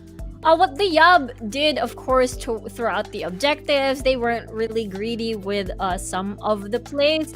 It is just one of those things where Omega accelerated the game. They were waiting for Gambit to scale on this Kaisa, and as well as they were hoping that Exosen was able to sort of lay on the hurt as well with that Moonfall, but it was just a little bit difficult. Usually when you, as a Diana, when you don't win the lane, you opt for just as a disruptor and wait for your carry to lay on the pain. But we didn't get to see that because, again, what Liyab did right, they played patiently, they were able to secure objectives, but Omega was just really 2 steps ahead on that game with their comp as well.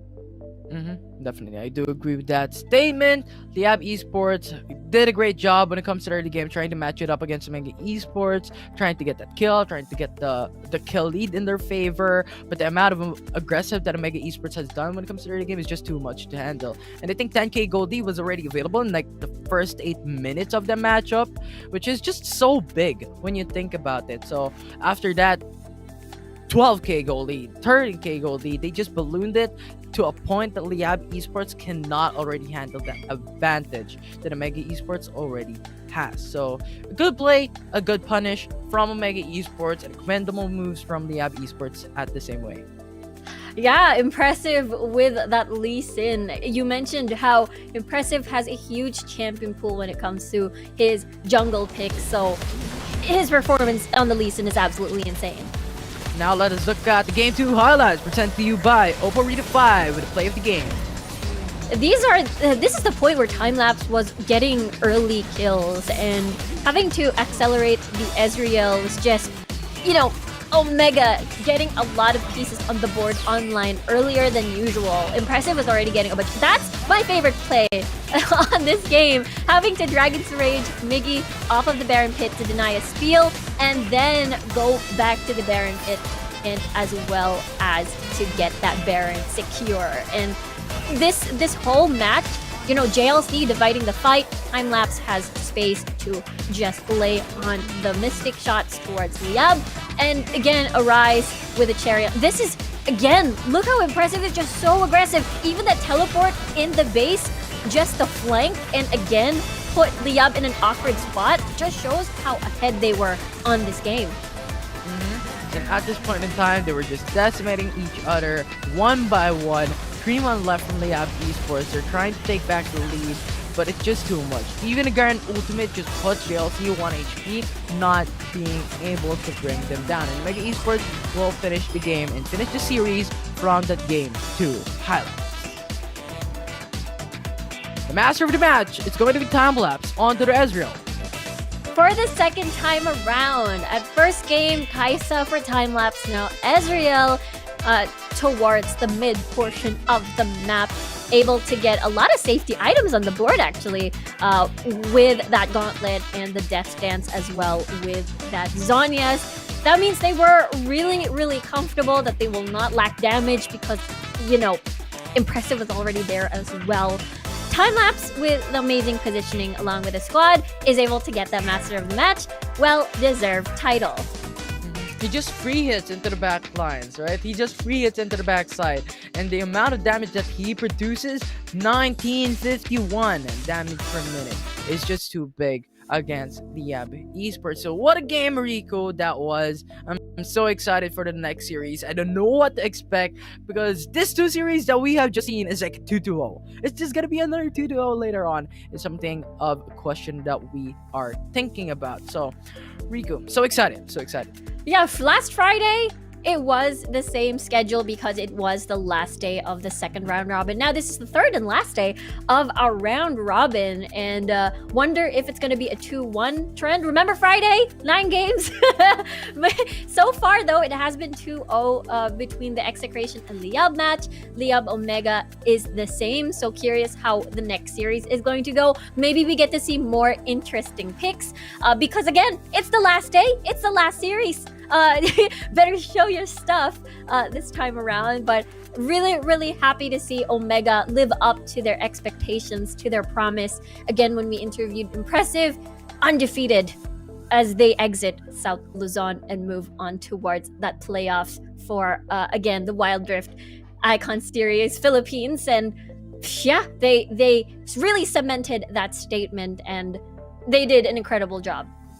Yeah, they told us, right? They told us in the past they're gonna remain undefeated, and they showed through and through. So what a game, what a beast of a series that we have just seen from Omega Esports and Liyab Esports. And don't go away, because when we come back, it's gonna be another series coming right through with Execration versus Sunsparks.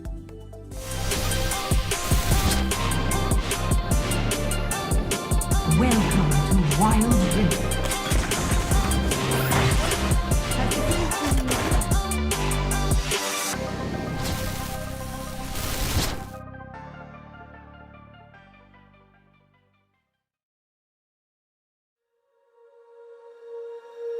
When you feel it's hopeless, when you think that you lost all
apparently, Omega Esports keeps their promises as they win the second series of the day with a 2-0. They will take home 50,000 Globe Cup points more to their already plentiful bounty, and of course, that perfect record that they promised us at the beginning of the South Luzon group stages. Promise kept by Omega Esports and record unbroken. Here's the thing though, I feel like, Liyab Esports, they did everything right by their standards. They did everything right. They did everything by their book. It was just that Omega Esports was just that overwhelming. And as we check out our series highlights, we're going to see exactly why. And Audelus, let's start with you first. Break down your thoughts on this series. Omega is just so good. Plot armor is real, man. Undertaker, the undefeated.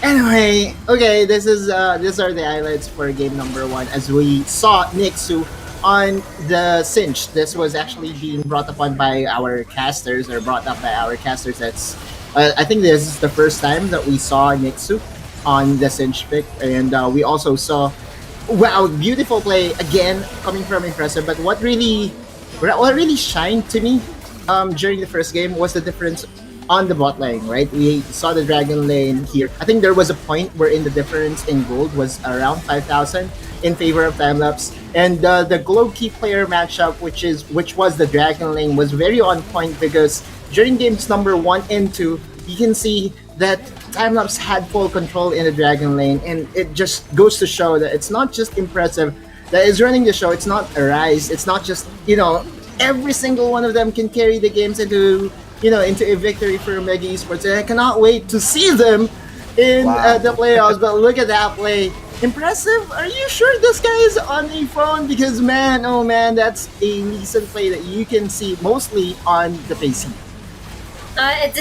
Again, he told us yesterday, or I believe that was 2 days ago, that the reason why his IGN is because you'll see it in his gameplay. And you know what? You might say, oh wow, that's really confident, but he can, he talks the talks and he walks the walk, and that goes for the rest of Omega Esports as well.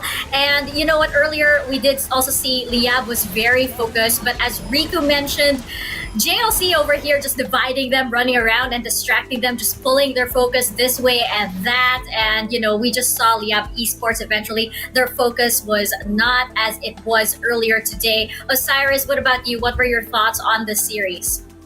Well, it's just that Omega really the best team right now here at South Luzon. They showcase and there's no problems with the drafting of Liyab. They took the comfort picks. They really exceeded expectations going in for the siege as well. But still, Saya, big of a question right there. You wanted to go for a more damage type of champion just to support the backlines, and letting go the Lee Sin, Impressive's Lee Sin. That is a big of a problem for them. You're not going to take control of at that point. And I think it's much more you wanted to go to release the Akali and just go for the Sage or Garen again. I think that's much more bearable than the Lee Sin, because Impressive, he controls the tempo of the game. So that's something that they need to watch out again and again. And you know what? Before we check out our Globe Cup standings over here, I just want to say, Marita Boy, if you can't beat them, join them. And that was exactly what he did. It was at least a very, very fun sort of little bit over there in this very, very intense series. But again, checking out our Globe Cup points as they stand at the end of our second series of the day. We have Omega Esports with a whopping 450,000 Globe Cup points. Perfect run. Liyab Esports with 250,000 Globe Cup points, Sunsparks with 100,000 Globe Cup points, and Execration with 50,000 Globe Cup points. Keep your eyes on those last two over there, because that will probably change by the end of the last series of the day. But first off, of course, going back to our previous series, you just mentioned, Audelus, a perfect run. This is it, and it gets you 450,000 Globe Cup points. And guess what? One Globe Cup point is equivalent to 1 peso. So There you have it, 450,000 pesos for Omega Esports Wow. just in these 2 weeks. That is pretty incredible, and it just shows, just what is at stake for each series here at the Wild Rift Sea Icon Series Philippines. I mean, we did see earlier today that the total prize pool between the summer and the fall seasons is 10 million Globe Cup points. So this is just part of it. And as we move further and further on into the playoffs, into the fall season, those prize pool, it actually gets just bigger and bigger, and the stakes just keep getting higher and higher. Now, of course, we do have our last series of the day, which will be Execration versus Sunsparks. Now, while these two teams might not be heading into the playoffs, this last series, it's a statement for them as well. And 50,000 Globe Cup points more, of course. And it's about, I think, how they want the audience to remember them. This is the final series of the South Luzon group stages. They're the grand finale over here. And checking out Execration's lineup once again, fresh from the first series of the day, heading into the last series of the day over here. Autaluz, let me know your thoughts on this team. Okay, alright, guys, settle down because this is going to be an explosive fight. Execration and Sunsparks for that final win. And this is basically the game, the statement game for Execration and Sunsparks as well, as to how big their growth was over the course of 2 weekends, right? We know Dante can play the Darius, can play the Akali. He has so many champions to play, but what I really am looking forward to is for Supremo with his most aggressive plays. Hopefully he can get his hands on the Lee Sin or on the Camille so that we can see a very explosive fight coming from Execration. It's going to be explosive indeed. And of course, our solo player highlight for Execration is going to be that guy over there in the middle and in the mid lane. It is going to be Dedenne over here. And Osiris, let me know your thoughts on Dedenne. The Dene played really well on the first match with that Ari. Still one of the comfort picks, but he needs to step up right now if they wanted to make a statement, because currently they are really struggling in terms of the some of the team fights. But what matters most about Dene is that when he got a target with the charm, that's an easy burst for them. But one thing that they need to consider is the whole squad of Execration is mostly leaning on a pick-off type of composition. But whenever there's a team fight, they're usually the ones who's going to jump in first. So I think they kind of need to balance it out first, be more patient, just go for a charm or go with the assault and battery first, and then from there you can just scare everyone out for the objective, rather than you're the ones being picked off. So they need to capitalize on that one. That's one of the strengths of Execration, and Dedenne is really one factor for them to consider. That's right. And I think they did mention also previously that, that pickoff, that is it kind of does play into their strategy, because they, we did discuss this earlier, they do like to bait, but it is a risk. It's a gamble. So it is really, it might not have worked against a team like Omega Esports. Will it work against a team like Sunsparks? We'll see. We'll see. This kind of matchup has had, some series go in favor of Sunsparks, some series to go in favor of Execration in the past. So we're gonna see if their gambles will pay off today. And Autaluz, just wrapping this up, because we do have, I believe, we do have another player in the solo player highlight for Sunsparks. But just matching this up with the mid lane for Sunsparks over here, I believe they do have very different play styles, right? Yeah, well, because 5722 favors the melee assassin, burst assassin types of champion. Meanwhile, we have Dedenne being able to play both control mages and assassin, but his assassins are the ranged assassins like Ari. But still, regardless of what champions they play, what I'm really looking forward to is to how they can really help their squad win the early game. Because knowing both these teams, if they get the early game, they will most likely get the win. Well, again, we're gonna see if those risky plays, if those gambles will pay off in favor of Execration. But on the other side, we do have Sunsparks riding on yesterday's momentum. Despite the loss from Omega Esports, it was still momentum for them. That triumph over Liyab Esports, of course, is huge on the side of Sunsparks, and it could be the key for them to take this final series over here. Audalus, what are your thoughts? Oh, let me immortalize them again. I think this is going to be the last chance that I can immortalize Sunsparks. Again, for our viewers please. out there, we have Devil J in the Baron lane, Fate in the jungle, 5722 in the mid lane, Sets in the Dragon lane, and Maze in the support. So far in the South Luzon Icon series, they are the only ones to bring out the Aurelion Soul, and 5722 made splashes with that thing, right? Also, carefully notice as to how Fate will will his team this time around, because we saw him put on a carry performance on the Graves, on the Gragas. So it's going to be very interesting as to what Sunsparks has in store for Execration. One thing I know is that they will give it all, 100%, because they want to make sure that this game is going to be to them for that 50,000 glow points. Definitely. This is our grand finale for the South Luzon group stages, so I can expect these teams are definitely going to give it their best shot. But of course, just checking out our solo player highlight over here on the side of Sunsparks, it will be Devil J over here. And, we saw yesterday how he was just able to do massive amounts of damage on the Gragas versus Liyab Esports. Osiris, what are your thoughts on Devil J? Devil J, this is the one who's just doing his own thing, damaging the backlines, playing as the one who's setting up for the isolation. And currently, Devil J, with his really good quadra kills, there are multiple quadra kills that we saw. This guy is no big of a question in terms of destroying the formation of the enemy team. But you need to consider that he's not really, doesn't really have that flashy KDA, because he's the type of team player. He's just the one who's going for the setup, going for the zoning potential. So I think Devil J right now, he needs to step up as well. And if he's going to play on par with Faith, that would be a big boost for the team. But right now, if you wanted to play on a Gragas, he's really doing well on how to disengage and re-engage. So Devil J is really in a good spot right now, but there's still more to this guy. Yeah, definitely a big fan of him on the Gragas. I think it even caught Liyab Esports off guard yesterday too.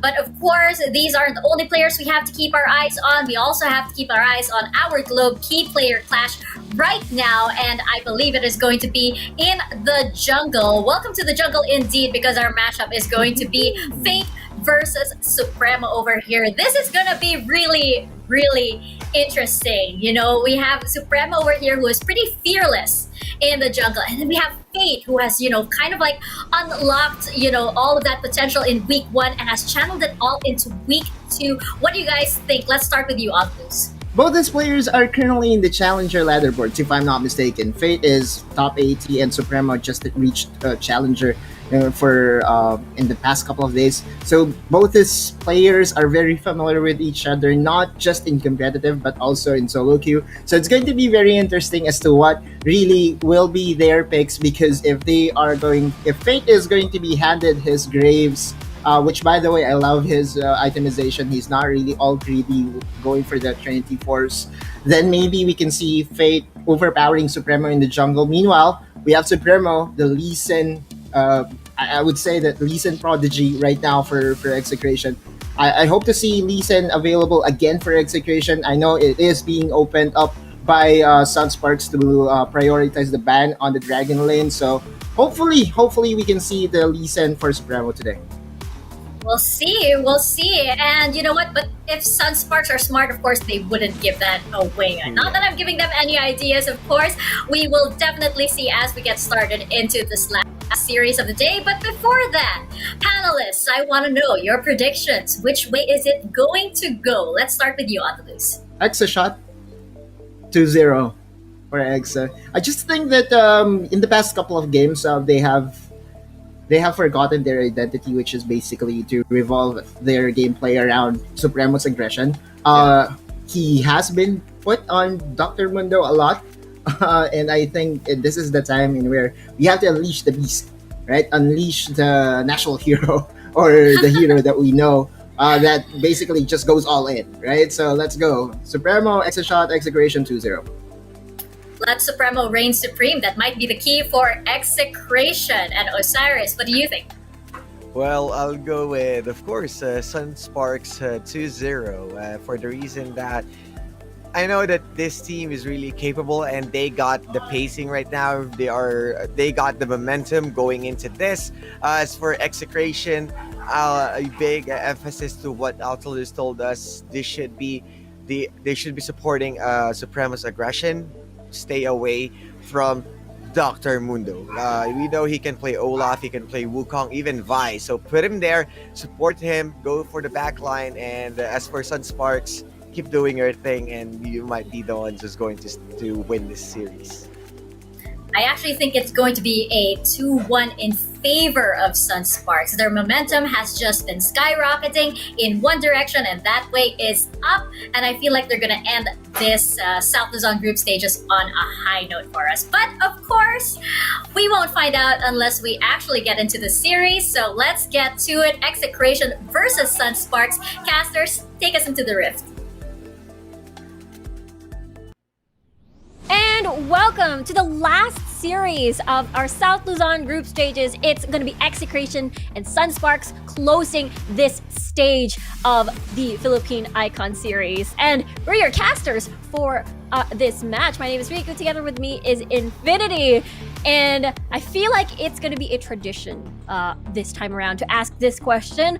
How do you think this match is going to go, Infinity? Because when we look at the record, Execration during the first round robin was able to 2-0 Sunsparks, but afterwards, it was Sunsparks who was able to 2-1 last Friday. That means the record is now 1-1 on the board. Basically, this third and last round robin is that tiebreaker. How do you think this is going to go? It's a very hard question to answer, but I do believe that Sunsparks has the potential to win this series. It's going to be the 2-1. Going straight to 3 games, with Execration taking 1 game, but Sunsparks, with how they showed us their gameplay yesterday, I do believe that they have the opportunity to take this game.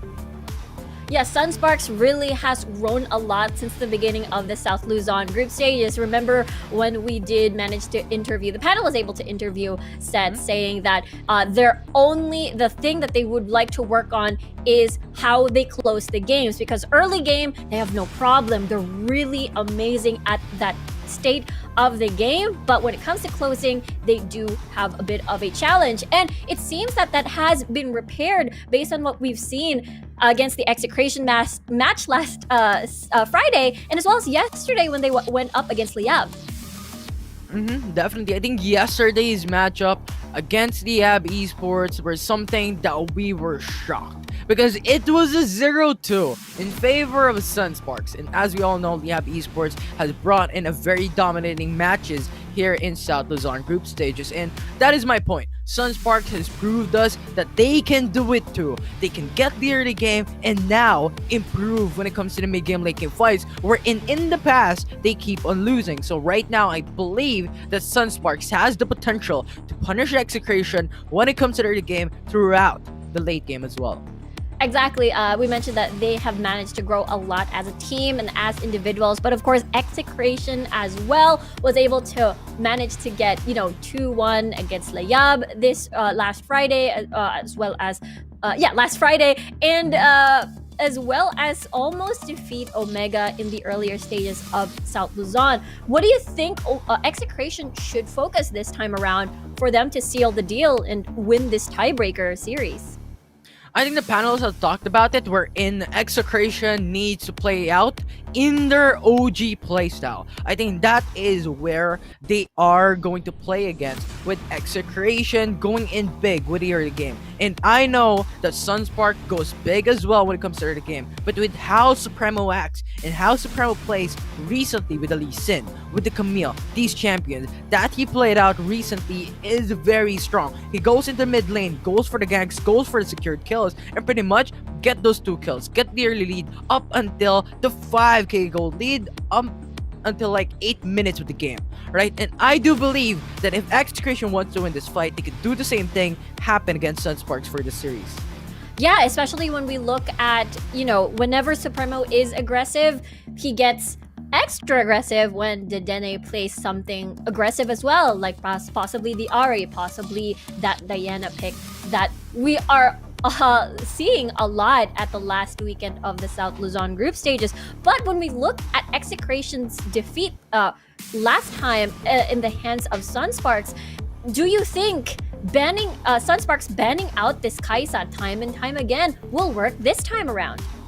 Banning out a Kaisa, I do believe that Sunsparks has played it out to just tackle on to the side of Execration onto Wysen, onto the mid lane, right? Because if you're looking at Isen's champion, pretty much his champion pool goes for Corki, Tristana, Saya, and Kaisa is their top pick for Ison. So basically, this is their comfort picks. So Sunsparks could ban this out, pretty much leave the Baron lane open because they do believe they could play up against it and win that fight. So there is a lot of potential going through here for Sunsparks banning out the Kaisa.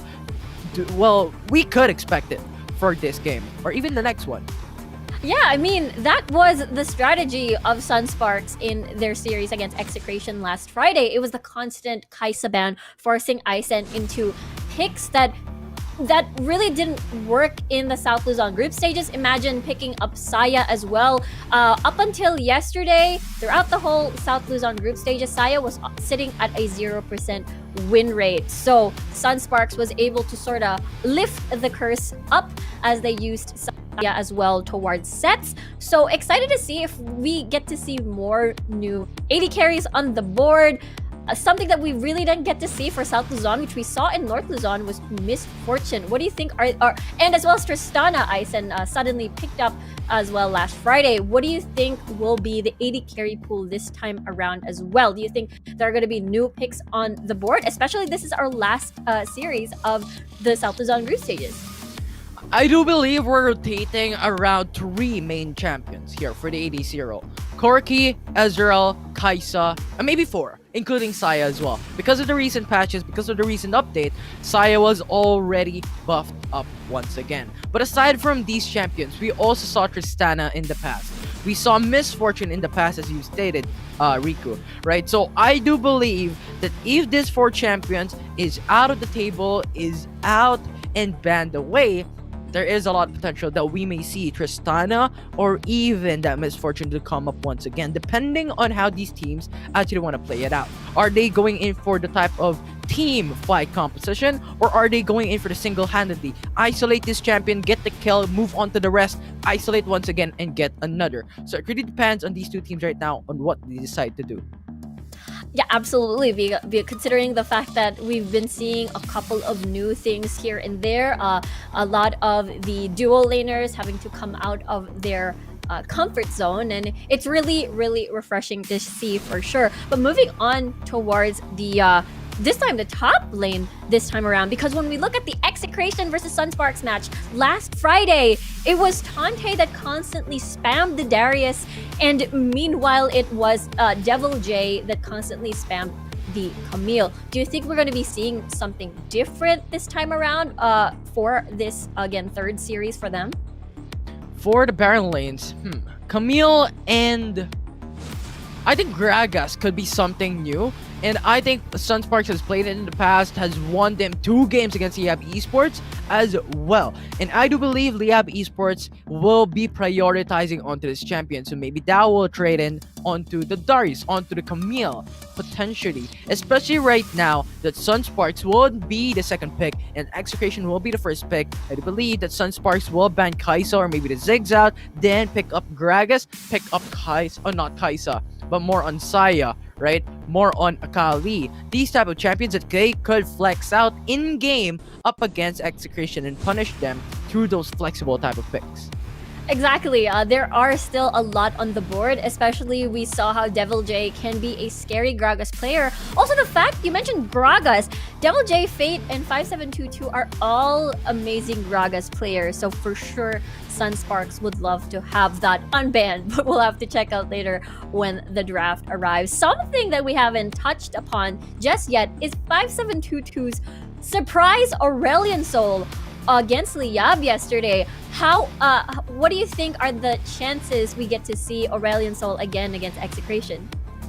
I think there is a slight chance for it to come through because Aurelion Soul is a champion that Sunsparks has used even before the preseason and in the preseason as well. This is one of their comfort picks, right? 5722 has played it through and through, and just the amount of CC potentials that a 5722 the Aurelion Soul does have when it comes to the Celestial Expansion, right? The Star Surge, I think it's pretty big, and the constant amount of damage that it provides up against the melee type of mid laners is big. So if ever the Execration decides, you know what, let's go for the melee mid laner, Sunsparks can now pick up the Aurelion Soul to counter that one and just go ham it, go all in when it comes to the damage output.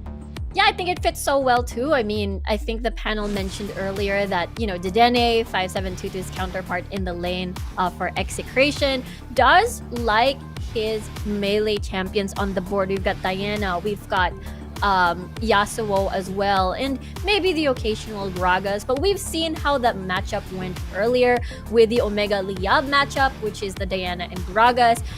Not a lot of kill potential as well because of Gragas's tankiness, but something that we haven't really as well touched upon on the lane is the duo laners partners, the support role, and Arjuk and Maze's champion pool are absolutely really, really huge. So what do you think are going to be the priority this time around for picks on the support?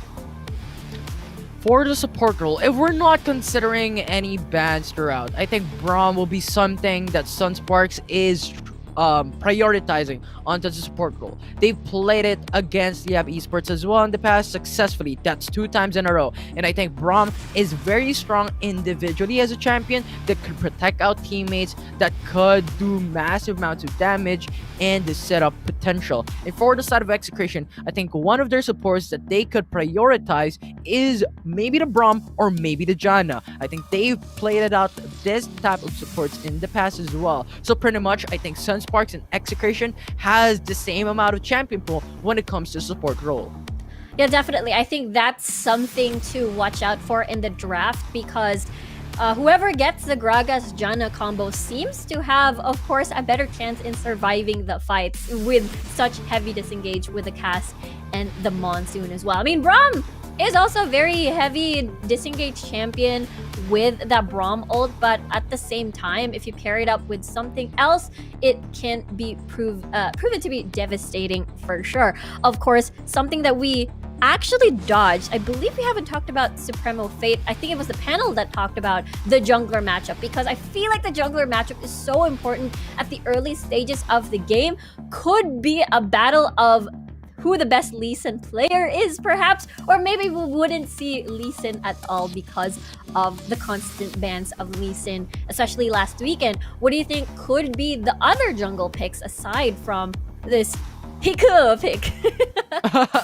For the side of Execration, if Lee Sin is banned out, I think Camille would be great. I think Supremo has proved us wrong even from their game a while ago that he can play this when it comes to the same game style. He is very aggressive when it comes to their game. When you hit level 5, he just goes for Hextech, ultimatum into the mid side, gets that secured kill, and get the advantage for the side of Execration. On top of all that, you could also pick up the Wukong. You can also pick up the Vi. These are champions that can substitute onto the champion of Supremo. We've seen Dr. Mundo in the past being played out by Execration as well as Supremo, but it was not that successful. So I don't think Dr. Mundo on this specific series would show up.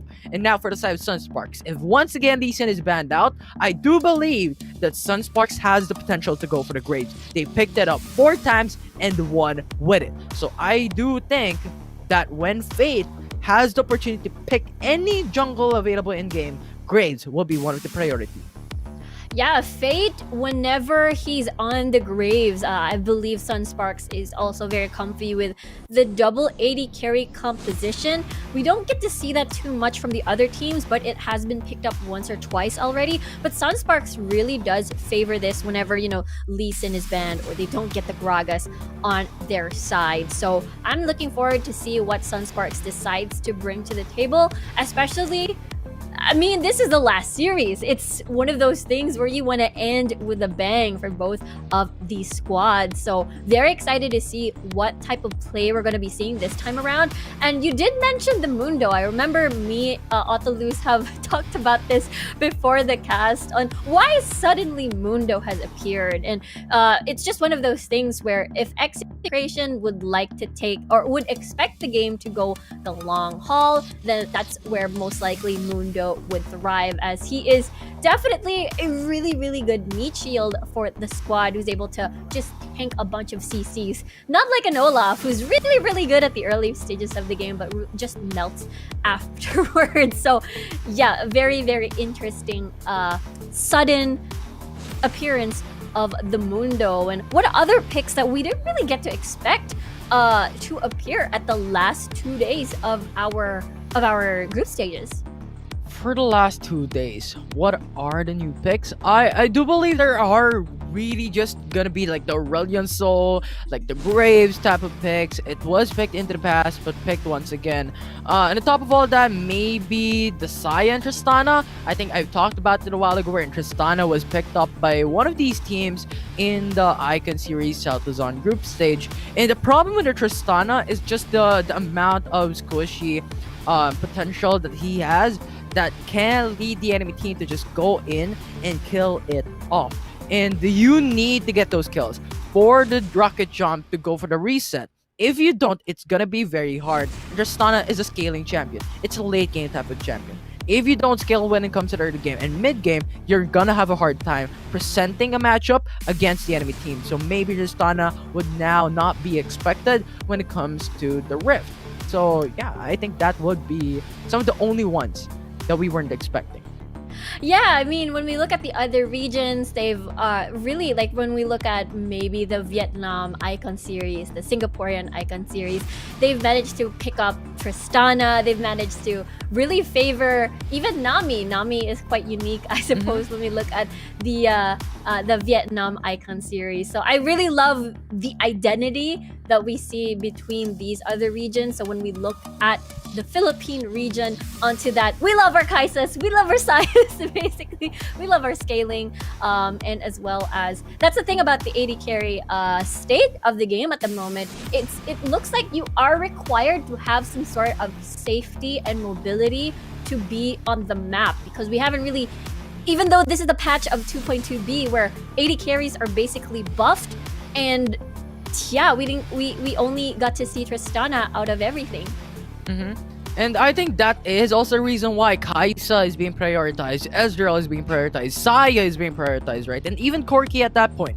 Because if you're looking at Kaisa, you have two skills that could make you escape: the Killer Instinct and the Supercharge, especially if the Supercharge is already upgraded. That gives you invisibility time frame that you can utilize to go back to safety. The Ezreal Archon is something that you can jump over the wall, go back to safety once again. The mobility is just there. It's not about the long cooldowns as well, because Ezreal can just spam out the Archon like it was nothing. So I do believe Ezreal is something that is a huge mobile champion. The Corki, when you're looking at it as well, you also have the package that could go a long way from the mobility type of aspect when it comes to the ADC champion pool. So that is, I think, the reason why these ADCs are picked out. Enrico, you talked about it, escaping and being surviving in terms of the team fight is going to be very important for an ADC.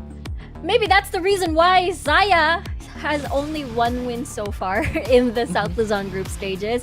Have been picked time and time again, especially when we look at the side of Execration as well. It is the fallback. If you don't have that Kaisa, you just use and get that Saya, because again, your Featherstorm is your ult, it is your safety.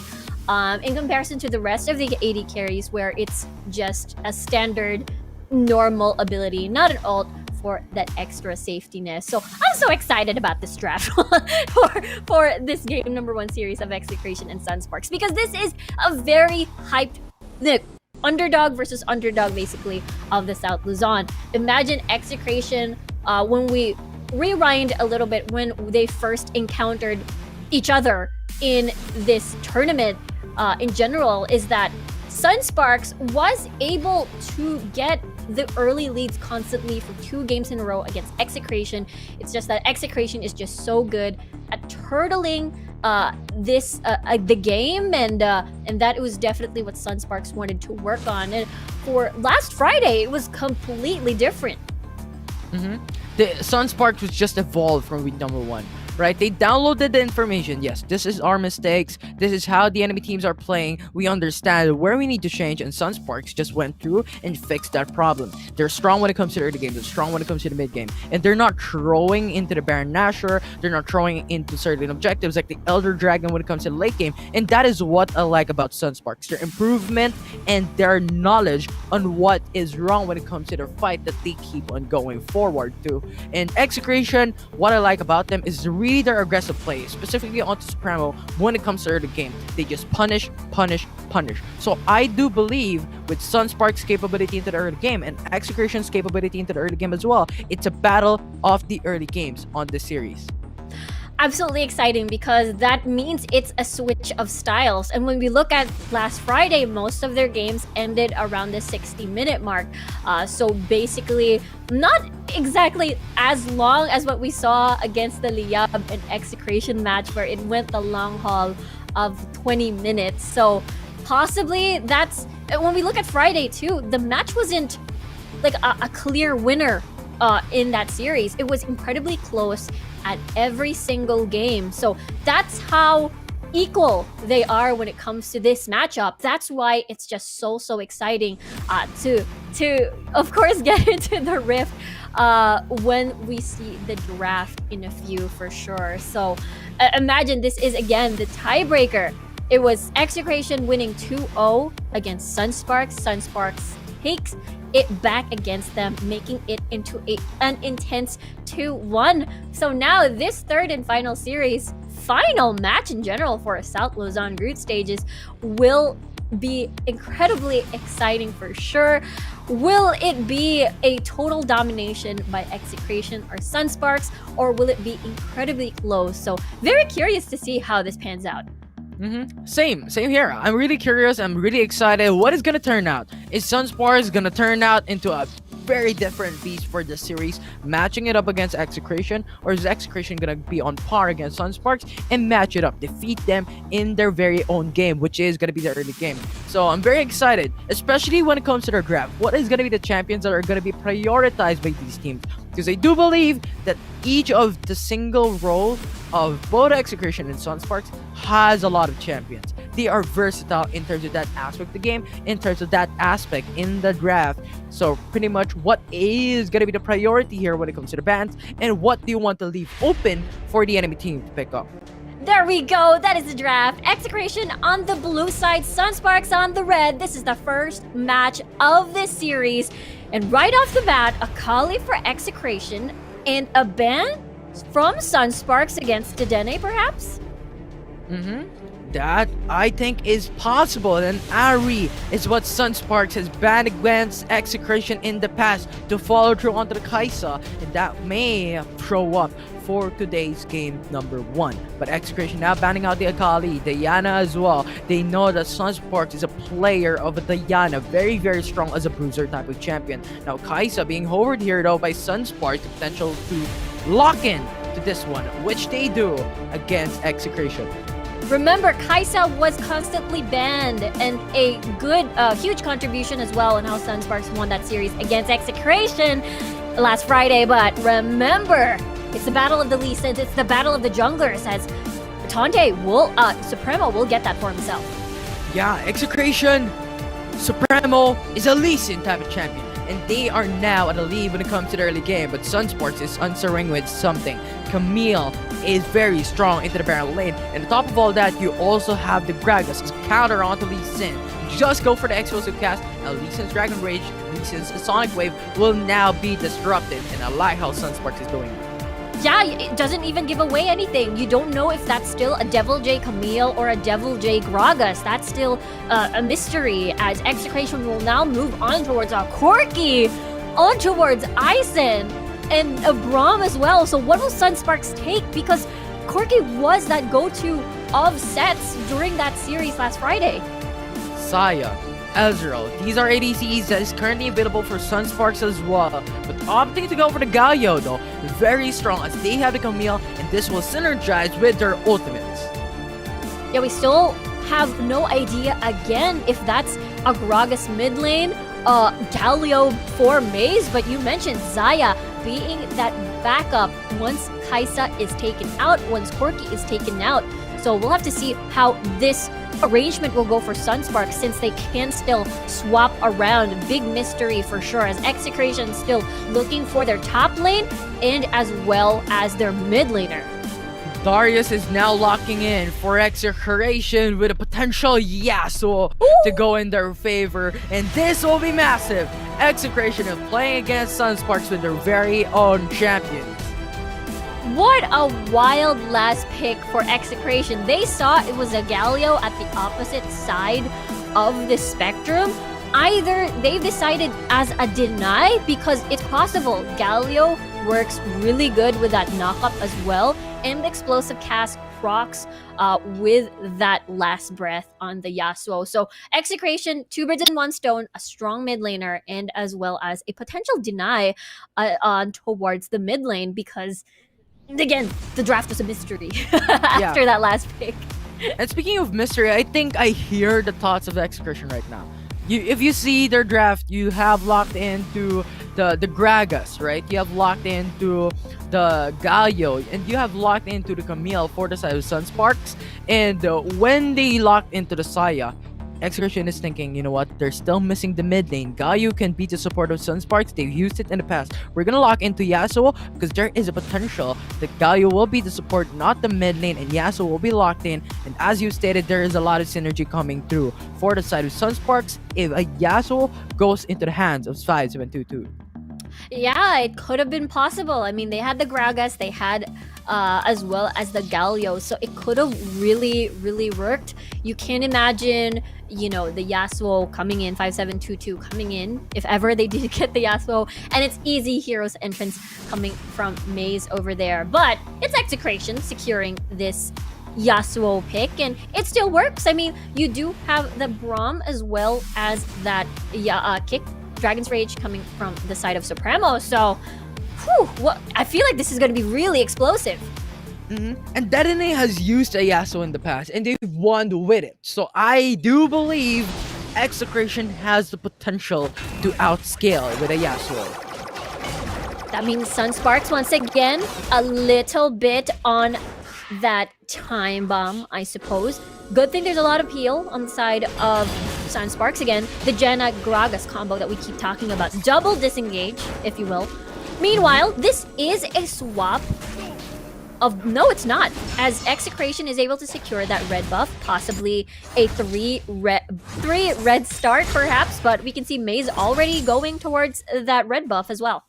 Okay, this actually kind of changes things because Yasuo is presented into the Dragon lane and Corky presented into the mid lane. So 1-1-2-1 will be the name of the game for Execration. I do believe that they want to match it up because Dedenne can counteract Saya with the Wind Wall alone and even match it up with a Whirlwind of Maze SCC potential. So Yasuo into the Dragon lane, a lot of potential. And Ison into the mid lane, a lot of poking potential against 5722 when it comes to the fight. And with the Gatling gun as well, and Ardruk to support it, this can be the game of Execration when it comes to the first 3 minutes of the game. But Fate though, gonna look forward into Ardruk. There is the tactical sweep. The shield will proc, and now it's the battle. There's the hook shot on towards the stun. Kant will actually kick in towards Supremo. And now they will decide to back away. Rather, that is towards Arjuk, rather, from Execration on the Braum. And looks like the not Rift Herald, the Scuttler will be secured by Sunsparks. I like how Sunsparks zoned down Execration. They forced out the flash of Ardruk and even the Ignite as well with the soul taunt of 5722. But Maze going aggressive. Wow, Dedenne getting a lot of aggression from Sunsparks. He is so low at the moment, but such discipline. Not even pressing flash, not even pressing barrier. I think the spells are going to be very important, and Execration understands that this will be the name of the game, but Ardruk. Oh, hold that thought. Dedenne super low again. He still has barrier. Barrier actually activated, but the flash taunt will secure first blood and eliminate Dedenne right off the bat. But it's going to be an exchange throughout mid laners as 5722 falls as well. Supremo going in with a sonic wave with the resonating strike, but the burn is kicking in. And he falls. Fate falls in the battle with the Dragon's Rage. Kick on towards Sets, and he falls as well. Execration winning that good kills against Sunsparks. Yeah, I like how Sunsparks did it. The only mistake was, 5722 jumped in under the turret, went in for the taunt. That was a secure kill by Execration. But what I like about Ardruk is he went in for the stun, and with the stun under the turret damage was just falling through. So 5722 was dead. So that was a 1-for-1. But Sunspark went in under the turret. They were battling it out. They were overextending. And Lee Sin was there. He went in for the quick response, got the 2 kills, the Dragon Rage connected, and pretty much that was over. With a flash already burned by Camille, stuck under the wall, Supremo just went for the flash, got the kill against Fate. So right now, 3-1 in favor of Execration.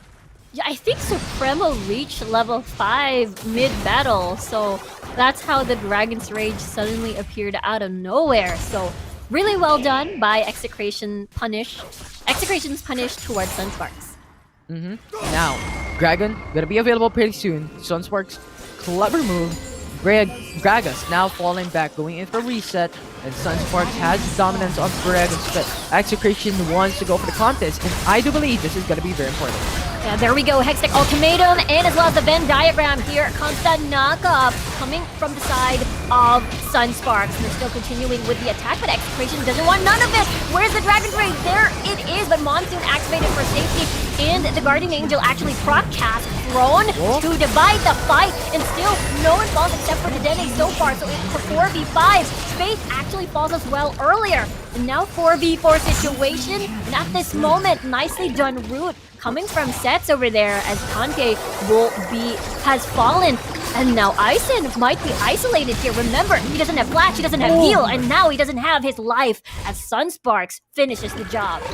A great play for Sunsparks with a 1-4-3, taking it back in an even level playing field now at a 4-4. And even the gold is even. 16.7k for these two teams right now. They're pretty much at the disadvantage for the side of Sunsparks. Maybe not. The Tornado will actually sort of ban him out, and looks like that is not going to be a steal. That's going to be a secure from Sunsparks. Nicely done by Fate. And now that the mission has been accomplished, they're going to back away. And now I was wondering, Sunsparks was pretty low at that point. Execration was able to go for the reset, so they had the item advantage. If they just went all in and not wait for the Dragon to become low, I think they had the chance. They stood a chance against Sunsparks, especially with Dedenne having the ultimate prepared as well. So I thought that was a missed opportunity, but regardless, Sunsparks now going back into the game, going back into the play, making the lead back in their favor, getting the Cloud Dragon as well. So this is going to be the toe-to-toe matchup. Exactly, the cooldowns were off for Supremo over there earlier with the Sonic Wave and as well as the Safeguard, but Execration now moving fast on this game as they've gotten this first turret blood on their pockets, and now moving to the next objective because Sunsparks, they're not in this position to contest this, perhaps? I think they're letting it through, except if they go ham. They had no information. Now the wards actually giving off information, but Sunsparks, we have Fate onto the bottom side of the map, going in for the split push. That is the call, just to trade the towers. Meanwhile, it's a temporary 3v5 as everyone is there. That's the knockup, that's the cast, and the taunt connecting as well, and Dedenne just explodes from the damage. The rest of Execration just wants to run away as they're one man missing. Sunsparks with the punish. The taunt and stasis was perfect in terms of combo, but Sunsparks really wants to go for more.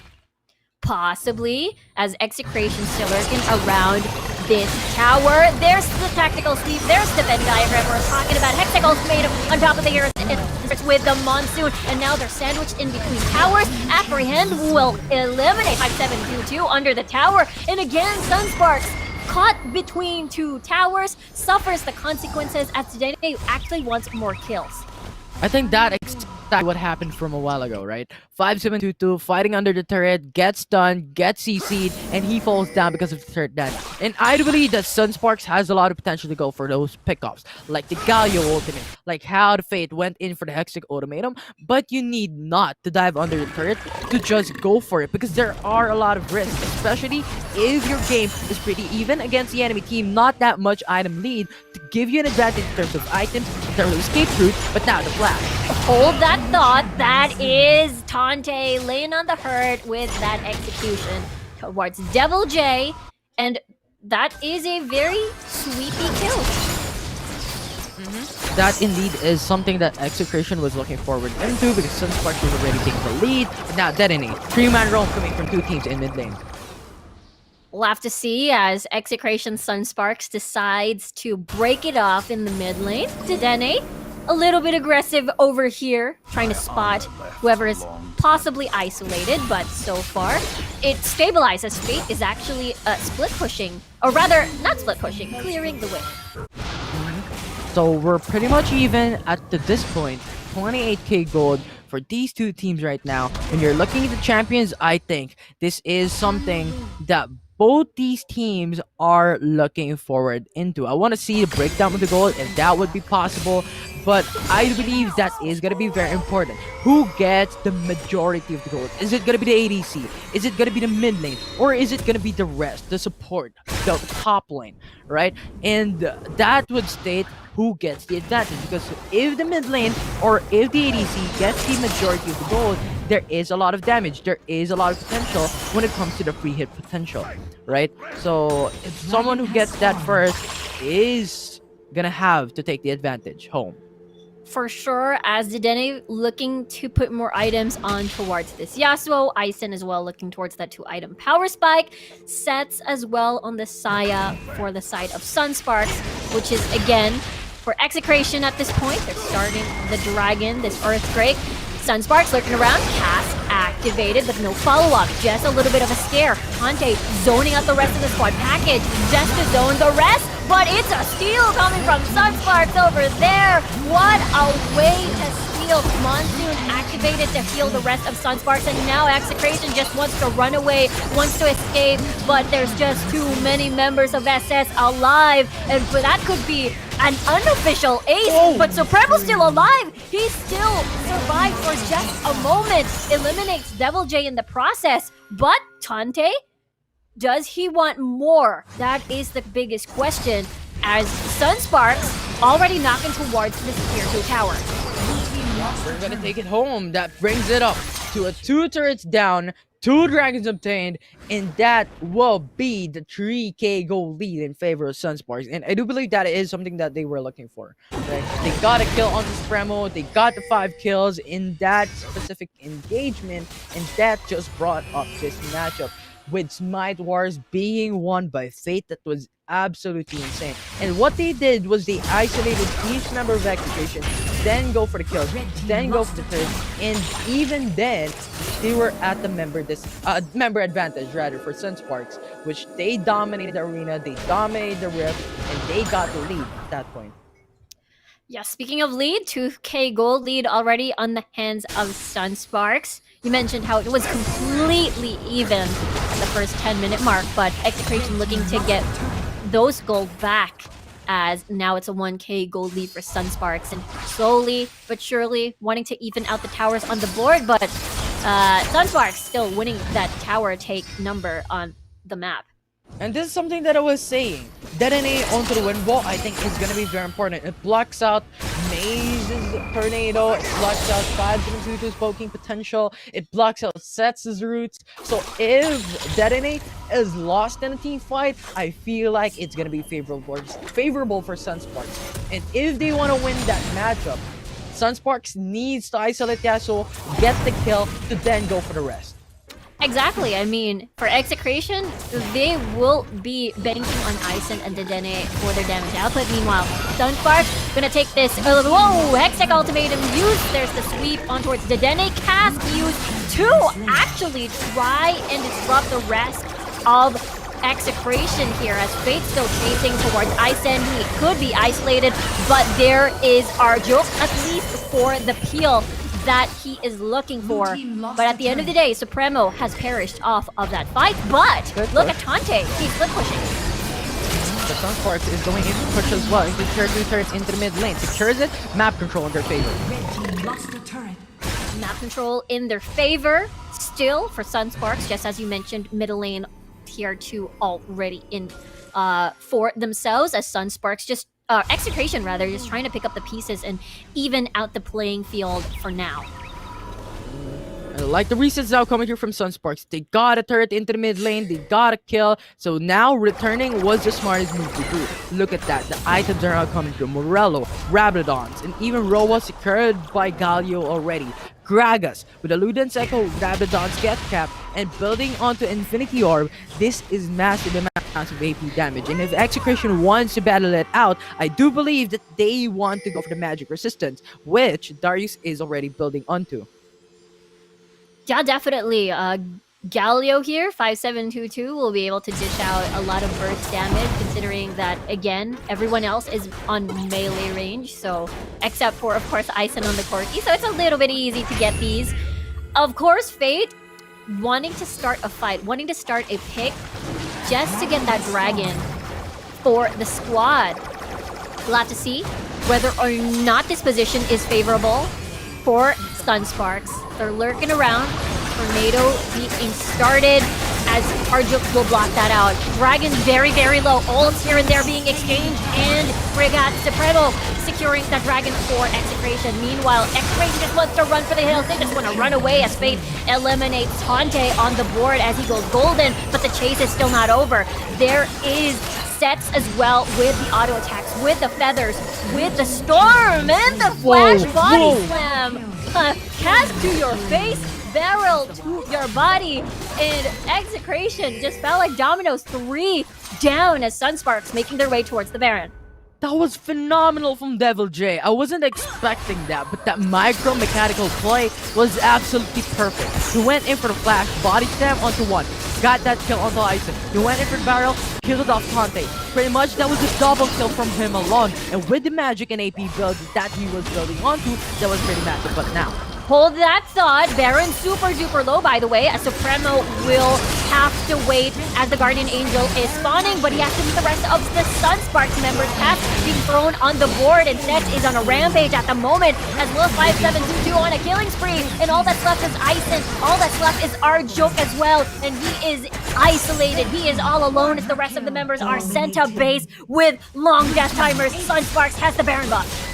5722 with the quarter kill is a massive beast to play against, and Sunsparks is now pulling through. They're going in for the Nexus. Yeah, there's nothing left to do but to finish the game, and that is it for Sunsparks. What a dominating win in game number 1 against Execration. I love it, I love it, I love it. This is what I'm talking about. Sunsparks now gets the early game and gets the mid-game, late-game fight. They prioritize onto Supremo when they were taking the Baron Nashor, left at the 2k HP. If ever Supremo goes alive, he goes for the smite, not gonna be enough to bring it down. And Sunsparks has a lot of potential, and they're already very strong from the mid-game, late-game. They patched that mistake from week 1, and now they're evolved to a different beast.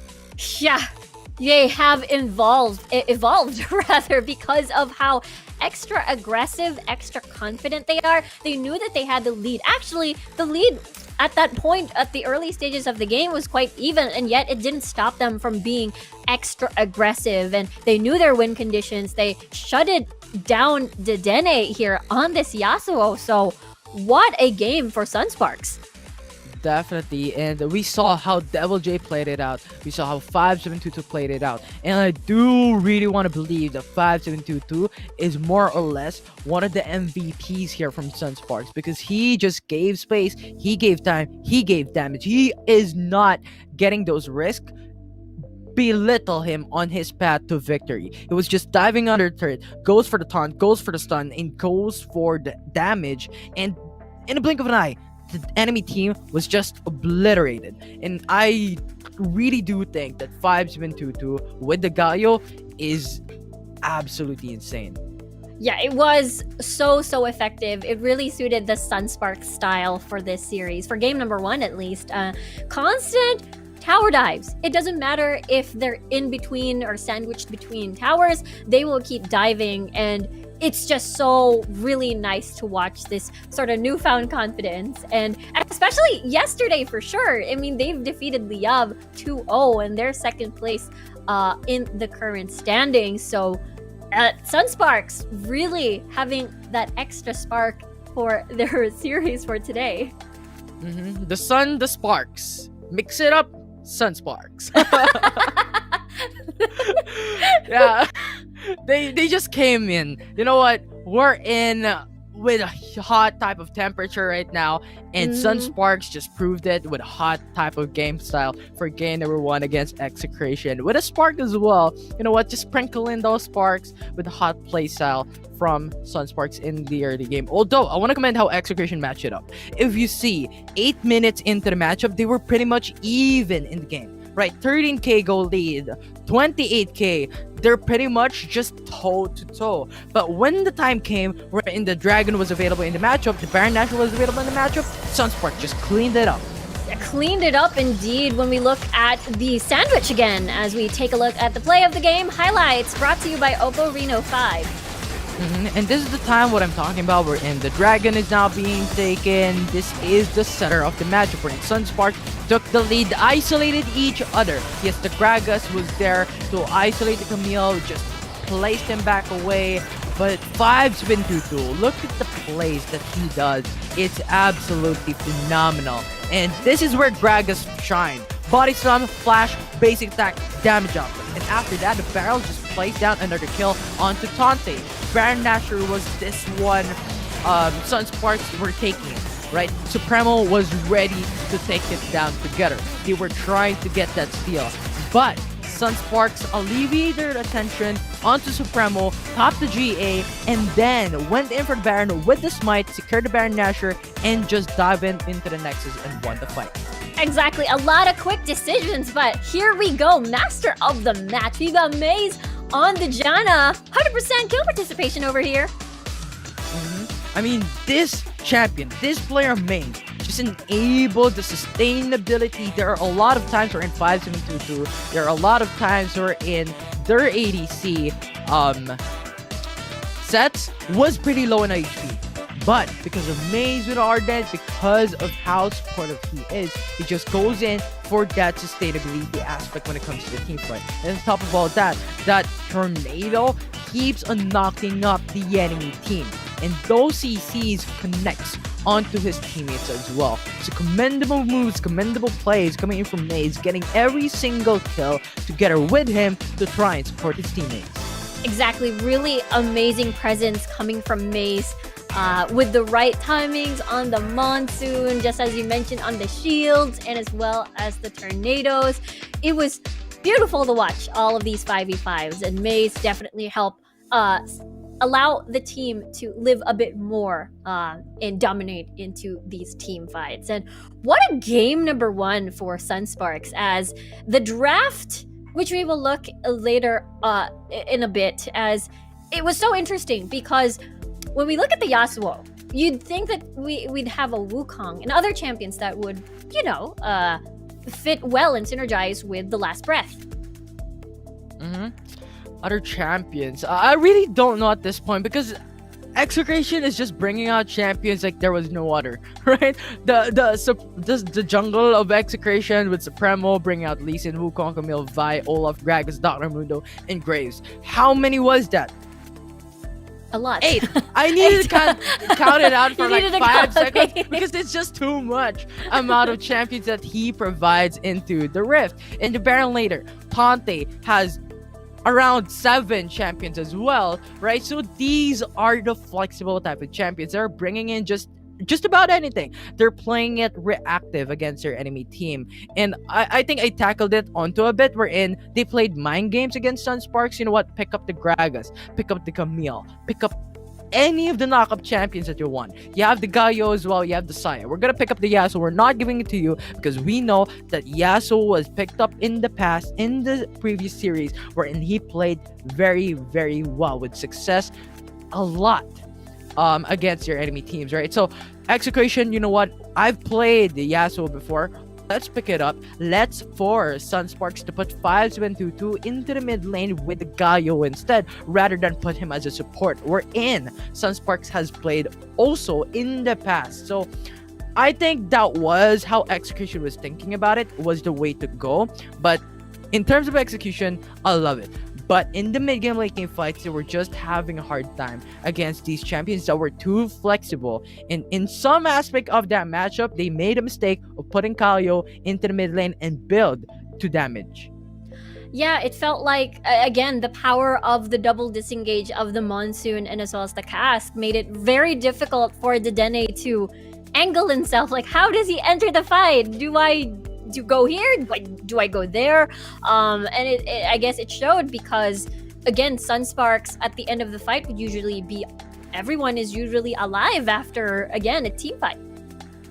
Definitely. Those flexible picks, they're just picking up those tournament power picks, right? They're not picking up let's go for our traditional type of setup. Let's go for the Lee Sin, let's go for the rest of the team that were successful in the past, and just use it against Sunsparks. They're playing mind games, they're playing counter plays against Sunsparks to try and beat them down. I think that will be the strategy of the Execration from game number 1, but they have to change it. They need to play into their comfort champions. They need to play onto to their traditional champions that they've played that was successful. They do not need to play in terms of the reactive type of setup. I mean, there are a lot of champions that you could pick up that you are most comfortable with, that you can beat out Sunsparks with also a hint of those counterintuitives.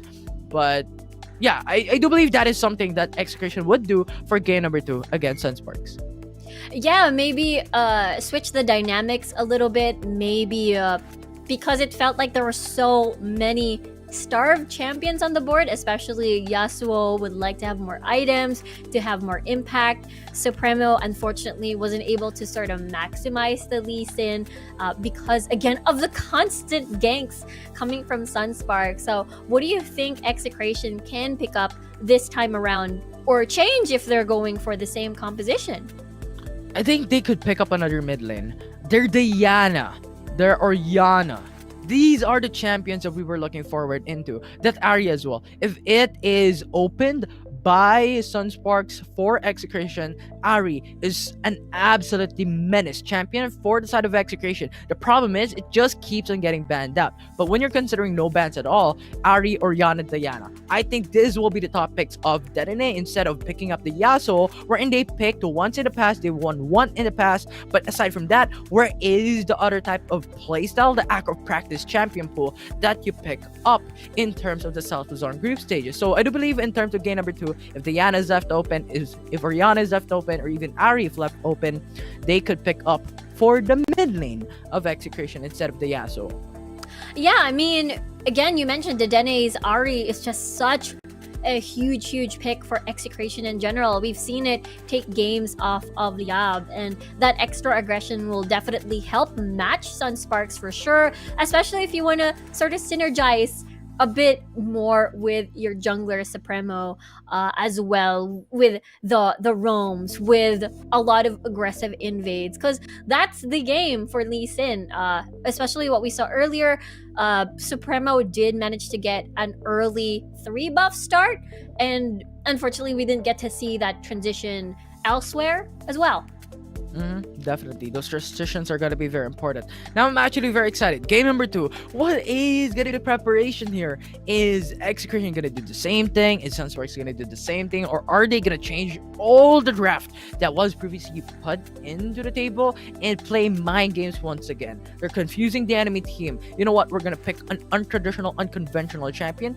This has unexplored counter picks, and you're going to think, what should we pick up? Are we going to play reactive, or are we going to play very dominantly for the side of Sunsparks? And similarly, Execration does the same thing.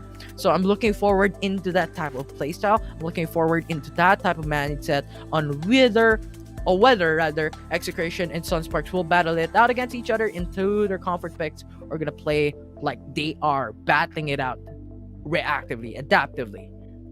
Yeah, speaking of reactively, I guess when we look at the draft later for game number 1, but yeah, it seems like Sunsparks, based on what we've seen so far, especially come the new weekend, Friday, and then yesterday, if we know Sunsparks really, really well, they want to end this into a 2-0. Not sure if they're going red side or blue side this time around. We'll have to check. But so far, most of Sunsparks wins are on red side. So this, again, their draft is such a huge strength of this team in particular, and setting the stage for either 5722 on utility or a carry, I think is such a huge factor as well on how the team dynamics work. Definitely. And I think the side selection has a major cut when it comes to what the draft happens, right? Because if you're looking at the blue side selection, you're the first pick. So simply, you have the right to go for the creative type of bans when it comes to the dual synergies, right? You can go for the bans onto maybe a Kaisa. You can go for the bans onto maybe the Lee Sin, the Ziggs, the mid laners, the junglers, right? I think you have a lot of opportunities because you're the first pick. You can now pick up the Camille, you can pick up the Akali, Gragas, whatever that may be. The flexible champions are going to be the priority here. Now, when you're into the red side selection, since you're the second pick, you now need to think, what is going to be our draft looking like when it comes into the Rift, right? Are we going for the poking champions? If we're going for the poking champions, let's ban out the Braum, let's ban out potentially even a Yasuo, because Execration uses it, right? Or Sunsparks uses it as well. And you also have to ban those flexible champions that are really strong individually as a champion, right? And that includes those Camille, those Ari, not Ari, I was mistaken. A Camille and a Kali, right? They sound the same. But yeah, I think that is going to be the general overview when it comes to tournament bans, when it comes to the site selection. But of course, these teams have come in prepared with different strategies, with different bans, because these are teams that are comfortable in a certain champion and they really want to target that. And Sunsparks, we know it. Ari is something that they keep on banning out time and time again, and even Kaisa as well, up against Execration. And Execration in the past has banned out the Kali, the Diana. These are the champions present for Sunsparks that they could ban once again because they know that these are their comfort picks. So we can expect the same thing for game number 2. Yeah, that's true. I mean, no matter what side I suppose Sunsparks is gonna be at, it feels like it could be the same bans, considering that they're fine if, Lee Sin is given away. If ever you decide to prioritize something else, you still leave a lot of power picks on the board. We're talking about Lee Sin, Camille, Gragas, especially Gragas for Sunsparks. I feel like that is the ultimately important champion for them because Devil J is such an amazing Gragas. We've got Fate, who also plays so well in that champion, and of course we have 5722, who is just amazing at just switching between utility or carry as well in the mid lane. So either you play assassins or you protect your or set for your team, like we saw in the Galio pick earlier. And that's the thing for Execration.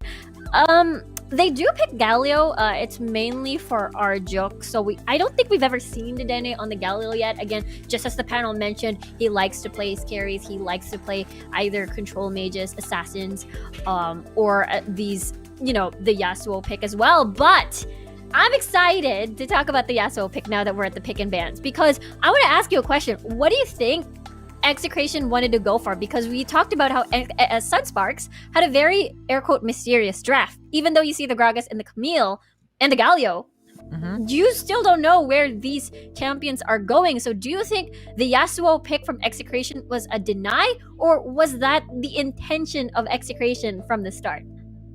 I think that would be a deny. Because if they're going for the Yasuo, they could pick up maybe the Wukong instead. And yes, Lee Sin is a very strong champion individually, especially on the hands of Supremo, because he has played it through and through. And when it comes to the 1 minute, 2 minute mark, 3 minute mark, wherein Lee Sin is already level 1, level 2, level 3, and level 5, these are something that Supremo does time and time again.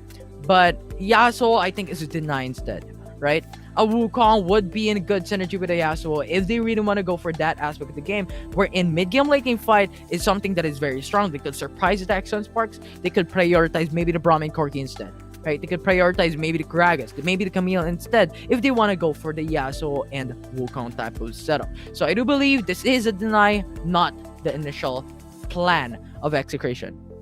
Yeah, that's true. Makes me wonder what Execration was aiming from the beginning. I know, the power picks of Execration, like a Kaisa and Ari, was just basically taken off the board. Actually, Diana as well, and Akali, which could be flexed by maybe Devil J or Tante, maybe, especially for Dedenne in the mid lane as well, since we mentioned he loves his assassins. So, unfortunately, a lot, actually, potentially 3 were taken out in the mid lane. So what else can Dedenne pick possibly aside from the Yasuo that would synergize, that could have synergized with, this Lee Sin in the mid lane, with the Corki, with everything else that they have assembled in the comp for game number 1?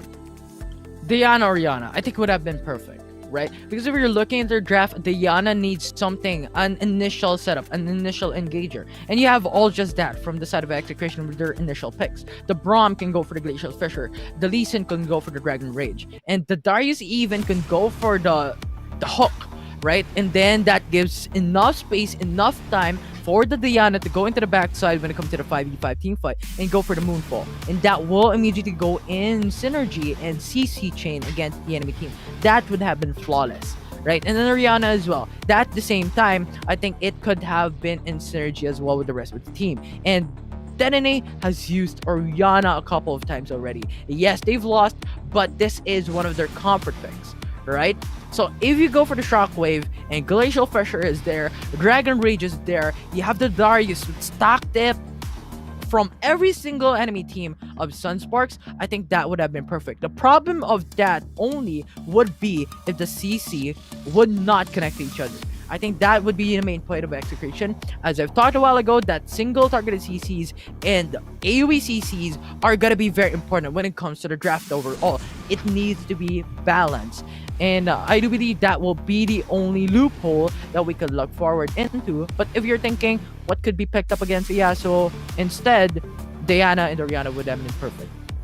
Yeah, I imagine that ball delivery system would have been more interesting to see when in combination of, again, the Sonic Wave, the Resonating Strike, and as well as Diana.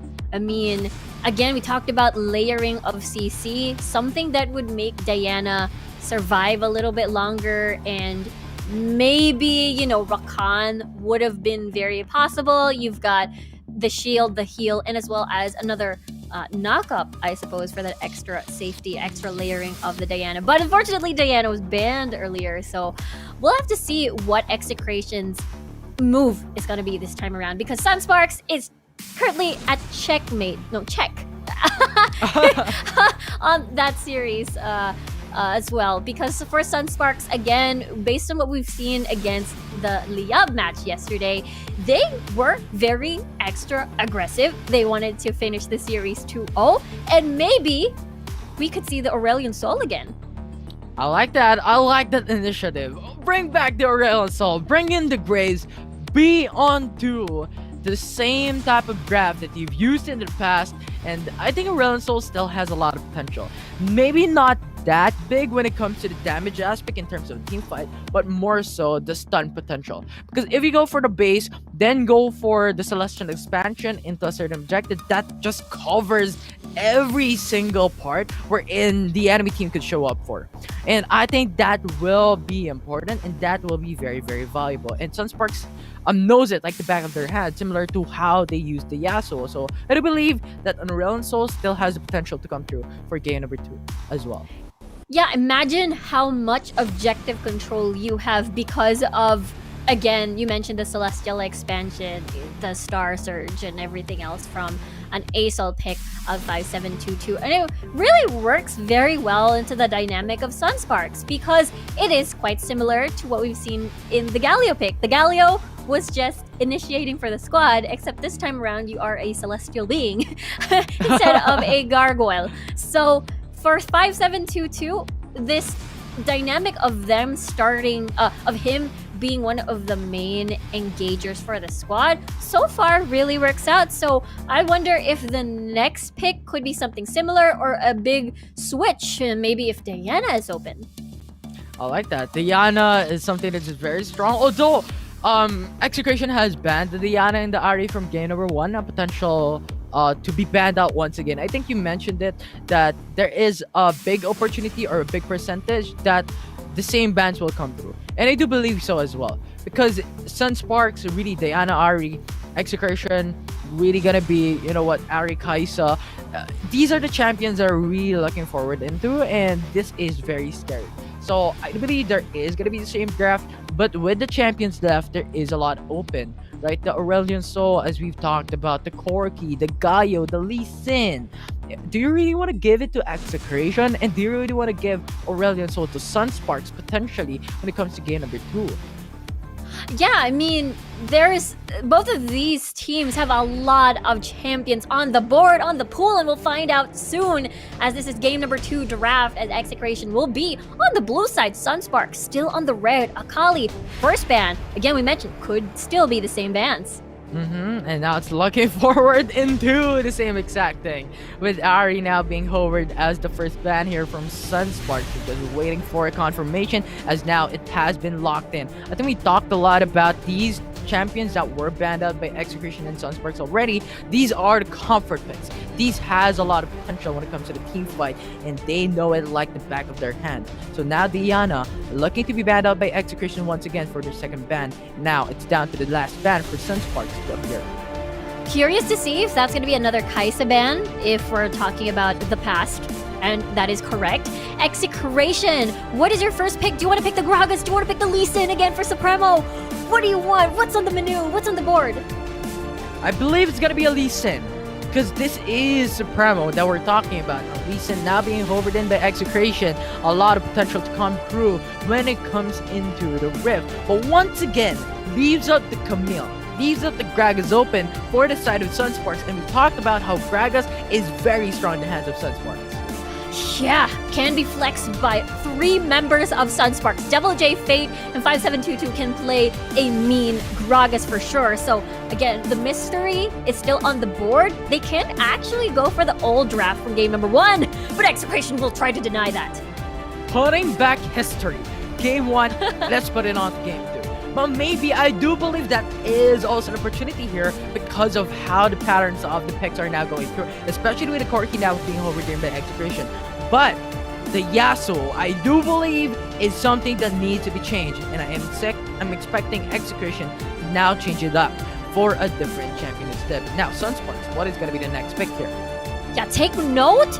Dedenne played Corki in their series last Friday once. So this could still be a Dedenne Corki or an Isen Corki. We'll have to see, as, again, Braum, actually, no Janna this time around. It's Braum being replaced as Maze's pick. Sets going back to the Saya. I think this has a lot of punch against Execration. I think Braum is one of the defensive capabilities that they need, especially with a Galio, especially with a Corki in their favor. This is their diving composition. But now the Aurelion Soul is now being hovered in by Execration.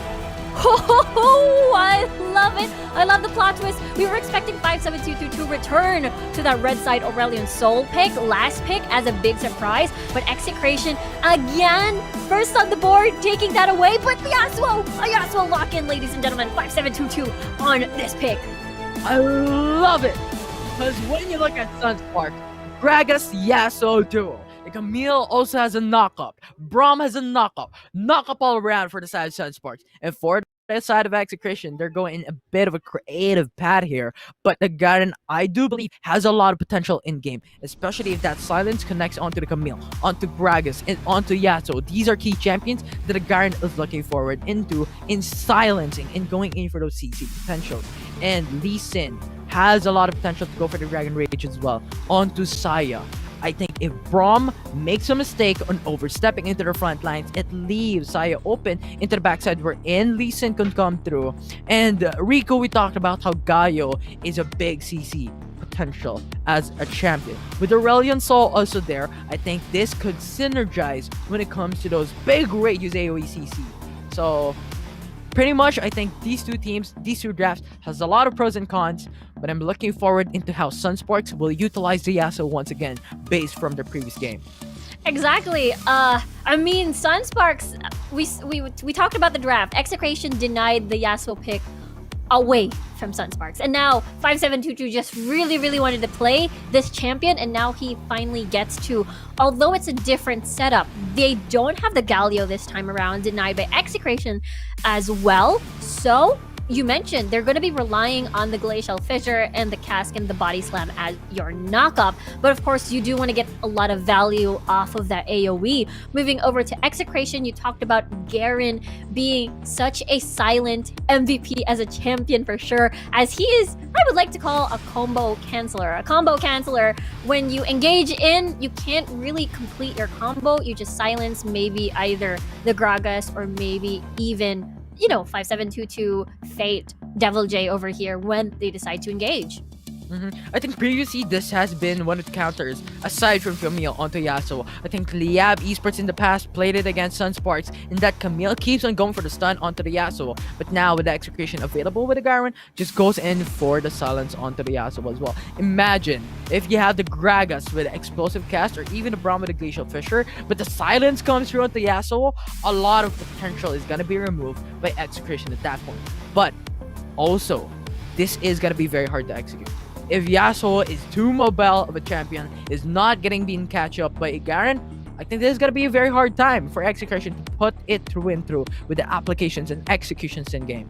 For sure, it's going to be a challenge for Sunsparks to layer all of these CCs for 5722's last breath. Biggest question is whether or not Execration will turn this series into a 1-1 and take tonight into Game 3. We'll have to see.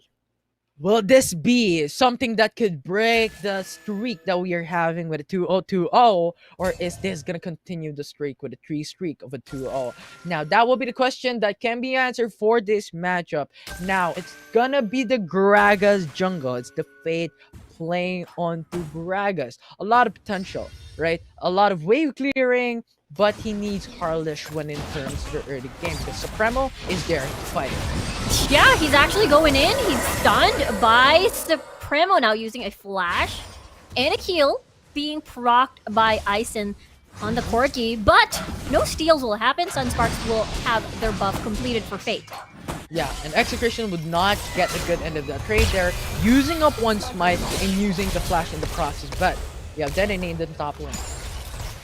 This is a lane swap that we were hoping to see Dedenne and as well as 5722 on the board, but instead it will be Devil J having to face the mid laner of Execration this time around. I think they did this in the past, right? But instead of the Aurelion Soul, they did it onto a Diana. I think a Diana has a lot more potential because of the disengages that it has, and also the ultimate that it has as well. But I see the purpose here. The Dene, long range, has a lot more poking potential against a Camille, which is a shorter range champion. And on top of all that, you also have the Celestial Expansion to stun him up. So I see the reason, I see the purpose, the Dene switching on the top lane. But speaking of top lane, we're gonna have a fight. We could potentially fight over the Scuttler. There's 2 men down from Sunsparks in first blood already coming from Execration at the double kill for Dedenne on the Aurelion Soul pick. What an explosive start for Execration. I think that was the mistake to do. If you're looking at Fate, still gonna go behind when it comes to the jungle here. And with blue buff and red buff secured by Fate a while ago, and he got killed. Now, Execration has a lot more red buff, has a lot more blue buff, to utilize in the Rift, and that would just delay how fast Clear would be for Fate in the jungle camp. So I think this is going to be very difficult at this point in time, where Execration is now taking the lead. Yeah, exactly. Very hard for Garaga's pick over here. Tonde very low. There's the root coming from Sets, and it's not going to be enough. Tonde procking that barrier, and he is safe for now, but that's 120 seconds gone for a defensive spell against two people at the bot side of the map. Yeah, smart move coming in from Sunsparks, going to force out the barrier. 120 seconds, that takes too long. And with that amount of time, they're going into the first dragon. But regardless, Arjo. I thought he was going to cancel the TP and delay the reset a little bit. 5722 though, eating one turret hit, but we can see Supremo lurking around the corner. That's a three-man dive! Three-man gank, rather, and just one auto attack from Ison will finish the job. Massive pink. I think that flash was a bit of a mistake because you have Corki as well with the flash, with the long range potential with a missile barrage because he is already level 5 at that point when he actually battled it out. So I think that was a bit of a mistake, but regardless, I think Flash did a great job. Fate now being pressured in. I think that was Supremo securing the blue buff this time around. Second time is the charm for the Supremo here on the Lee Sin. No mid lane, no problem.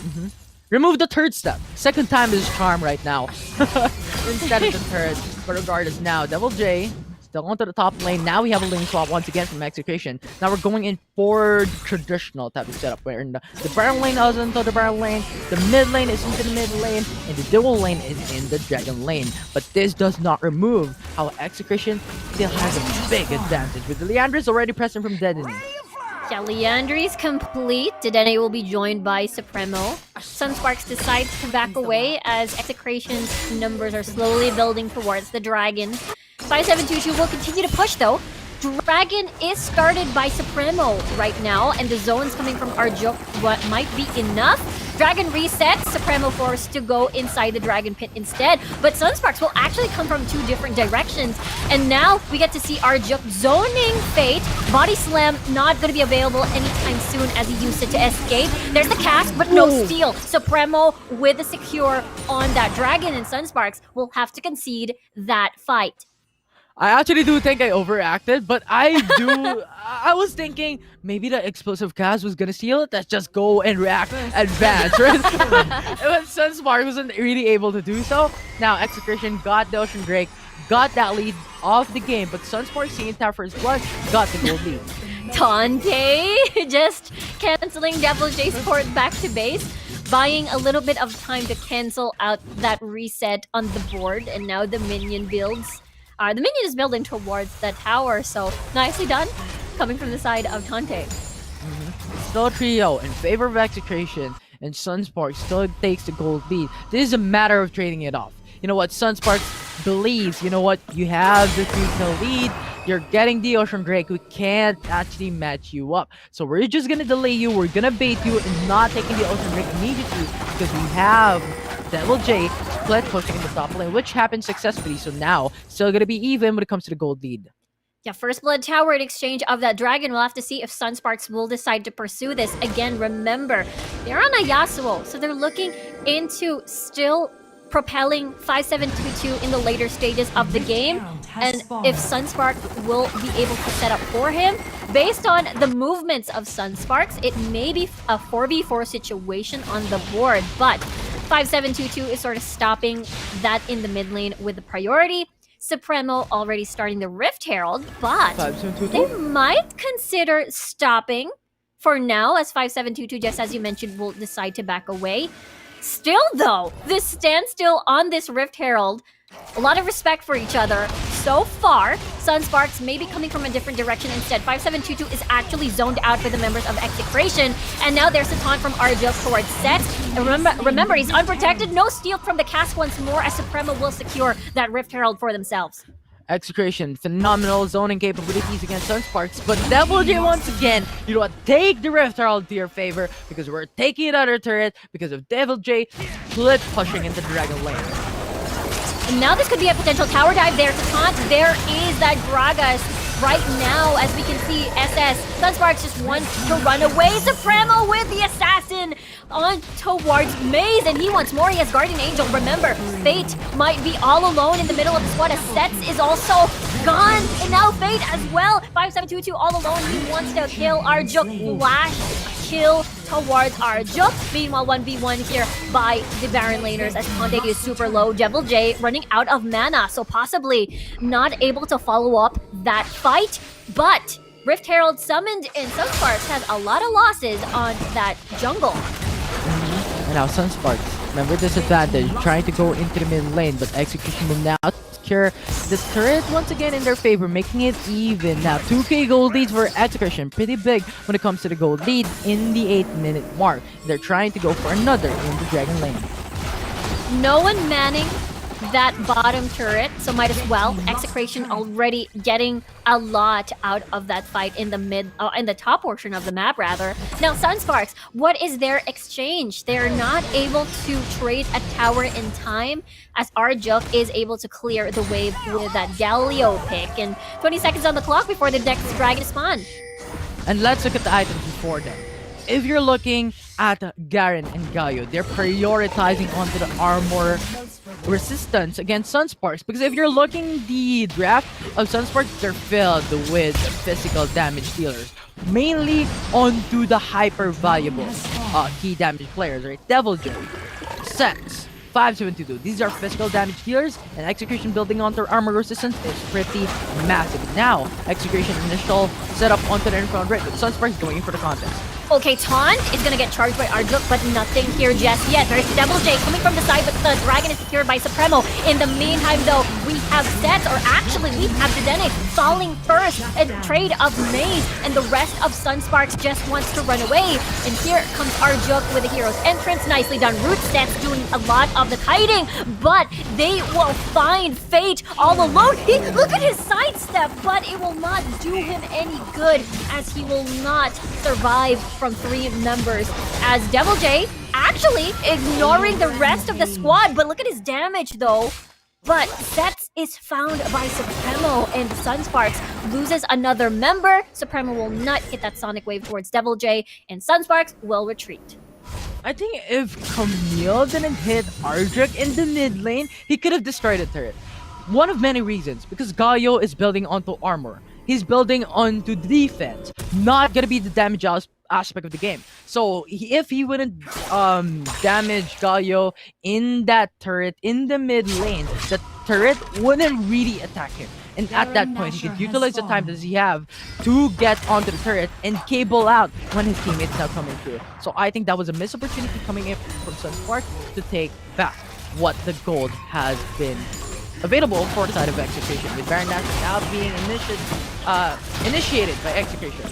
Yeah, look at the zoning coming from Arjuk. Support versus support in the meantime. Half HP already on towards the Baron, and Sunsparks already spots this. What is the call? As Maze, and now Tante zoning the rest of the squad. There's the silence on towards Maze. Look at the Baron, it's so low. No steal will happen. Supremo secure the Baron for Execration. And now, though, Execration's HP is so low. But as we can see, Devil J is in isolation in the Baron pit. But here comes the rest of the squad already, as 5722 very, very dangerously low. But Execration trying to run, trying to retreat, but look at the chasing potential. Tactical sweep use, but there's the Beyblade, there's the shield proccing from Devil J, and it's not enough. The damage is not enough to execute Devil J, and he's still trying to run away. Is he after more? No, it seems that Supremo assassinates Sets as well. When we thought Sunsparks got the best deal out of that, but no, Execration again wins that fight.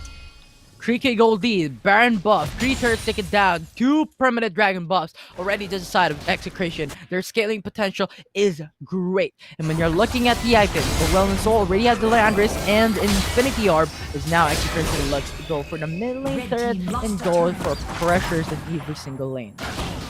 We'll have to see if Sunsparks will be able to survive the onslaught. It will be able to survive this next 5 minutes, I suppose, if Execration would want to accelerate the game even more. And again, for Sunsparks, they're still waiting for Dedenne, or rather, they're still waiting for 5722 to sort of scale and be that scary Yasuo, but we've never really seen amazing sets for him. Mm-hmm. Now, Sunsparks, though, already has the edge, the static shift, massive amounts of damage. Now, the question would be, where would be the setup coming from? I think Maze is going to be key here with the Raging Striker, the Peace Light, and Fig as well. But, Arjuk, no, it's just gonna taunt and scare them away. No one will be taunted, but Execration gets another reward, gets another tower in their pockets. As Sunsparks moving towards the tower to see if they can defend and wave clear. There's the body slam, not actually gonna hit anyone, as Execration will be happy just going towards the dragon. And the dragon is now going to be available 10 seconds up. Sunsparks has the potential to go for the contest here, but to consider that 4k gold deficit is available for them as well. So massive gold disadvantage already BLK and Infinity Edge for Saya. No Runan's Hurricane, no Phantom Dancer, no Rapid Fire Cannon. Now, another fight. Garen zoning them out. That will just be it. So Execution getting the Cloud Dragon just enables them to now go for a lot more power spike. Mobility up as well. So pretty much they're mobile. You talked about mobility, the hook shot actually getting cancelled. Hextech Ultimatum plus the flash just to escape. Devil J is going to be safe for now, but the tower of Sunsparks will fall, and Execration will be happy about that. How sneaky was that move against Devil J?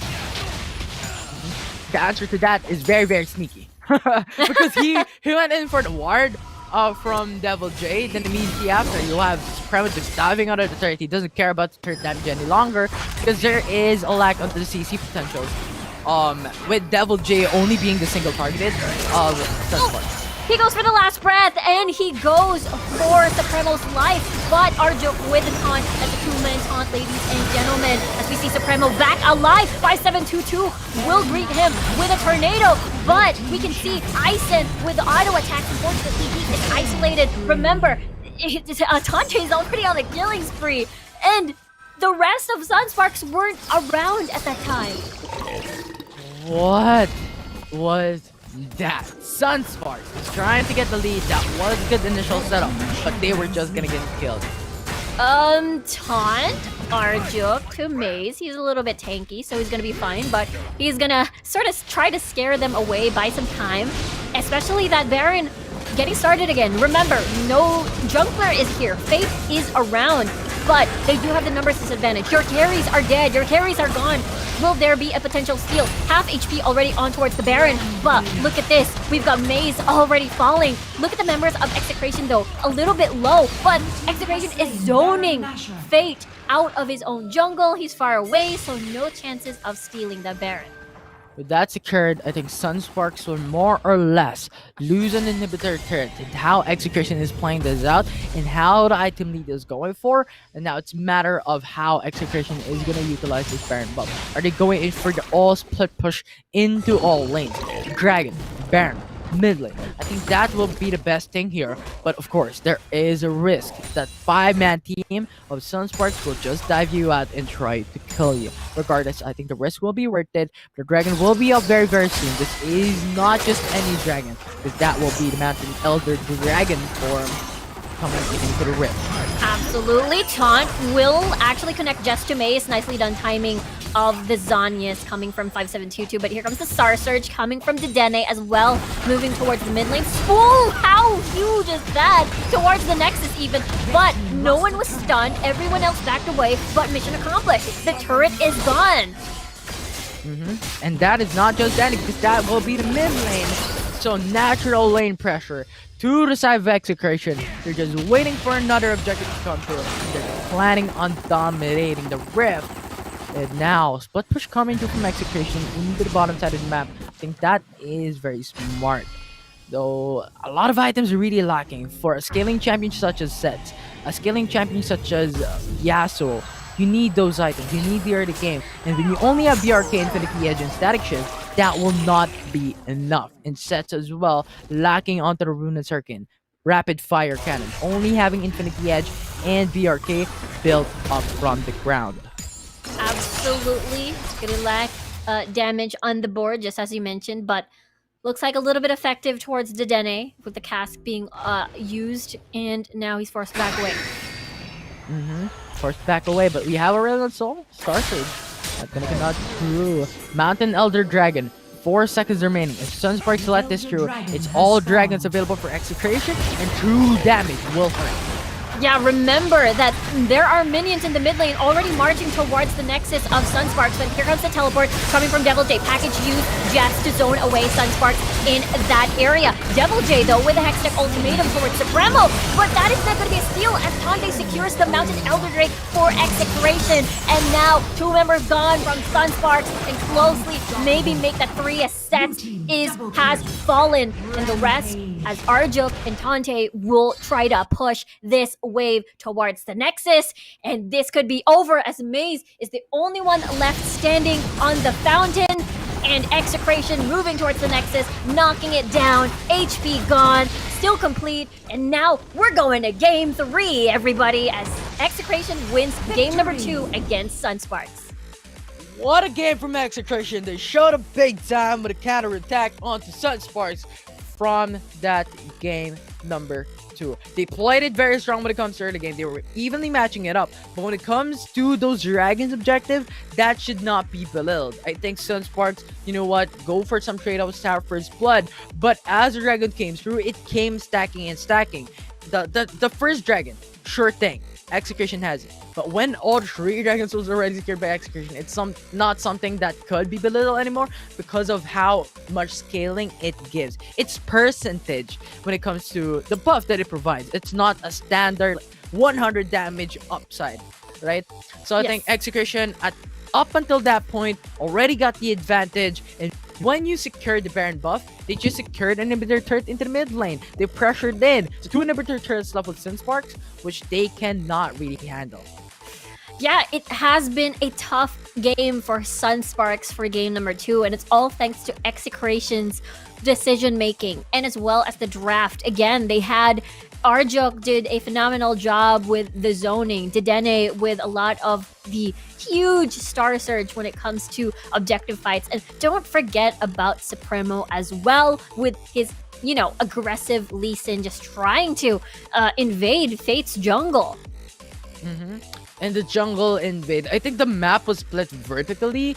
I think Sunsparks was taking a bit of a lead there when it comes to the game because they were at control of the dual lanes. But because of the lane swap, it changes things, right? Aizen was into the mid lane instead of the dual lane. Dedenne was into the top lane instead of the mid lane. So I think that was just a strategy that Execution did, which is successful at the current moment, and they punished Sunsparks through and through. Yeah, it allowed Dedenne to, if you move to the top lane, you sort of avoid that 5-7-2-2 Yasuo matchup, and you allow yourself to sort of move around the map a little bit more towards the mid lane, and etc. If you do it elsewhere in the map as well. So what an amazing game for Execration. It looked really clean. They looked really confident. It looked like game number 1 did not exist. The reset happened for Execration. So now we're into game number 3. What are your expectations here, and why is the Yasuo pick not working for both of these teams? I think the Yasuo pick wasn't really able to scale out for the side of Execration, mainly because it lacked those CC potentials. No, not Execration, Sunsparks rather. What am I saying? But because Graga, sure thing, you have some disengages that isolates one. But when a Yasuo only uses the last breath onto a single target, that would be a waste. Because typically what happens is 2 targets onto above. But the Braum wasn't really able to utilize the Glacial Fissure to give a setup onto the Yasuo, which decreases the amount of potential when it comes to the CC chain for the side of Sunsparks to punish Execration. And I think it was just a lack onto the early game. Typically, I think the running meme from a Yasuo is like 0-6 power spike, 0-10 power spike, right? Because it is a scaling champion. It requires a lot of items, more specifically onto those 2 core items. When it comes to the 6-minute mark, you need to complete it immediately. Static Shiv and Infinity Edge to be more specific. If it doesn't count into the first 6 minutes, 7 minutes, 8 minutes of the game, you're just falling behind too deep and you can't punish the enemy team with a burst amount of damage. Exactly. I think the meta for South Luzon is slowly shifting towards not the 20-minute mark games, but slowly into quicker games of getting into that 10-minute mark advantage. See if you can get that gold lead, 2 Dragon, 1 Rift Herald on your pocket. But let's take a look at game number 2 draft once more, because we talked about yes, Sunsparks with the same draft, but same bands rather, but it didn't work this time around. Yeah, it didn't work at the same time. So now I'm expecting, you know what, you asked a while ago what is the potential changes. I think this would be the change, right? The draft will change a bit. Maybe the bands will change a bit, right? So I do believe there is something that's gonna change exponentially for these two teams. Maybe not for the side of Execration, because they're already successful when it comes to battling it out. Yes, Sari, but let's take a look first at what happened in game number 2 here with the play of the game brought to you by Oppo Reno 5. It's like you were singing the play of the game, but yeah, I think this is the poking capabilities of Execration was spot on. Aurelion Soul's ultimate connects onto the ADC of Sunsparks. They were just punishing through and through, and this is when the Infernal break is secured by Execration. And look at the Glacial Pressure, right? It didn't connect to anyone. Yasuo wasn't really able to utilize the ultimate, and at that point, he lost it, right? And the zoning capabilities as well. When you're talking about zoning keys, you also have for the sustainable zoning potential, the package of a Corki, damage over time type of setup, and the missile barrage is a poking type of skill set that is really strong. And I think Supremo was also so smart on picking up the Camille instead of sets when it comes to the Dragon Range from time to time to cancel out the Hextech Ultimatum, which just cancel out the potential as well of Sunsparks to punish the ADC. And of course, no questions asked here. As master of the match, we've got Supremo here on the Lee Sin pick. Yeah. I think Supremo is just so strong when it comes to the game. They keep on punishing the enemy team. And as I've stated a while ago before the match was shown, is how Supremo was prioritizing on those key champions. Hextech Ultimatum, immediate Dragon Rage. It was cancelled onto Corki time and time again. And I think that's the key here. Supremo is just a team player, which is an aggressive player at the same time, that just gives space and just gives the potential for his teammates to outscale the enemy team when it comes to individual matches up in terms of the jungle.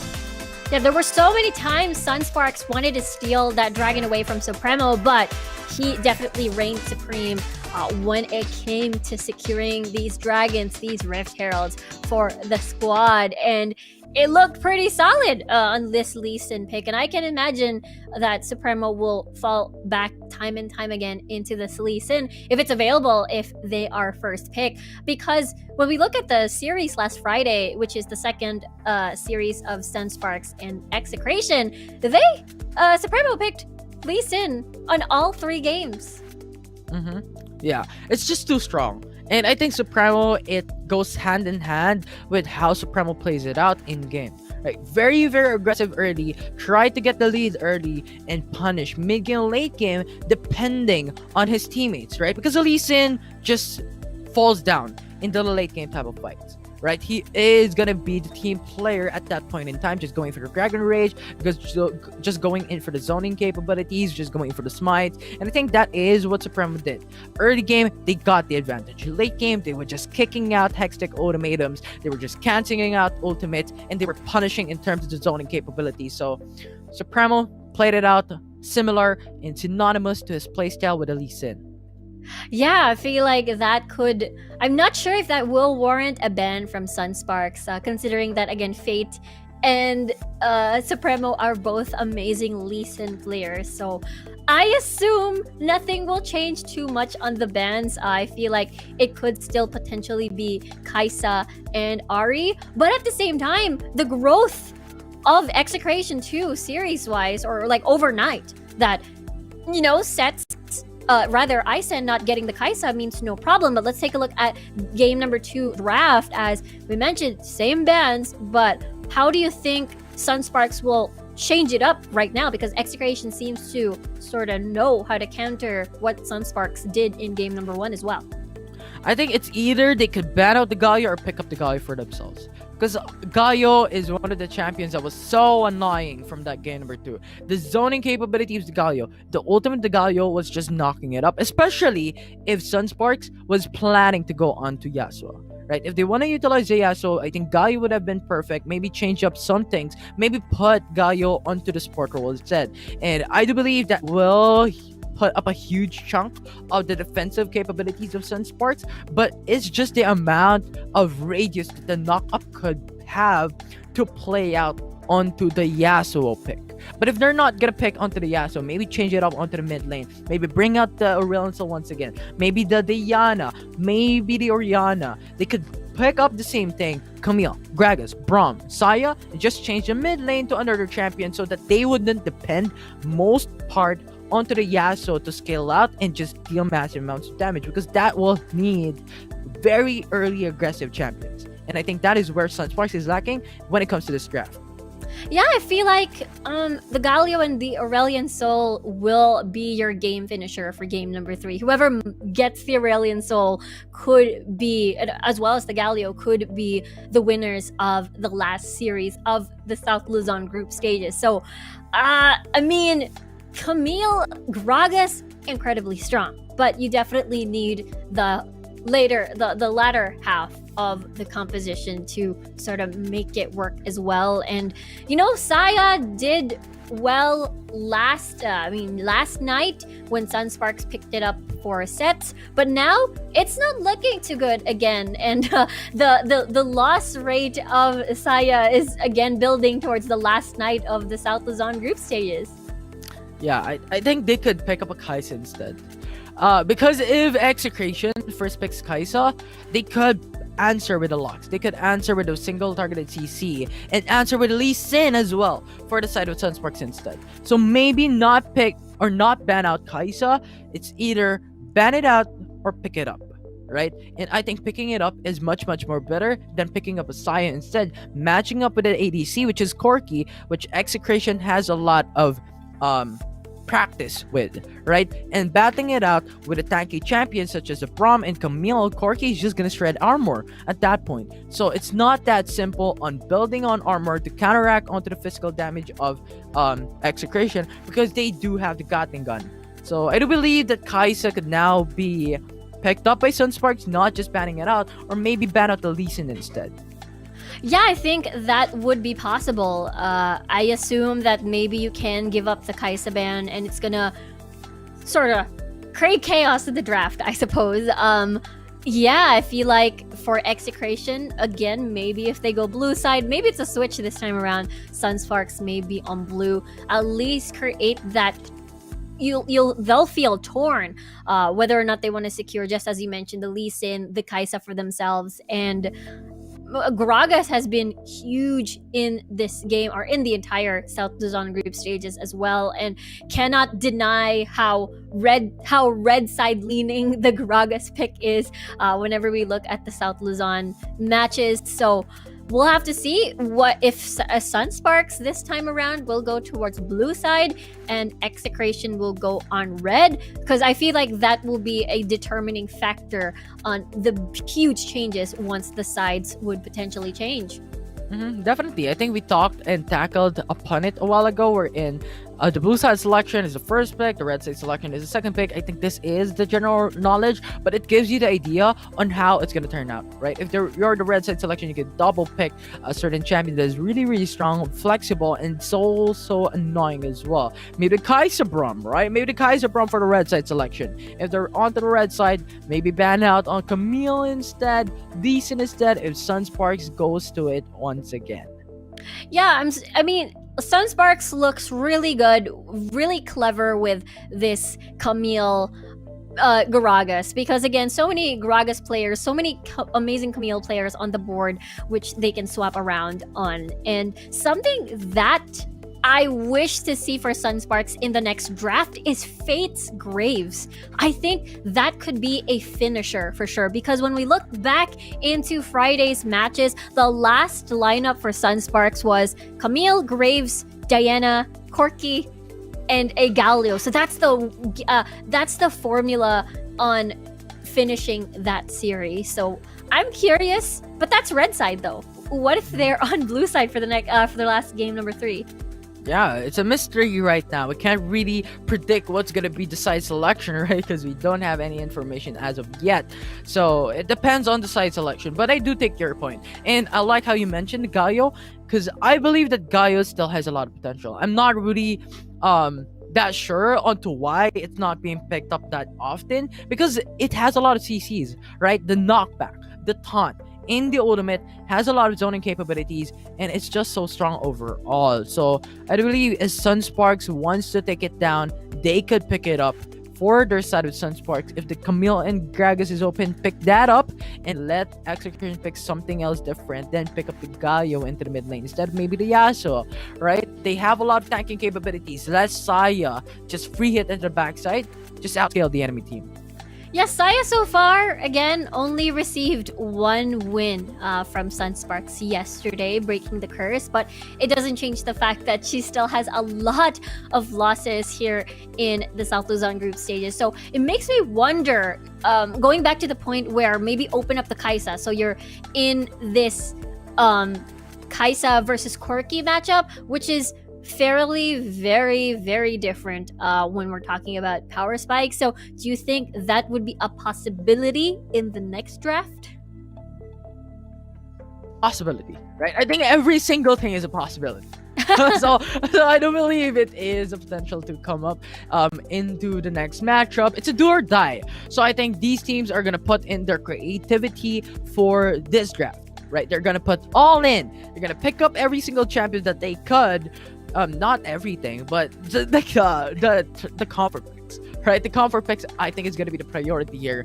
So I think some changes will come up. I'm expecting the Aurelion Soul. I want the Aurelion Soul to Sunspark. They've used it in the past alongside the Graves, and it was phenomenal. If they could use it and utilize it and abuse it against Execration, it's going to be insane. Yeah, it's their game-ending, series-ending pick, the Aurelion Soul. So I don't know. I mean, so far it worked so well as well towards Dedenne over here for the mid lane of Execration. So it could be an Aurelion Soul game. And I think the question is, what will Sunsparks do in case it gets picked again? Because obviously, I think the AD carry, of course, here as the Saya still had to scale up, as well as the Yasuo. So it was very difficult to create impact to match the early game power of Execration. So maybe this time around we will go with early comp versus early comp. And now, speaking of compositions, I'm really excited to be into Game 3. Right? I know. Yeah, it's such an interesting take, because if we're gonna see the same thing, it's a matter of execution left. If we're gonna see a different thing, it's a matter of the mind games being played in game. It's a matter of execution, the application. What phase are you best in? Are you best into the early phase? Are you best into the mid phase? Or are you best into the late phase? And that is something that I think should be considered by these two teams. If they're gonna play early, they need to go all in. They need to go 100% commitment. Because if you're an early phase draft and you don't utilize that phase of the game, you're just gonna get destroyed mid-game, late-game fights. And similarly into the mid-game, late-game phase as well. If you don't utilize them, you're just gonna demolish onto the other phase of the game. Yeah, exactly. We'll have to see what composition they'll decide to draft later on, as again, both of these teams have come a long way. We've got Execration coming in from the preseason who had roster changes. They're the only one that came into the South Luzon group stages with roster changes. Sunsparks, Liyab, Omega have retained players on the board. So Execration had a lot of adjustments coming into the tournament, but they came with such strength, such confidence, and now it's basically a new and improved Execration for sure. Meanwhile, for Sunsparks, again, they were second place in the preseason, having to battle against Next Play. It still doesn't change the fact that they've knocked out some of the top teams from South Luzon on their way to the preseason final stage. So here they are now as well, into the last match of the South Luzon. And again, both of these teams are basically equal series-wise up against each other. Execration won 2-0 against Sunsparks at the beginning. Sunsparks takes that into a 1-1 with a 2-1 series win last Friday. And now, again, we have come to this point with this equal series so far. And this last game, game number 3, is going to mean a whole lot for this underdog versus underdog rivalry. It's the deciding match. Who is going to be the better team of this South Luzon group stage when it comes to the third and fourth, right? Who is going to go above, one step ahead of Execration, or is it going to be Sunsparks? And now these two teams are the only ones who can answer it, and I think they need to put all in. They need to put every single strategies that they have in mind for this series specifically, right? It's a 1-to-1. It's a do or die matchup. One more win for any of these teams are going to go straight into winning the series overall. So I do believe Sunsparks Execration has a trump card hiding under their sleeves that they can bring up right now at their very last day, at the very last match. Yeah, very curious to see what the movement is going to be, because since this is the last match already, this is the time to unleash the pocket of pocket picks. So aside from, there's another layer of pockets for sure under those pockets. I mean, we've seen the Aurelian Soul, but this has been brought up during the preseason already. Here we go. Game number 3, do or die. Execration on your blue side. Sunsparks once again, third time around on your red. And Diana first ban Sunsparks. Will they ban out the Akali? No Ari Kaisa anymore? Not anymore? I guess so. I think they're respecting onto the Kali, which wasn't actually used in the past. So very interesting ban here. But Ari still gonna be locked in, which is something that we expected from Sunsparks. And that was just surprising because Akali wasn't really used by Execration in the past. And it just gives Execration more time to ban out different champions, as the Yana and Akali is really gonna be the priority by Execration. So it's gonna be the typical bans here. We just went back from game 1, game 2, and game number 3. Yeah, it could be the Kaisa ban once more, therefore limiting the options for the AD carry role. Corki, Saya. Corki in the South Luzon group stages does so much better in general in that win percentage. So Execration, this is looking to be the same pick so far. You know, Supremo on this Lee Sin. Yeah, Lee Sin open for Execration. Camille Greg is open once again for Sunsparks. And Gorky and Brom's gonna be open for Execration. So it's a matter of the same type of strategy, the same type of picks. So if they do it once again, the difference maker here is gonna be the application of these champions. So Camille and Greg is now being locked in by Sunsparks. We're going back history. Yeah, that means, you know, Execration's gonna get Corky once more on their side. If they want to pick up the Galio here, Corky Galio is an amazing rotation. You deny and shove Sunsparks sets into an awkward Saya pick once more. Once again, Execration doing it back to back against Sunsparks. But Around Soul still open. I have a lot of hopes onto this champion, but Brom being over there by 5722, a strong champion, but this just states the same exact thing that happened from game number 2 that could potentially destroy them for the side of Execration. Yeah, the beautiful thing about Sunsparks being on the red side is that you can still pick up a champion that is good for 5722, and that is what they're going to do. Not a mid lane last pick, but they secure the Aurelian Soul first. I love it. They're going back in for the Rico. You said you want to see the Aurelian Soul. You want to see that happen today, and Sunsparks is now going to pick it up. But Execration is going back once again onto the Garen pick to counteract onto those killer champions such as the Asol, the Gragas, and the Camille for the side of Sunsparks. Meanwhile, this is the difference now. That means what? That means Dene is going to be on that Galio instead of Arjuk with this one. And yes, no Saya anymore. They've had it. They've had it with the low percentage win rate of the Saya. They're going for the Ezreal. I love this pick. Ezreal and Braum is a good duo. Because if Ezreal goes for the Arcane Shift, Braum can just follow through with the shield, right? And after that, you can just block in incoming projectile damage, and Ezreal is just free hitting onto the backside. So simply enough, Sunsparks is going in for poking composition. Oh my goodness, how to say? But yeah, this is a great draft from Sunsparks. They're bringing in their Aurelian Soul, they're bringing in their Ezreal, and as you said, Riku, they're bringing in the pocket picks of the pocket picks right now for game number 3.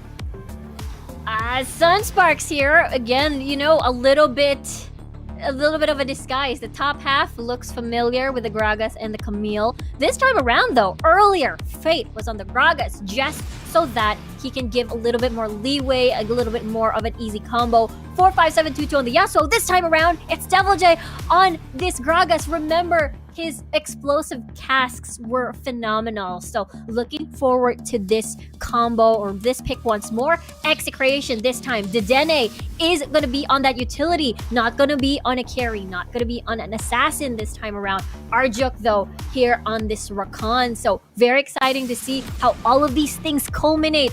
As in, this is the final game between Execration and Sunsparks. The final game of our South Luzon group stages. We'll see how this goes.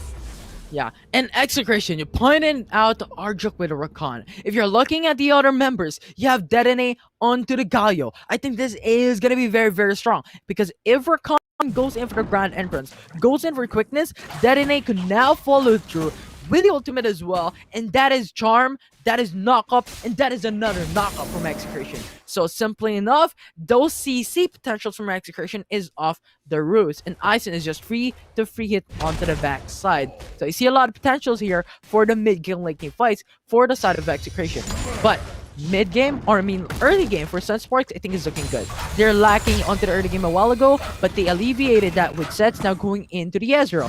Ezreal with the poking capabilities can just go and free him onto the backside, even in the early game. And I like the long sword first item here because it just gives you AD, but it forces out you to go for the recall when it comes to the 2-minute mark, 2 minutes and 30 seconds, because you just lack the mana accumulation when it comes to in-game. So this is what I'm seeing between these two teams, between these two guys. Yeah, good start, just as you mentioned, for the side of Sunsparks. You mentioned that they can rival the early game of Execration, especially you've got Supremo again once more on this Lee Sin pick that has been very nightmarish for Sunsparks. So Sets has to deal with this lane all alone against Tante.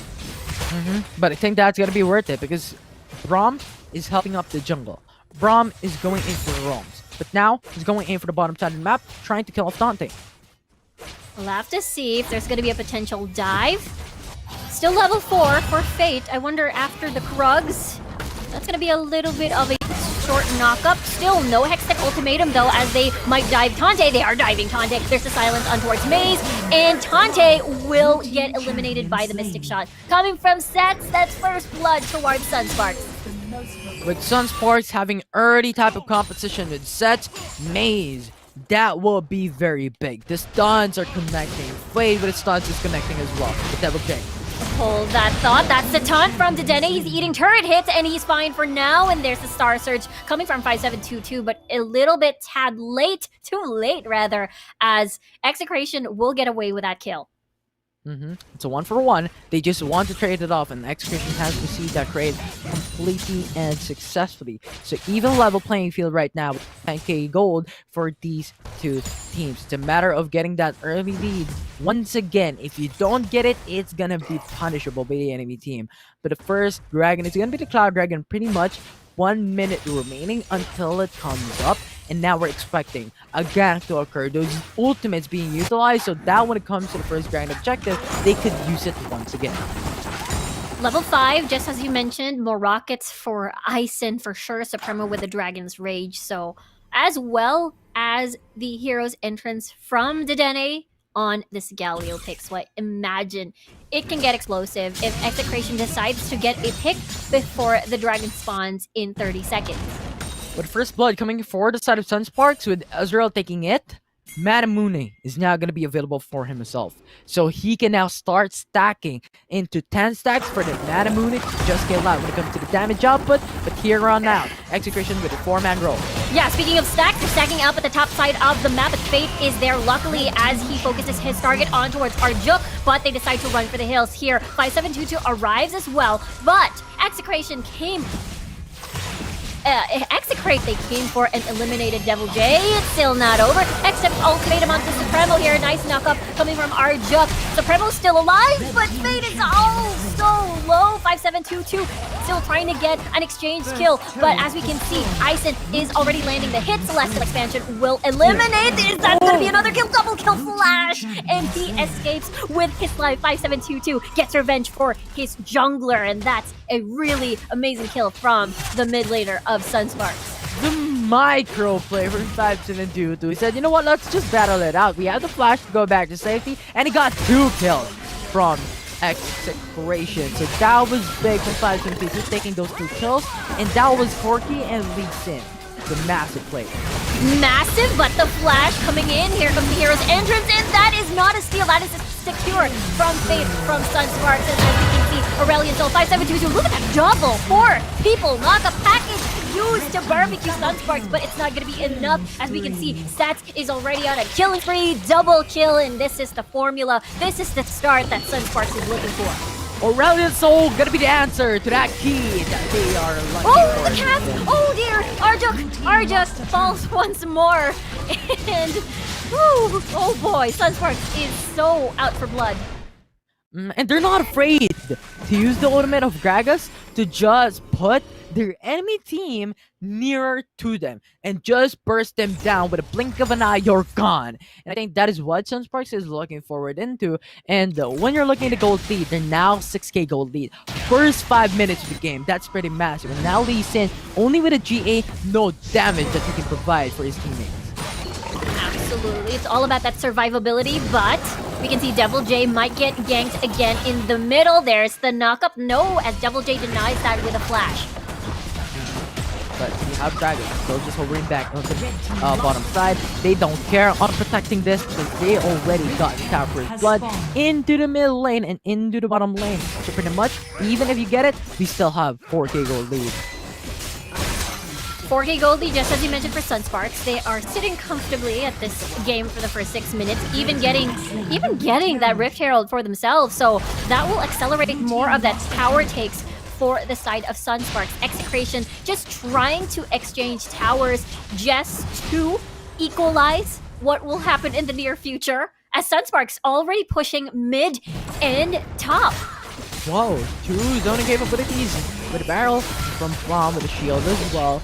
And that just delays how Execration is going in for response on the top side of the map, and Sunsparks takes 2 more turrets in their favor, making it an 8k gold lead. Now Luden's Echo for Gragas, Manamune Trinity Force for Ezreal. So pretty much, they're stacked up when it comes to the items, and that damage is gonna hurt. That's true. I mean, even though, let's just say, Triforest for Ison is already completed, he is 1 item behind off of, you know, sets at the other side of the spectrum. So it is due to, again, look at the gold lead coming from this. That's a 3k gold lead for this set over the 80 carry of Execration. So all those early kills really did so well for sets to balloon in this game. And that is the power of an Ezreal when it comes to the early game, right? We talked about how Sunsparks is strong when it comes to early game because of an Ezreal and because of the Braum. But now, Fade going in with a hook shot. There's the Hectic Ultimatum on towards Dedenne. He is half HP already. True Shot Barrage will not hit anyone. The cask will just be there for the disengage.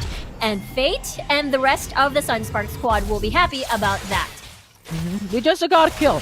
They just got objectives. They're going back and to respect how Execration is doing this. But they don't want to give a kill onto Execration because they did it in the past, and this is not something that they're looking forward into. And now they're still safe with the 8k gold lead. And I like how you talked about the items. And now when you're looking at the items, Lee Sin still lacking into that damage aspect of the game, wherein if you're looking at the enemy jungle, Camille already built up the Trinity Force, almost completing the Yumu's Blade as well. So the damage difference is a 1 core item difference. Yeah, 1 core item difference as Sunsparks wants to put that herd into that lead even more. Execration, though, getting an exchange over to the first tier tower in the top portion of the map. But Sunsparks, unfazed by this, they want the dragon, they want the tower in the mid lane as well.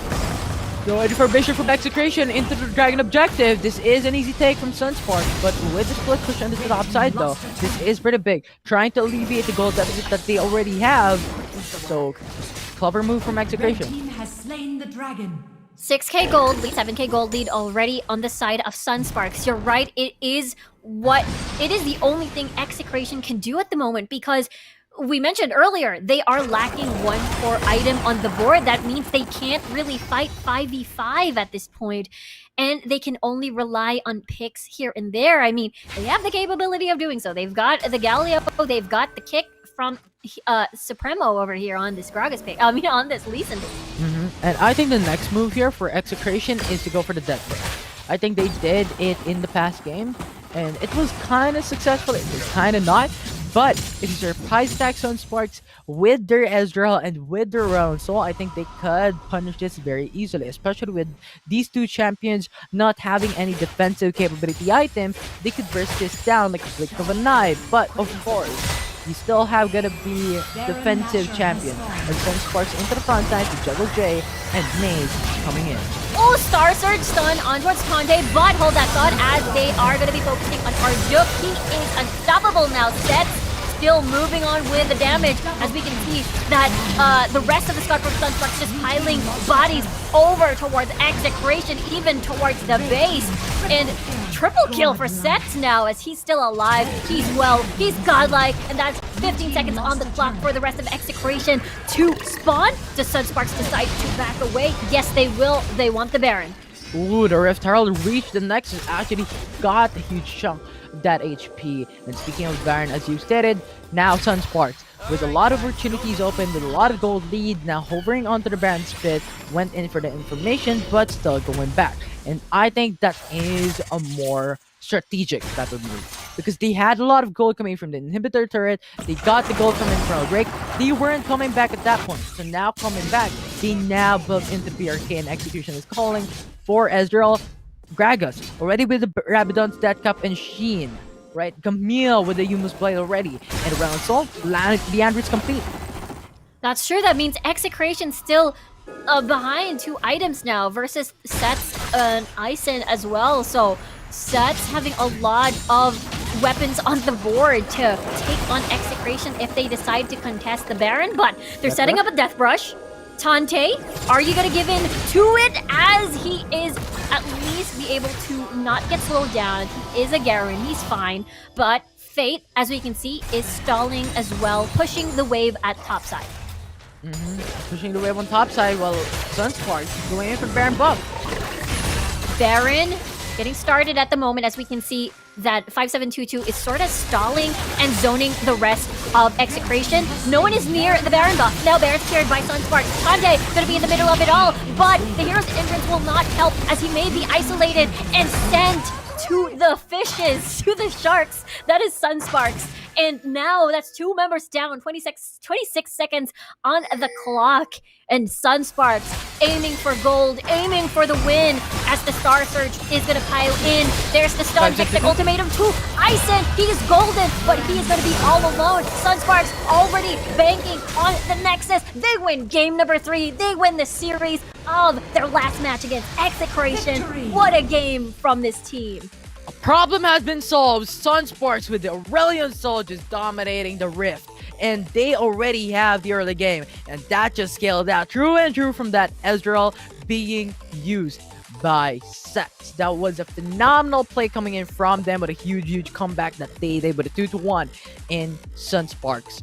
And I think they're just playing it slowly during the game in a bit of an aggressive type of playstyle. Right? They're playing it slowly. What I mean by that is they're not jumping under turrets, which they did from game number 2 and game number 1. They're playing it very slowly, but at the same time trying to make some ganks, trying to make some moves that they got the kill for, and that just gave them the advantage of an Ezreal that needs to scale out in battle. Matamuna in the first 3 minutes of the game, and the next Trinity Force 6 minutes.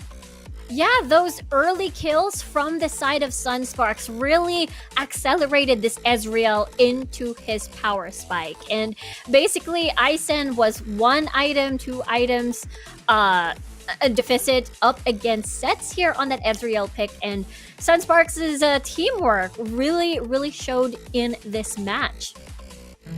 Showed up big time in that last match. I love the creativity, and this is their pocket pick of the pocket pick and trump card that they were just hiding under their sleeve. And Sets, look at the damage and look at how KDA of his works. And I think in the first 5 minutes, in this first 6 minutes, he was already at a 3k gold advantage, right? Against Aisin as an ADC. And at that point, you were wondering, one core item immediately above. He's battling out ADC, and Corki needs items as well to scale up. His power spike is dependent onto the Trinity Force in getting level 5 when it comes to the early game. And that was just not possible with how Sunspark just disabled that potential of Aisin to now go for the power spike. Exactly. Gotta love how unfazed Sunsparks was. I mean, of course, they were in the lead gold-wise, but Execration was trying to put in the pressure by getting turrets here and there, but at the same time, they were just trying to equalize the map state of that game. And at the end, Sunsparks was able to pick up from last weekend and now have been winning 3 straight series, basically, since Friday, and up against Liyab, and now once again against Execration. So I'm sure they're very, very proud and happy of their performance this weekend. I love their improvement from week 1 going into week 2 rather, day number 2. They were just going in hot. They're walking like a beast. They're decimating every single one that they're approaching onto. So huge commendable plays from Sunsparks, and of course Execration for beating them down in game number 2. So commendable plays from these two teams.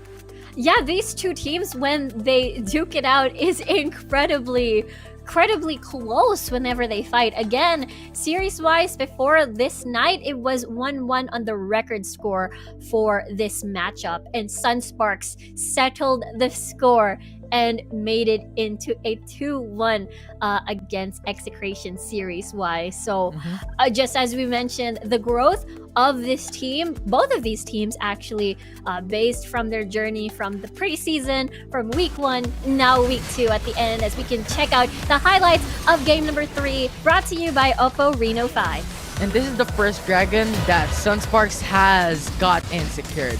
And I love how Execration went in for the format knockup. But where was the rest of the team? I think Corki was a bit late in that engagement, which just disabled the amount of synergy that was just pulling through. And Sunsparks just isolated each other, just isolated the enemy team, go for 1-for-1. And the Rift Herald into the mid lane, while Execration was busy going in for the kills, was busy going in for the champions of Sunsparks. The Rift Herald was free hitting under the turret, which it came through into the inhibitor turret, which also did into the Nexus. Actually got a huge chunk onto that base, right? And how Renaissance just did it, zoning out the enemy team, Execration was keep on avoiding the Star Surge.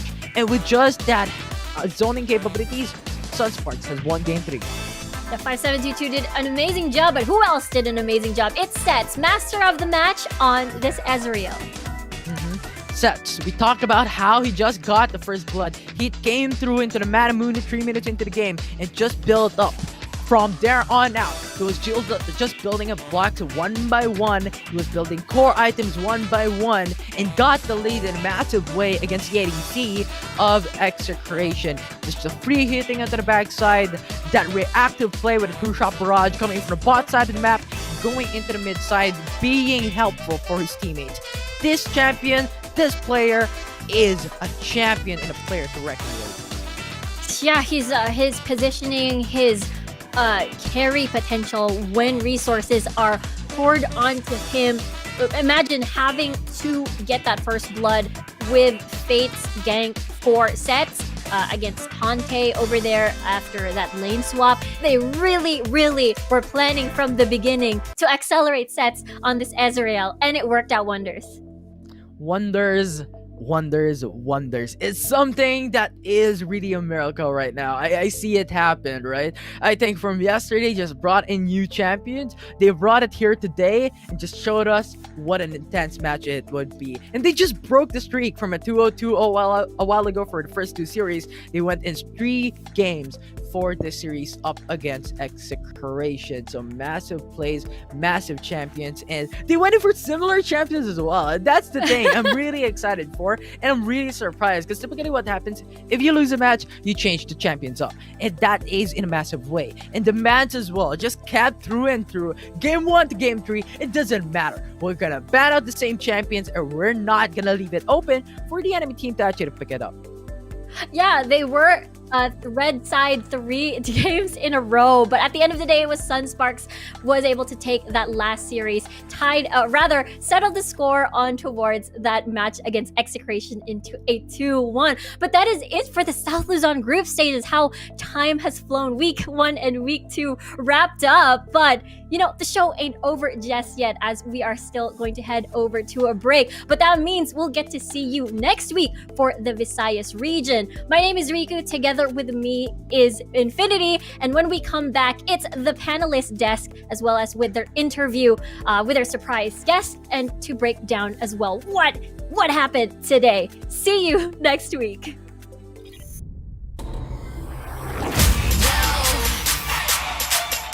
Why don't you watch me do my thing? Reinvent the world, yeah. Just to be better, just to evolve, just to evolve, just to be more, just to be better, just to evolve, just to evolve. Every time the world spins round, reinvent 360. Thinking you gon' miss a good thing, yeah. Show the whole world. Reinvent, nobody to know soon. Be strong,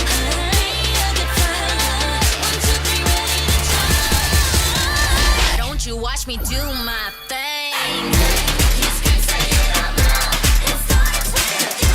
Take it to the next level with Globe's fiber, LTE advanced, and 5G mobile connection. Now you have the power to reinvent your world. Globe. I love my curves and the skin I'm in. Switch it up, turn around, take it up again. I know you feel me, keep up with me. Come on, let's keep winning till the world stops spinning. Come on, now let's get it. I'ma keep winning till the world stops spinning.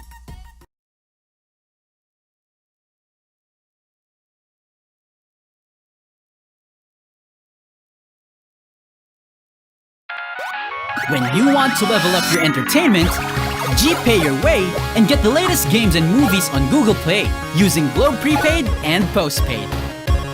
Add payment method on Google Play. Enable payment through Globe Prepaid and Postpaid and confirm. No credit card needed. Simpleng steps para tuloy-tuloy ang purchases at download sa Google Play. Your safe one-stop shop for apps, games, music, and movies on your Android device. Use Google Play now through Globe Prepaid and Postpaid para level up ang entertainment. Also available in TM. Sekreto ng mga gwapong Master Gamer? Para fresh all day, bring your clay game with Master. New Master All-in-One Clay Wash. Fights germs, controls oil up to 12 hours, and helps prevent pimples. New Master All-in-One Clay Wash. Sekreto ng mga gwapo.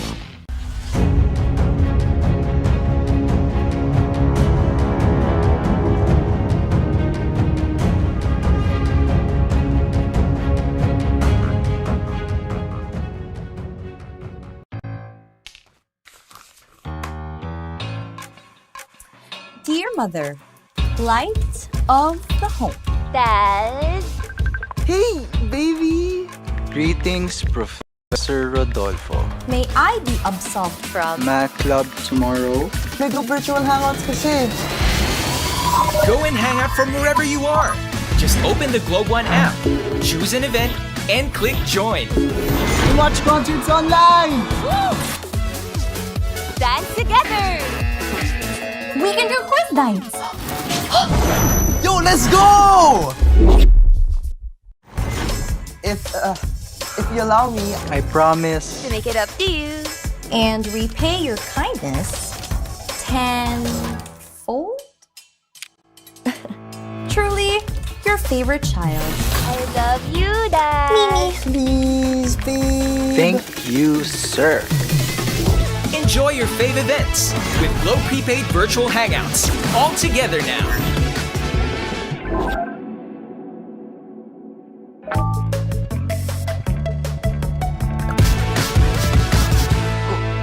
best.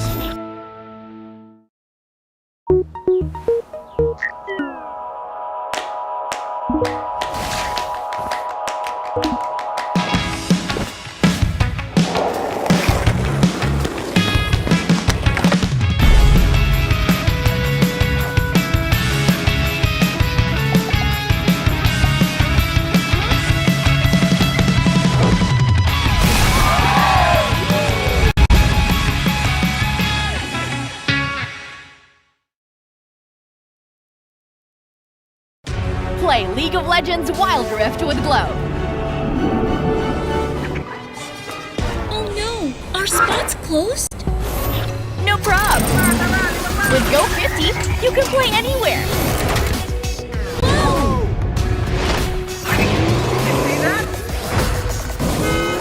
Game on with Go 50 and level up with Go Play 10 for even more League of Legends Wild Rift. See ya!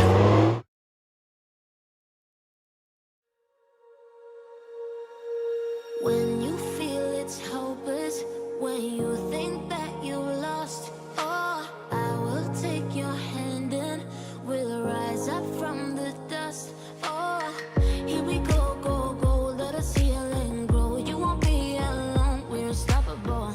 Don't be afraid to show what we're going for. This is what we know.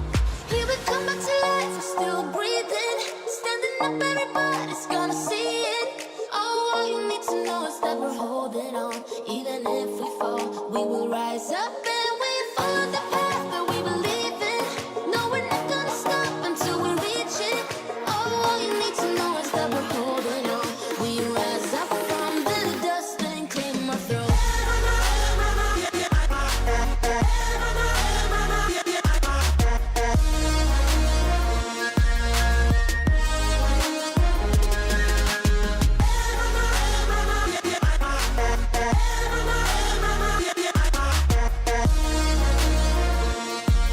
We rise up from the dust and clear my throat.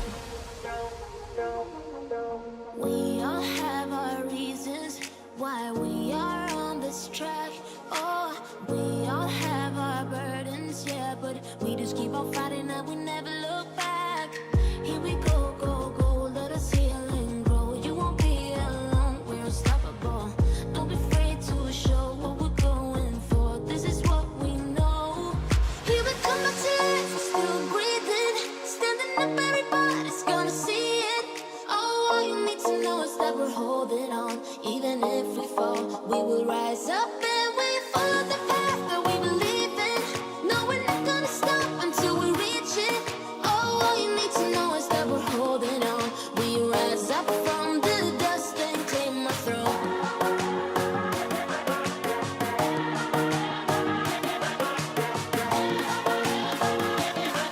We rise up from the dust and clear my throat.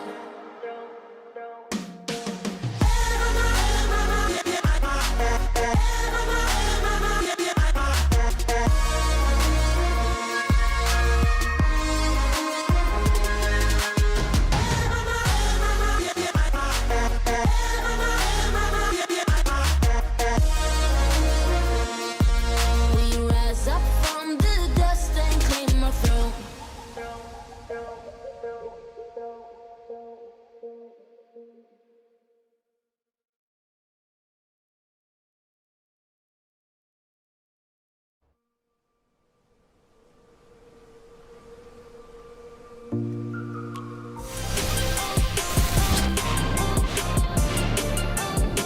Welcome to Wild Rift.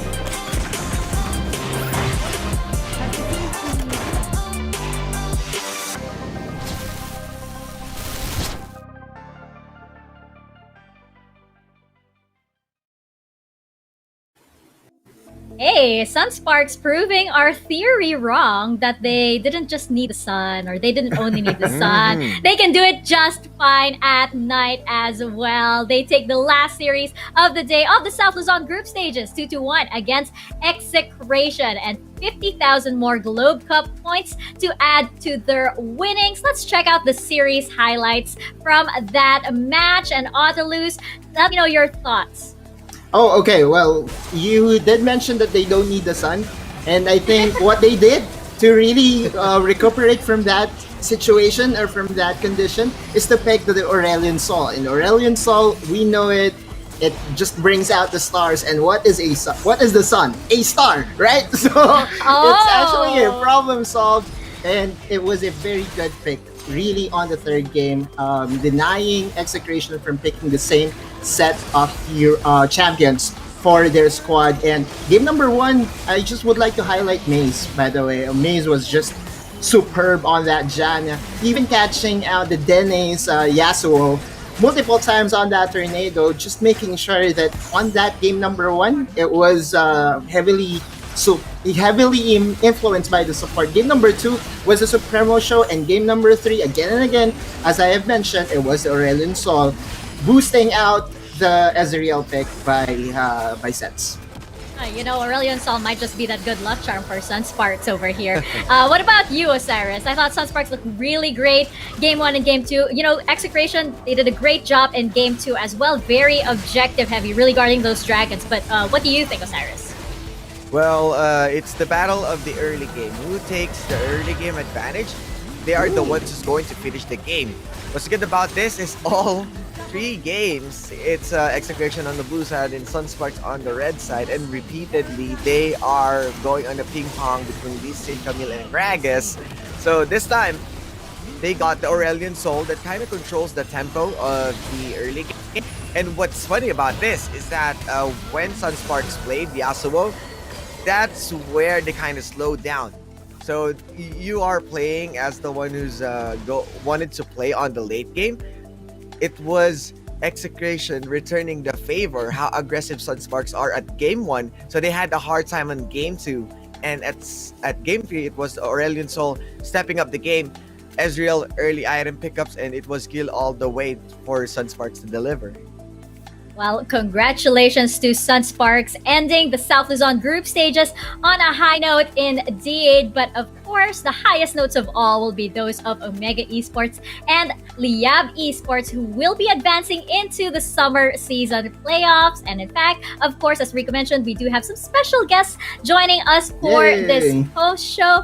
Let us welcome first Morita Boy of Liyab Esports over here to join us.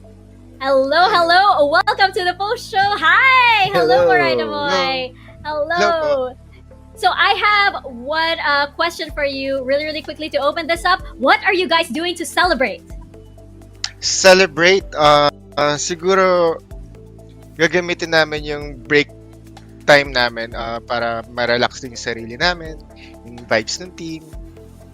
And siguro more on ganun. Then after a week, back to practice ulit. Well, you guys really do deserve that vacation, that nice, rest and relaxation after all of your hard work here at the South Luzon group stages. Autoluz, what about you? Well, first off, congratulations, Marita Boy, Autoluz here.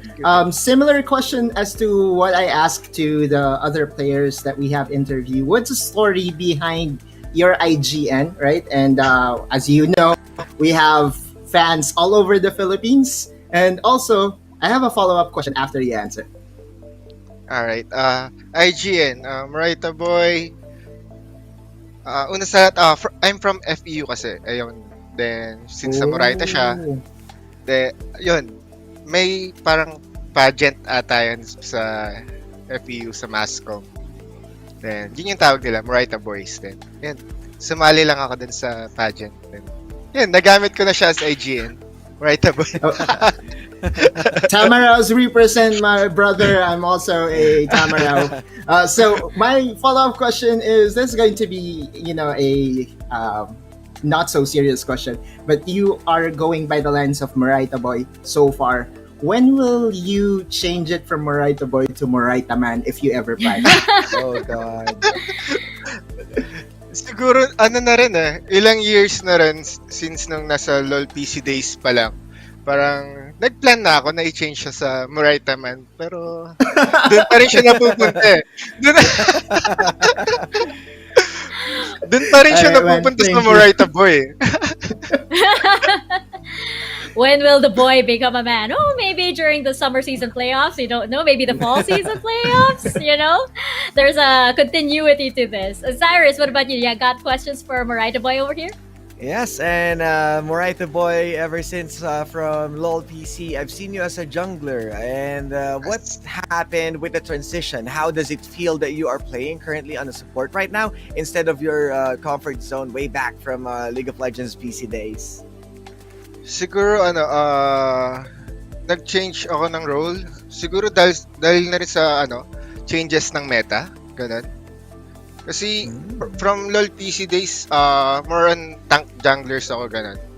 And dumating sa point na carry junglers na yung lumalabas. Siguro ganun, naghanap ako ng papalit sa akin as much more effective doon sa ganung meta para makasabay syempre doon sa gameplays ng current meta, ganun. Okay, thank you, and congratulations, of course. Thank you. Yes, and Marita Boy, we have to ask actually, what is Liyab Esports having for dinner or had for dinner if you guys are already done? Dinner. We have tortang talong and Shanghai. Classics. Celebration. Classics. I love it. Classic. Happy birthday. Happy birthday indeed. It's a birthday party over there. Last but not least, do you have any shout outs that you'd like to give? Alright, shout out sa sponsors namin. Oppo, Mineski, and Globe. Thank you so much. Thank you so much sa pag-support sa amin sa team ng Liyab Wild Rift. Thank you. And syempre sa inyo Alright. No, sorry. Syempre sa mga thank you to us. Sa mga casters, sobrang thank you sa inyo sa sobrang pagtangke nyo ng mahabang shoutcasting. Sobrang thank you sa inyo, guys. Thank you. Thank you so much, Marita Boy. Ayun, may shout out yung casters. I love it. Sometimes we feel underappreciated. So thank you so much, Marita Boy. Thank you. All right. Enjoy your birthday party food, and we will see you, of course, at the summer season playoffs. Congratulations once again to Liyab Esports, and have a good night. Thank you. Thank you. Thank you. All right, you guys, it's always so fun when we have the players on over here and when we ask them what they're having for dinner or what they're eating. It seems to be our thing. But of course, like he did mention, it was so interesting when he brought up the origin story of his name. I'm glad you asked that question, Otlus. Well, of course, for our international viewers, what he did mention is that he's from a school, and the school's location was in Moraita. It's a place here in Manila. So yeah, it's been years, and I think Moraita Boy has been in the industry or has been in the scene for like 5 years now, or maybe even more. So I'm just glad to see the old dogs, the old guns still having it in the pro scene. And what do we know, right? Liyab is Moraita Boy on Liyab is a perfect fit. Yeah, I really love that how he transitioned from jungler to support, as the meta isn't really leaning more on the tank, and it's pretty evident right now at League of Legends PC as we're seeing famous teams changing their lineups, and right now it was the carry jungle meta, and that's the love for the game and for the team itself, that he's willing to change position just to make sure that they can attain the success that they have right now moving into the playoffs. And it shows. I mean, they have advanced, of course, into the summer season playoffs, and we will see them there. I believe that is scheduled for the first week of June, so sit tight. Of course, we are not complete yet. We still do have Visayas and Mindanao coming up, so we will be traveling from Luzon over to Visayas. It's like a travel show now. But of course, before that, we do have our first place winners over here at the South Luzon group stage stages. Let us welcome from Omega Esports. We have Time-Lapse over here to join us for the post-show. Time-Lapse, actually, and the rest of Omega Esports as well. Hello, guys. Hello. You guys are regulars over here in our post-show. So, first of all, I want to ask you, throwing the same question to you guys, what are you guys doing to celebrate this win? Nag-celebrate kami, yung sobrang saya namin kasi nagbunga lahat ng away, ng practice, tas yung mga away namin. May, tinatunguhan. Well, you guys have no reason to fight anymore now that you guys have finished in first place here at the South Luzon group stages. Atlus, what questions do you have over here for Time-Lapse and the rest of Omega Esports? I think they're being humble because I saw one of the posts from the Omega Esports page. They're having a some G night, right? Some gipsal. So I saw it, man. All right, but anyway, my question for you is for the viewers. Yeah, my question for you is for the viewers as well. Maybe care to share to our viewers as to where your IGN did come from, and do you have a page so that they can follow you and your super impeccable play on the Dragon Lane? May page ako, yung Time-Lapse. Yung Time-Lapse kasi yung IGN ko, nanggaling yun sa ibang laro, which ang meaning nun, ultimate, pag bumabalik. Oh, yeah. Time-Lapse. Oh, okay. I already know what that is.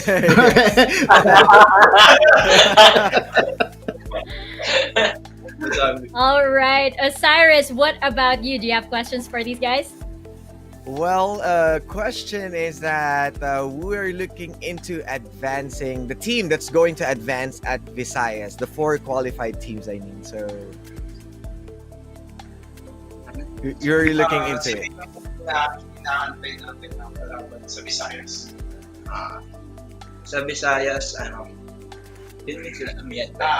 Yung amihan, yun yung inaantay kong palaban sa Visayas. I do have a follow-up question also because we are asking IGNs. What's the IGN behind JLC? Because this will be the last time I'm going to see you guys. JLC. So we are curious about that because it's not John Lloyd Cruz. So what is it? Yung behind yung IGN ko, talagang John Lloyd Cruz yun kasi yung dati, yung mga dati kasi may nausong mga team na mga bayani like Emilio Aguinaldo. Then gumawa kami ng sarili naming team. Ang pangalan, Team Star Magic. So, pinangalan ko yung John Lloyd Cruz. Kasi mahilig kasi ako na magsabi ng ingat yan. Ingat. John Lloyd Cruz. Oh boy! John Lloyd consistent. Okay, thank you. All right. Well, of course, I do know that you guys have Samgyup now, and so we don't need to ask you guys what you're having for dinner. We know you're having a great one. But do you have any shoutouts that you'd like to give? Ayun. Shoutouts sa mama ko at papa ko na lagi sumusuporto sa akin. Tapos sa mga ate ko at sa kay Kuya Gerald. Tapos yung sa mga kaibigan ko, kay Chami at kay Bieber. Yun lang. Shoutout kay Lloyd, nauna na doon sa sabi. Shoutout kay Lloyd. Nasa sabi na. Pawis na eh. Nagluluto na. Pawis na.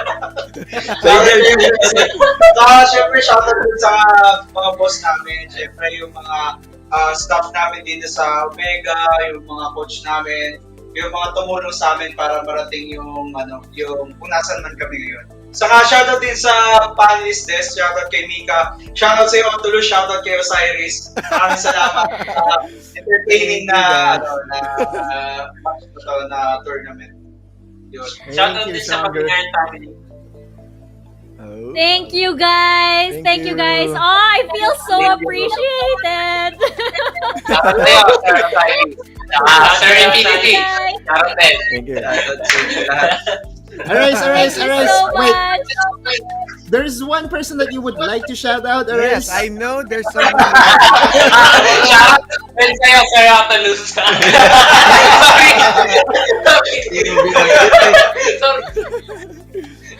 All right, you guys, thank you so much. Congratulations once again, and Congrats. we will see you at the summer season playoffs. Have a Ingat. good night. Enjoy your Samgyeopsal. Thank you. Oh, it's Wow. so fun to have the players on over. That is just great. And you know what? I'm so happy for them. I'm so happy Yeah. for them. And once again, all of this conversation about food has made me hungry again, especially samgyeopsal, which I haven't had in so long. Same. Oh man. But of course, you know what? We do have other winners other than Liyab Esports and Omega Esports, of course. I do know that our audience knows that we do have this giveaway ongoing, of course, for all of our broadcast weeks. We have a minor prize being given away every day, and we have a major prize. We have major prizes, I should say, at the end of every broadcast week. So let's actually head on over and see our winners for this week, for this broadcast week. And check out, I believe we have the minor winners up first. So drum roll, please. Osiris, would you like to announce this? Ashley Jokton Tesoro, Amiel Ludagami, Duane Ambrosio, and Lienvi Bruno. Congratulations, you guys. Be sure to message the PPGL page on Facebook to claim your prize. And of course, we do have the major prize as well of 1,650 wild cores. We do have Joseph Saratan. We have Princess Grace Samiliano. We have Vincent Bataan, Philip Salvador, Norivic Garcia. Who else do we have, Otolus? Wait, I just would like to shout out Joseph Saratan. Joseph Saratan, congratulations! Great Congratulations! Dwight Tarol Recamada, Zuriniel Angara, Omar Panteliano, and we also have Ashley Diocton Tesoro. To those players that did win 1,650 wildcards, all you have to do is to message the PPGL page. And if you're not on the list, do not worry because we still have giveaways for next week. And if you are in a rush, all you have to do is to go to the shop and load up using your Globe SIM. That is right. And yes, stay tuned for next week because we do have that giveaway ongoing all throughout the Sea Icon Series Philippines. And you know what? Let us check out the standings as they are so far here at the summer season. Right now, we do have Omega Esports. Oh, look at that. Beautiful. 9-0. Perfect Clean. record.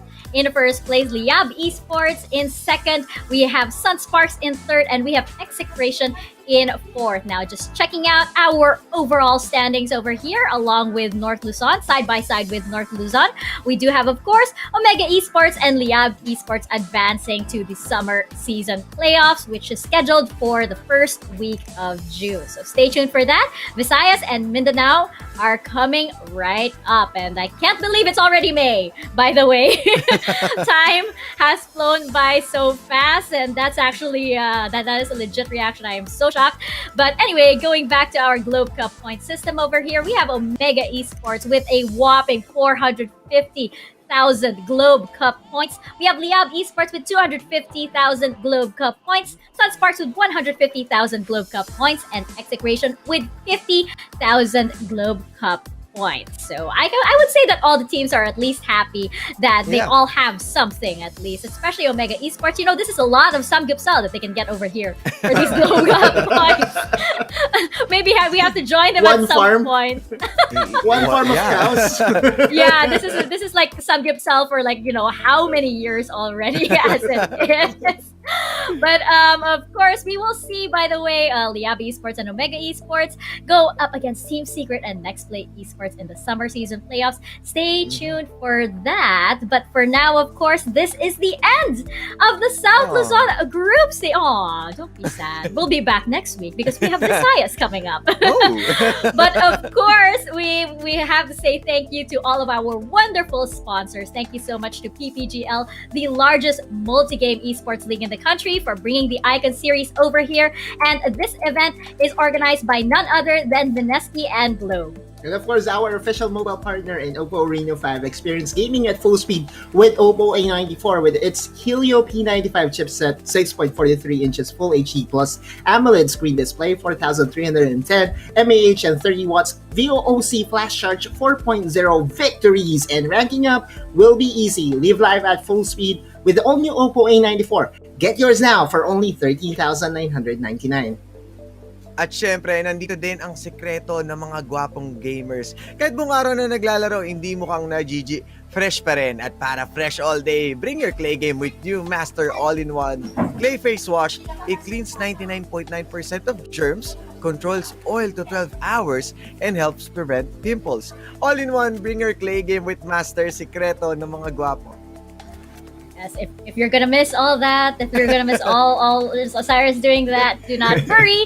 We can still hang out, but we can still hang out virtually and socially distant via Globe Virtual Hangouts. Globe Virtual Hangouts Go Esports brings events and programs like no other, starting with an apprenticeship program led by the pros, stream takeovers, and local and international tournaments. Just download the Globe One app and click on the Virtual Hangouts tab to get updated and get hashtag OL together now on the latest happenings on Globe Virtual Hangouts. I'm getting clingy. That about wraps up our South Luzon group stages. But next week, we leave Luzon and we travel further south to the islands of Visayas. It's a travel show now. But we get to know the teams from the Visayas region with the Visayas group stages. Until then, though, this has been Mika Fabs with Osiris and Otoluz on the panel. And on behalf of the whole production, thank you so much for watching. See you guys next week. Stay safe and stay healthy.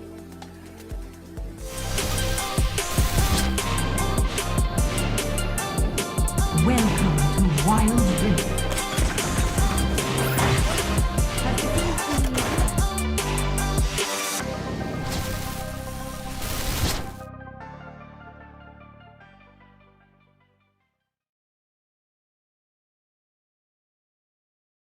Hey, congrats! Congrats everyone! Sino yung nasa harap ng Liyab? Si Patrick.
holding on. Even if we fall, we will rise up and we follow the path that we believe in. No, we're not gonna stop until we reach it. All you need to know is that we're holding on. We rise up from the dust and clear my throat.